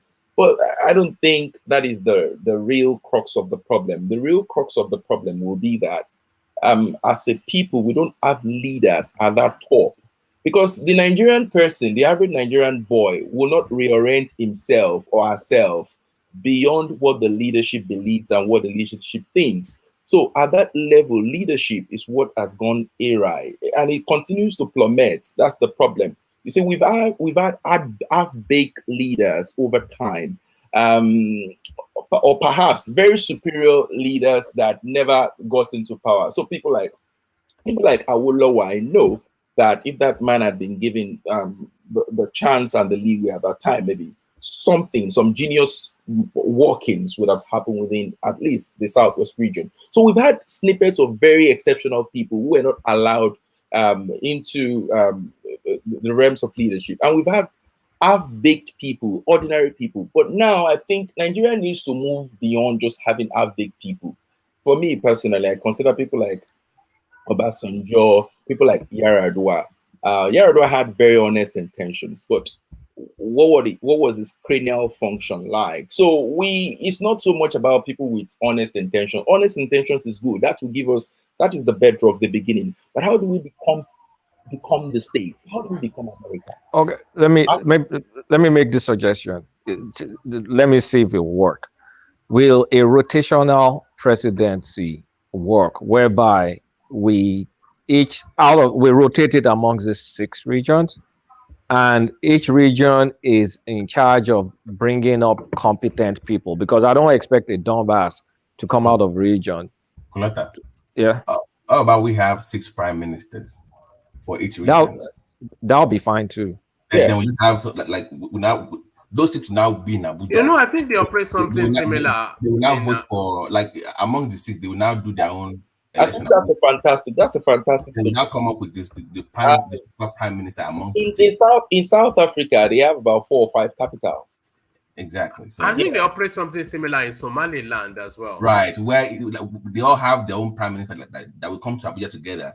So they will now amongst themselves vote for one of them. And I think this issue of marginalization that will be over. We will discuss over straight away, because you have everybody right at the table. You have somebody from your own side just at the table making decisions for you.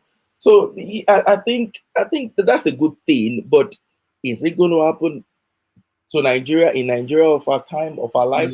Because I'm saying that the turn by turn thing will always cause trouble, because you will feel like you're gonna wait for a Milocon thing will come back up again. Plus the fact that we are, you see, if it's just these 3 blocks of Wazobia, you know, we every time we latch on this thing so easily, as though the 300 or hundreds of other smaller ethnic groups don't matter. These people also count. And that's why we see that people like the Niger Delta militants, they would oftentimes they would when they are not happy with what's happening in terms of their allocation or what the federal government is doing with their oil, they would oftentimes come out and belt out and want to fight the state at different times. So beyond just this Wazobia, because I think we concentrate so much on this Wazobia, because Nigeria is so much more than Wazobia. How do we cater to all those marginalized groups as well?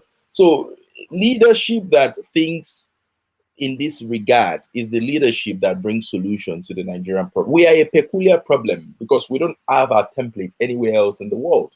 We are not, in fact, we are already crying in terms of the many things that divide us, in terms of the natural things that divide us, in terms of the Efik man is different from the Yoruba man, is different from the Ibibio man, is different from the... We are so diverse people. So we're already crying from that. And now upon that, we have added the problem of religion. And I think that's a self-inflicted. This big dividing line between Islam and Christianity, not to mention the African traditional religion, because at least those ones are taking a back burner. They are not so much shoving their doctrines or their way of life in, and it does not go contrary to the constitution. But Christianity and Islam, I think people who practice these religions in Nigeria, we need to take a back seat, take a chill pill. If you think your religion is going to take you somewhere after, give you an afterlife, fine. But you don't have to force it on another person. You just take a chill pill. It's more the nation we are building. It's more the country we are building. If you don't have a country, then how do you even practice your religion? So can I take a step further? You know, I said the 6 prime ministers. Yes, sir. What about those 6 prime ministers are voted for, right? So you might have 6 people that might be of different parties. We will not have any vice presidents. Just those 6 people will have a manager amongst those 6. Then one would not be as powerful as the other. They might have a head manager. So where does executive decisions come from? Yeah, it will be the head of the executive council, of course. It's just my own suggestion for fairness and equity. That way you have representation. So these people will have to. So where they differ in terms of a policy position, would it be? Then they will take a vote amongst them. There will be the office in that space as well, for them to make decisions. They will have a head. That will be the. Okay, so 6 people will pick a head for themselves. No, amongst the 6, based on what you call rotation. Like, so let's say it's the turn of somebody from the northeast, for instance. So that person will be the head of that council. So what powers will the 5 then have? And that has to be fleshed out by the policy or the constitution, but just to tailor it to where that person is not as powerful to override everybody else. It still has to go through them, but it will still have more powers than them, but not to the point where you can override them all the time. Yeah, I think everything is workable if there's a will. Yeah, just fairness, because those 6 prime ministers can also go back to their own region and still lead that region. So they have regional powers. to enact things that will be I think it makes sense, and I think as long as this niggling problem continues to perpetuate in the Nigerian peculiar situation, I think we need to start thinking outside the box. And I want to believe that the vast majority of us on this platform, we're still, maybe we're not that young, but we're not that old. And people like us are the future for Nigeria. Maybe not exactly the diaspora and crew, but people our age, people our kind, our worldview will be the people that would have to think outside the box for that. So let me give you an example of what I was saying. Let's say about power, for instance, and they have those 6 primes now. If I'm from the Southwest, I can say we are going to go with like solar or something that will work for my region. You can say in your own side you're going to use coal. Then we just design your policy formation, we pass it, then we're still going to design it for power, but the way we achieve it will be different based on our own region's interest. That way, I know it's for Buhari to decide what will happen in all regions. But I think recently, the issue of licensing in terms of production of electricity, has it been devolved? I think I heard something recently about this.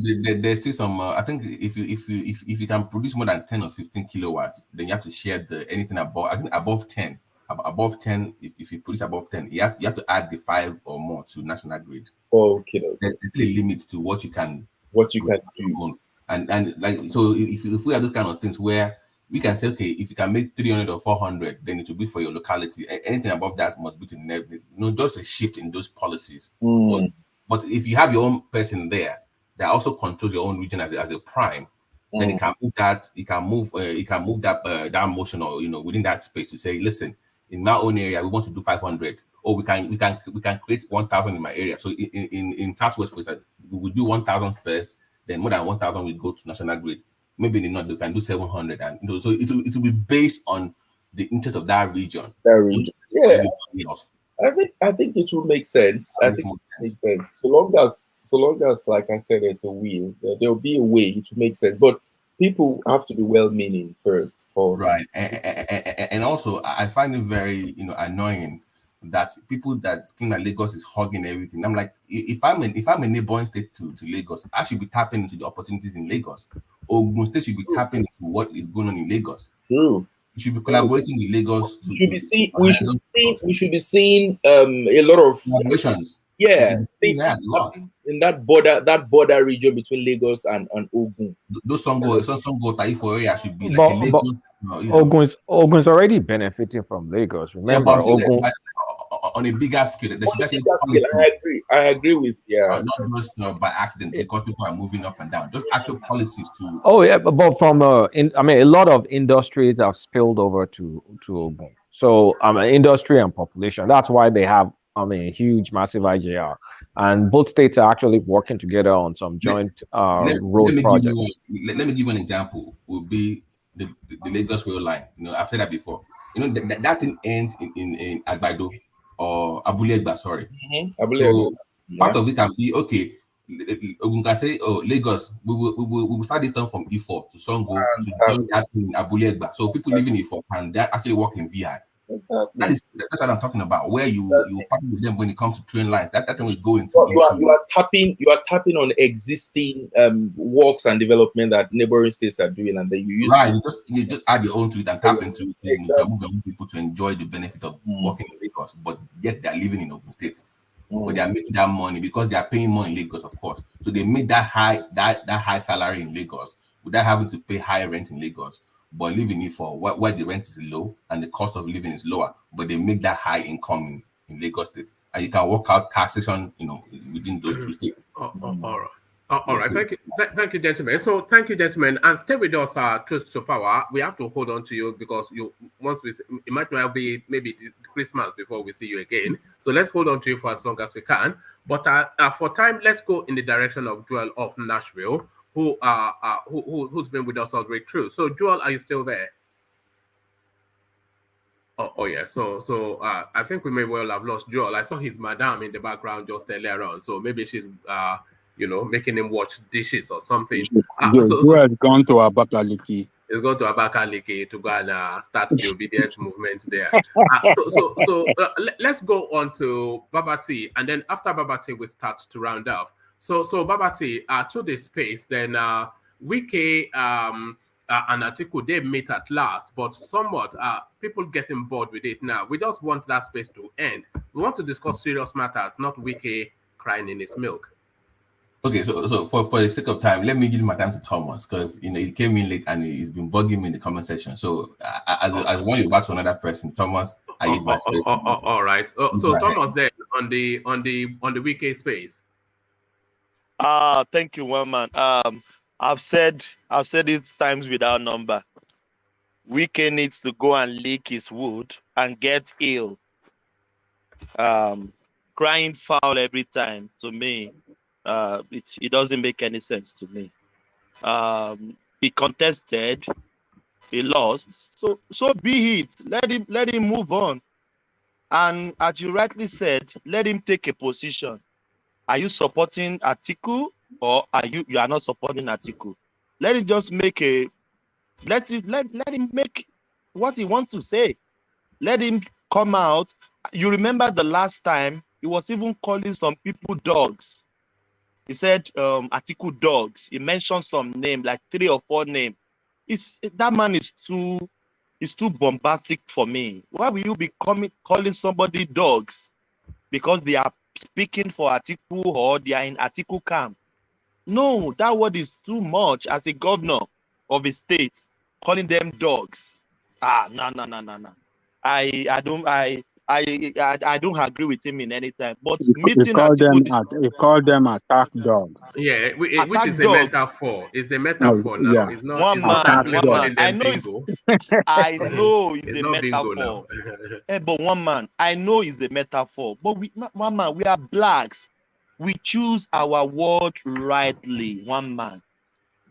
He called them attack dog. One man. We choose our word rightly. We are Africans. We are not Western world. We are not England. One man, they use some, when I got here, when they use some words for me, I get annoyed because those words trigger us in Africa. But here, they use it as a fun. They call themselves stupid. Somebody even addresses, if you make a mistake here, they call themselves, I'm stupid. But I feel uncomfortable because somebody call me stupid. It doesn't mean, but in Africa, we think stupid is something that is bad. But somebody here, they call themselves stupid if they make mistake. But one man, we are Africans. We choose our word rightly. So I hope they will come into the conclusion and they will settle their differences among them so that at least the space can be tidied up. And one man, the campaign will start September, just 1.5 months. So they should settle their differences, move on. If he wants to support him, let him support him. If you don't want to support him, let him support who he wants to support. Don't just make the place so untidy to me. It doesn't make sense, woman. I expect Wike should heal from his wound. Then let's move on. And to the Google space, Lai Mohammed inviting Google to delete YouTube channels that are pro Biafra. So what are you then making then of these wayward ways of Lai Mohammed? First Twitter, now Google. One man, I don't look it in that aspect. If we're a group, you are making insulting words to the government. To me, you are not doing the right thing. Is it because it's IPOB? Yes, I don't care if it is Yoruba Nation, if it is IPOB. I don't care who they are. You can't incite people against the government. Nigeria is a sovereign state. One man. Nigeria is a sovereign state. You can't incite people against the government. We know the government is not doing so well. They are not doing what they're supposed to do. But you can't incite people. One man. We were here one day. I told you they were raising funds for ESN, IPOB. One man, come on. Nigerian government, IPOB to them is a terrorist group. We know they are not terrorist group, but to them, they are terrorist group. And if you are raising funds, Nigeria think it as a threat to them. Maybe you are raising funds to buy weapons to fight the state. That is what they think. That is what they think. But if Google said, if Lai Mohammed go to Nigeria, Google to do that, if you are inciting, you can't incite one man. You can address the problem in the state, but you can't incite against government. And who is this government? We are the government, one man. It's not people sitting in the Aso Rock, it's the government. Everyone is the government. Because when this menace started, it will not eat only the politician. That's not true, Thomas. We are not the government. Government are the group of people elected to administer the state. So we are not. We are just citizens. So Buhari and co and the rest of they are the government. We are not government. We are just citizens. But we are not government. Ajale Koko, I understand what you're. But what I'm saying is, we contribute to the government. We contribute to the one man. Ajale Koko, we are still government because we have brothers and sisters. Maybe I have local government chairman there. As a brother, he's still my brother. So to me, everyone is a government. We come together to make the country go forward. That is my interpretation. So you can't incite people against the government. The presidency or the government, they will not like it. Let's take it or leave it. Can I ask a question, please? Yes, please. Thank you. So I like your stance, and I really do understand it. But do you believe that governance is synonymous with responsibility? And once the essence of that responsibility is really lost, government cannot really lay claims to any sort of you see, we have uprisings in different places at different times in the world because government failed. And I don't think Nigerian situation is peculiar. So once government fails, the issue of sovereignty, legitimacy is brought into question. And the issue has been defeated. Exactly. This is you see, on the part of the people, we have a responsibility. On the part of the government, they do have a responsibility, but they have jettisoned their own responsibility and then hoping that the people will keep their own part of their law-abiding nature. And that's not how a country works. So I understand that people must not incite, IPOB must keep it cool and quiet and agitate the right way, not take up arms. But where do we draw the line? Where do we say government is doing their best and IPOB should take a chill pill? Where do we draw the line? Have we seen that sort of response, positive response on the part of government? These are the things. My brother, I understand you, but you know what I hate most? Bloodshed, bloodshedding. Yeah, anarchy. Of course, any right-thinking person will have to detest that to the highest. I understand. So that is, my brother. All right. Let me Thomas, address round off that space, and then I want to start to round off. I want to keep it yeah. to about 5 hours today. Yeah. Yes. So one man, what is still scaring me about Yoruba Nation till today, that I don't even care about them. I don't want it. That is the shedding of blood. I don't want any one person, one blood of Yoruba person to be shed for a country. I don't want it. Because I read about BIAFRAN war. I'm not happy about it. So that is what is still pushing me back to today, and it will push me back to tomorrow. Because you can't take a country without a shed of blood. And I don't want it. I still have my parents at home. I have my brothers and my families and my brothers here with me. I don't want any blood of the person to be split for any nation. I don't want it. So in Lai Mohammed's claim, if you are inciting people against the government, it is not the right. Has the government done the right thing? No. But I don't like anarchy. I don't like what is going on in the Southeast today. Gunmen, killing people, kidnap. No, I don't like it, one man. That is just my submission. All right, brilliant, well put. So brilliant, well put. So thank you, Thomas, and thank you, everyone. I want to keep it under 5 because I have an early thing to do. So I want to start to round off. Of course, you know where we're going to land, the mighty one, Ajan Lekoko. So we kick it off then with somebody I suspect might not be with us anymore, which is X0. He was saying he wanted to go to bed, and I suspect he must have already, or he might have. So are you there, X0?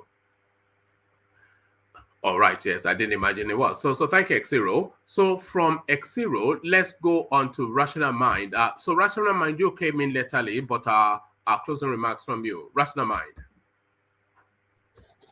Yeah, woman, thank you. Thomas, some of the things you said, I disagree with you, but that will be another thing we're going to discuss. Yeah, for me, you see, this clamping down on social media and all of that, for me, it's not about Nigeria. It's about regime protection. All true and true. This I don't want to call him. I don't want to curse here. I don't curse, but I feel like cursing at this time. This man there, who is the president, he's been abject failure. All his concern is just about just making sure he does his ATS complete. Whoever is trying to prop him up, that's what their concern is. The real threat in that country is not the Yoruba nation. It's not the BIAFRAN people who are clamoring for this nation. The real threat in that country is the Boko Haram and banditry, so-called banditry in form of which is, in the actual sense of it is terrorism. Those are the real threats. And so the question is, why are they not putting all this insurrection? This insurrection is why are they putting them down? Why is it that the focus is on the Biafrans and the Yoruba nation? So for me, I think it tells us that it's not about the people. It's about that protection of the regime, which is the admission of Buhari. So I don't think I have much to say. It's just up to Nigerians to listen to us whenever we come on this platform, another platform, to analyze things like this. We want them to see things in the real way, in the real sense of it. So that's all I have to say, one man. Thank you. We would have loved to speak more on that topic. I think you have to go, one man. So all right, thank you, Rational Mind. Come earlier next time. So thank you, Rational Mind. From Rational Mind, let's go on to Thomas. Let's go on to Thomas. So Thomas, to you. Oh, thank you, one man. I will say this: Nigeria will be great again. May God bless Nigeria. May God bless everyone. Thank you, one man, for having me. So what are you wearing? You're wearing coat in August. We're in winter. August. We're in winter already. Yes. Australia. We are in winter. June, July, August. Okay. Just stay in Australia. But what's the weather like in December, November, December? Summer. Oh, that's your summer. In December? Yeah, that's our summer. December is summer. Wow. Yes, summer. Ilé ayé ìpẹ̀kun làwọn ilé ayé òdì kejì ni Thomas ń gbé. You know they consider it the end of the world, Australia. They call it down under. Yes. The opposite of the northern hemisphere, so it's just the direct opposite of what we have in the States and the UK and all the Western nations. So yes. It was like -1 today in the morning. Really? -1. Yes. Wow. Yeah, that's summer in Russia now. -1 is I go to Iceland and tell them you are wearing coat in -1.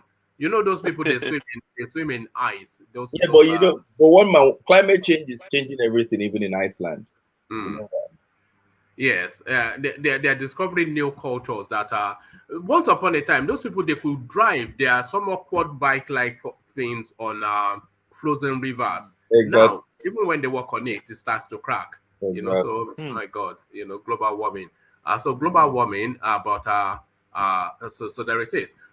Thank you, Thomas. So from Thomas, let's go on to Babati. Babati, to you. Okay, just briefly, I just wanted to say, I hope for the sake of Nigerians, I know Google is a money-making machine, but they need to understand that, like, the attack is more political, and as we go towards the elections, I mean, but it's very, I'm surprised that the government of Buhari that came partly into office, into government, riding the backs of social media, is now banning social media or attempting to silence people. So that's kind of surprising, but not really surprising, to not honestly. But but we have to also voice at our own protest. Our own voice has to be heard. So so that people like One Man and other platform can stay online and do what they do best, to have provide platforms where we can have those kind of conversations. So if you have anything that we can sign, One Man, maybe there's a petition that we're signing to against those kind of moves by the Nigerian government through Google.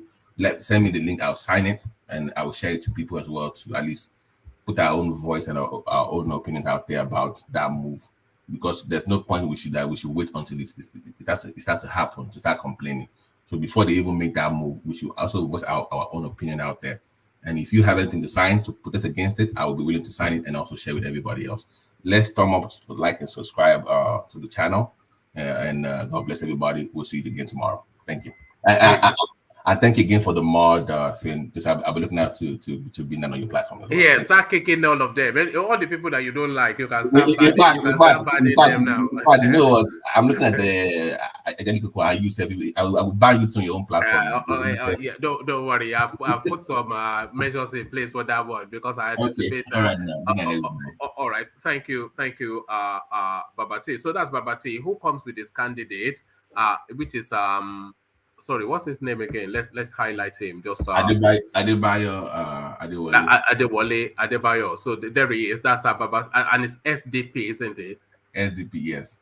Right. That's the person you should be voting for in a sane society, but unfortunately, yes, they're all insane. So hey, that's just good luck to everybody. So there it is, right there. Take a good look. Your next president incoming, either him or Babati will have either of them.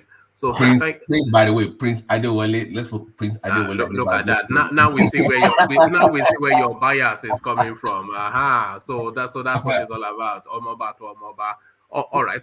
Thank you, Babati. So from Babati, let's go on to Kulata. Kulata, that time of the day again. A funny little session. It just meandered. It wasn't too spiky. It certainly wasn't dull, but it's come to that stage again. Closing remarks. Thanks, One Man. This is the best platform. You all should like, share, and subscribe. I mean, we're losing our country, and I would like the likes of Governor Ortom and other governors to move beyond the rhetoric and really do arm their paramilitary. America started off with Texas Rangers. That's how they got their state police. They started fairly recently. They started like 1900 something, and each state started one way or the other. We should force the issue, because we can't wait on the likes of Buhari and his goons to give us a decision we know they're not willing to take. We need to force the issue. And the only thing the government recognizes is being in a position of power. So, I mean, that's where I'll leave that. For Google, I mean, Google will do what Google does best. Make sure you buy their stocks. All right. Thank you. All right, brilliant. So that's Kulata, our man, our in-house researcher. So that's our in-house researcher. He never gets it wrong when it comes to data. That's the one thing. Much to the chagrin of some elements on the platform, but much to our delight. And another person that we delight in often, but he doesn't turn up enough, but he's with us now. Truth to power.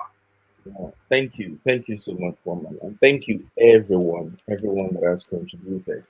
I think like Babati just said, and Kulata, I think this is by far one of the best platforms on offer now when it comes to political discourse, and especially the discourse as it pertains to Nigeria. So what I'm just going to say is I'm going to speak along the lines of what Kulata just said, that for well-meaning governors like Governor Ortom and the like, we really need to force the issue. It's really forcing the issue, taking the fight to the federal government. And of course, it's not about war. It's about taking initiative, creating groups like this, whether cops, whether guards, whatever you want to call them, and of course, finding legitimate means to harm them. To harm them. Once they're harmed, they can then fight for the people. If the federal government is not doing anything, and ultimately, for us to see the Nigeria of our dreams in terms of security, we need to get to a point where we start talking about and start having really on ground state policing, and I look forward to that time in Nigeria. Lastly, Buhari must know that his time is limited, and Buhari and all his squads, all his henchmen, they must know that before you know it, before we say their crumbs, they'll be gone. So they can hold on to power for all we care. In about a few months now, it will all drop from their hands, and then at least we can get some sanity back to Nigeria. But one thing I will leave with every Nigerian today, whoever listens to this live, whoever comes to me this later, one thing I'll leave with you guys is that we must not continue to repeat the same thing, except that we'll become mad people that will do the same mistakes again and again. So come 2023, we should vote our conscience, vote the right person, the person that we really think, irrespective of tribe or religion, irrespective of the dichotomy, the things that divide us, more binds us together. And that's the poverty that we continue to see in the land, the hemorrhage, the unraveling in terms of our security. So we must do the right thing, and hopefully, in the next few years, we're beginning to see something, snippets of the Nigeria of our dreams. God bless the Federal Republic of Nigeria. Thank you so much, one man. And for those who just come here, glean from the information, who have not subscribed, who have not liked, let's do the right thing. It's the age of technology. Let's do the right thing. Let's subscribe. Let's like. Let's share, so that the more the merrier. The more of us that listen to the right things, the better for our orientation, the better for our country, and the better for our collective. Thank you so much, one man. All right, thank you, Truth to Power. So, as Truth to Power said, you have to make sure you are subscribed. And make sure you've clicked on the like button. For all of the reasons that Truth to Power just explained, we were just talking about Google just now. The same principles apply. All of these things, and they were talking about harvesting data. All of these things wrap around all those little things like the like button. So that's all about the data that makes the thing grow. Truth to Power was just saying how the platform has been evolving, but it evolves only because more people are attracted, and then even more voices that like what they hear and they feel they want to add on to it. So that is how it works, and it's all wrapped around just two silly little clicks of the subscribe button and the like button. So all of that was what Truth to Power was explaining, and all of that often explained to you by Ajale Koko. So the final word from the mighty one, the daddy of them all, Ajale Koko. The final word. Thank you, one man. And let me thank everybody that came on the platform today. You all did good. Your contribution was quite meaningful, and I hope that tomorrow, by God's grace, you will come back to come and do it again. Right now, Nigeria, the state of Nigeria is we're in a state of insecurity, joblessness, economic disaster, financial disaster. What else? Problem all over. What does the future hold for anybody? Nobody is sure. So if you have a country that you cannot even predict the future, what the future holds for you and your coming generation, that means that those of you that are existing, those of you that are living today, have to do something very courageous and have to do it very, very fast. Bulata was recommending that governors across the country should take the bull by the horn and go ahead to get arms for their security unit to start, flushing out bandits and terrorists across the country. Yes, it's the right decision, it's the right thing to do. But do we have people that are very courageous that can do it? Do we have among these presidential candidates that when they get to the office can allow it to happen? They won't. They can never allow it to happen. So if you want to take your country back, if you cannot continue like this, I'm recommending to you a candidate that can take your country back for you, that can put a stop, that is courageous, that can put a stop to this problem that you are going around. I mean, all these problems that are ravaging the country. A very stable, visionary, and a leader that can, very courageous, that's always been fighting for the people and will never stop fighting for you. That is Omoyele Sowore. That is the only person that you should consider to lead you in this time of crisis in your country. That's a person that can move the mountain and lift the country up once again.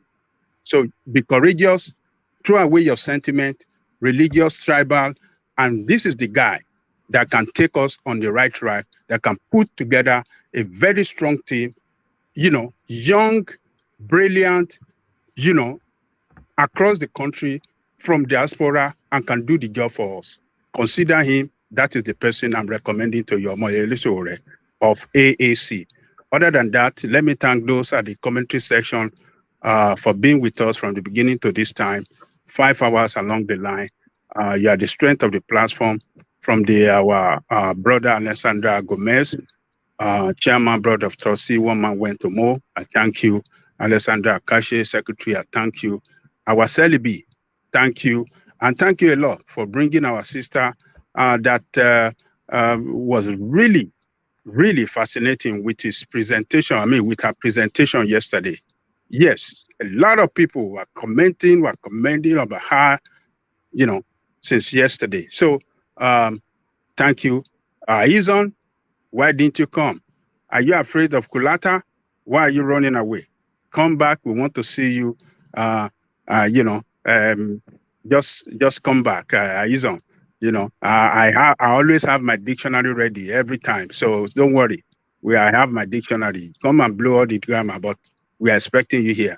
And Ogadi Master, Ortiz, our military officer, thank you so much for your service for the United States. And Ayo, all the rest of you at the commentary section, I say thank you. Come back tomorrow and come and do it best. Ovie, thank you as well. You are jumping from the from the top of the platform to the commentary section. So thank you too. So let me give the greatest thanks to one man that brings us together every day. Thank you, one man.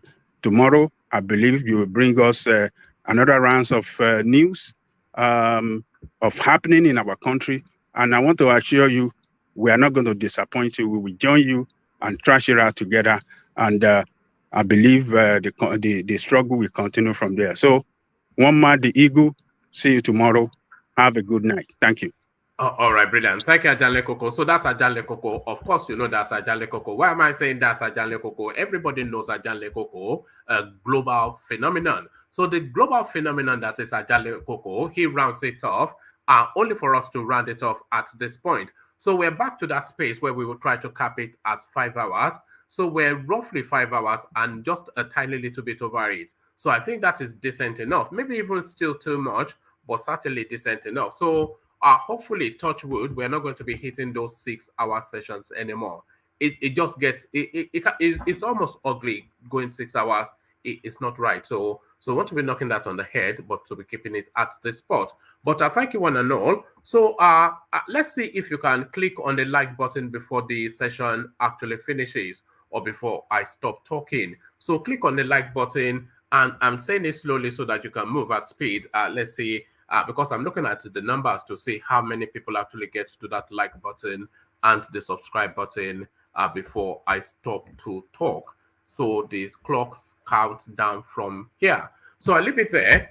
Carry the conversation on with you. And by the way, on to what Jalekoko was saying about Aizon, I don't think we were saying Aizon anymore. He's been hiding under daddy duties because he's too afraid of the intellect of the platform. So there it is, right there, with browbeating Aizon to the floor. So there it is. So I leave it there. Carry the conversation on within the comment section. But here, I say, peace.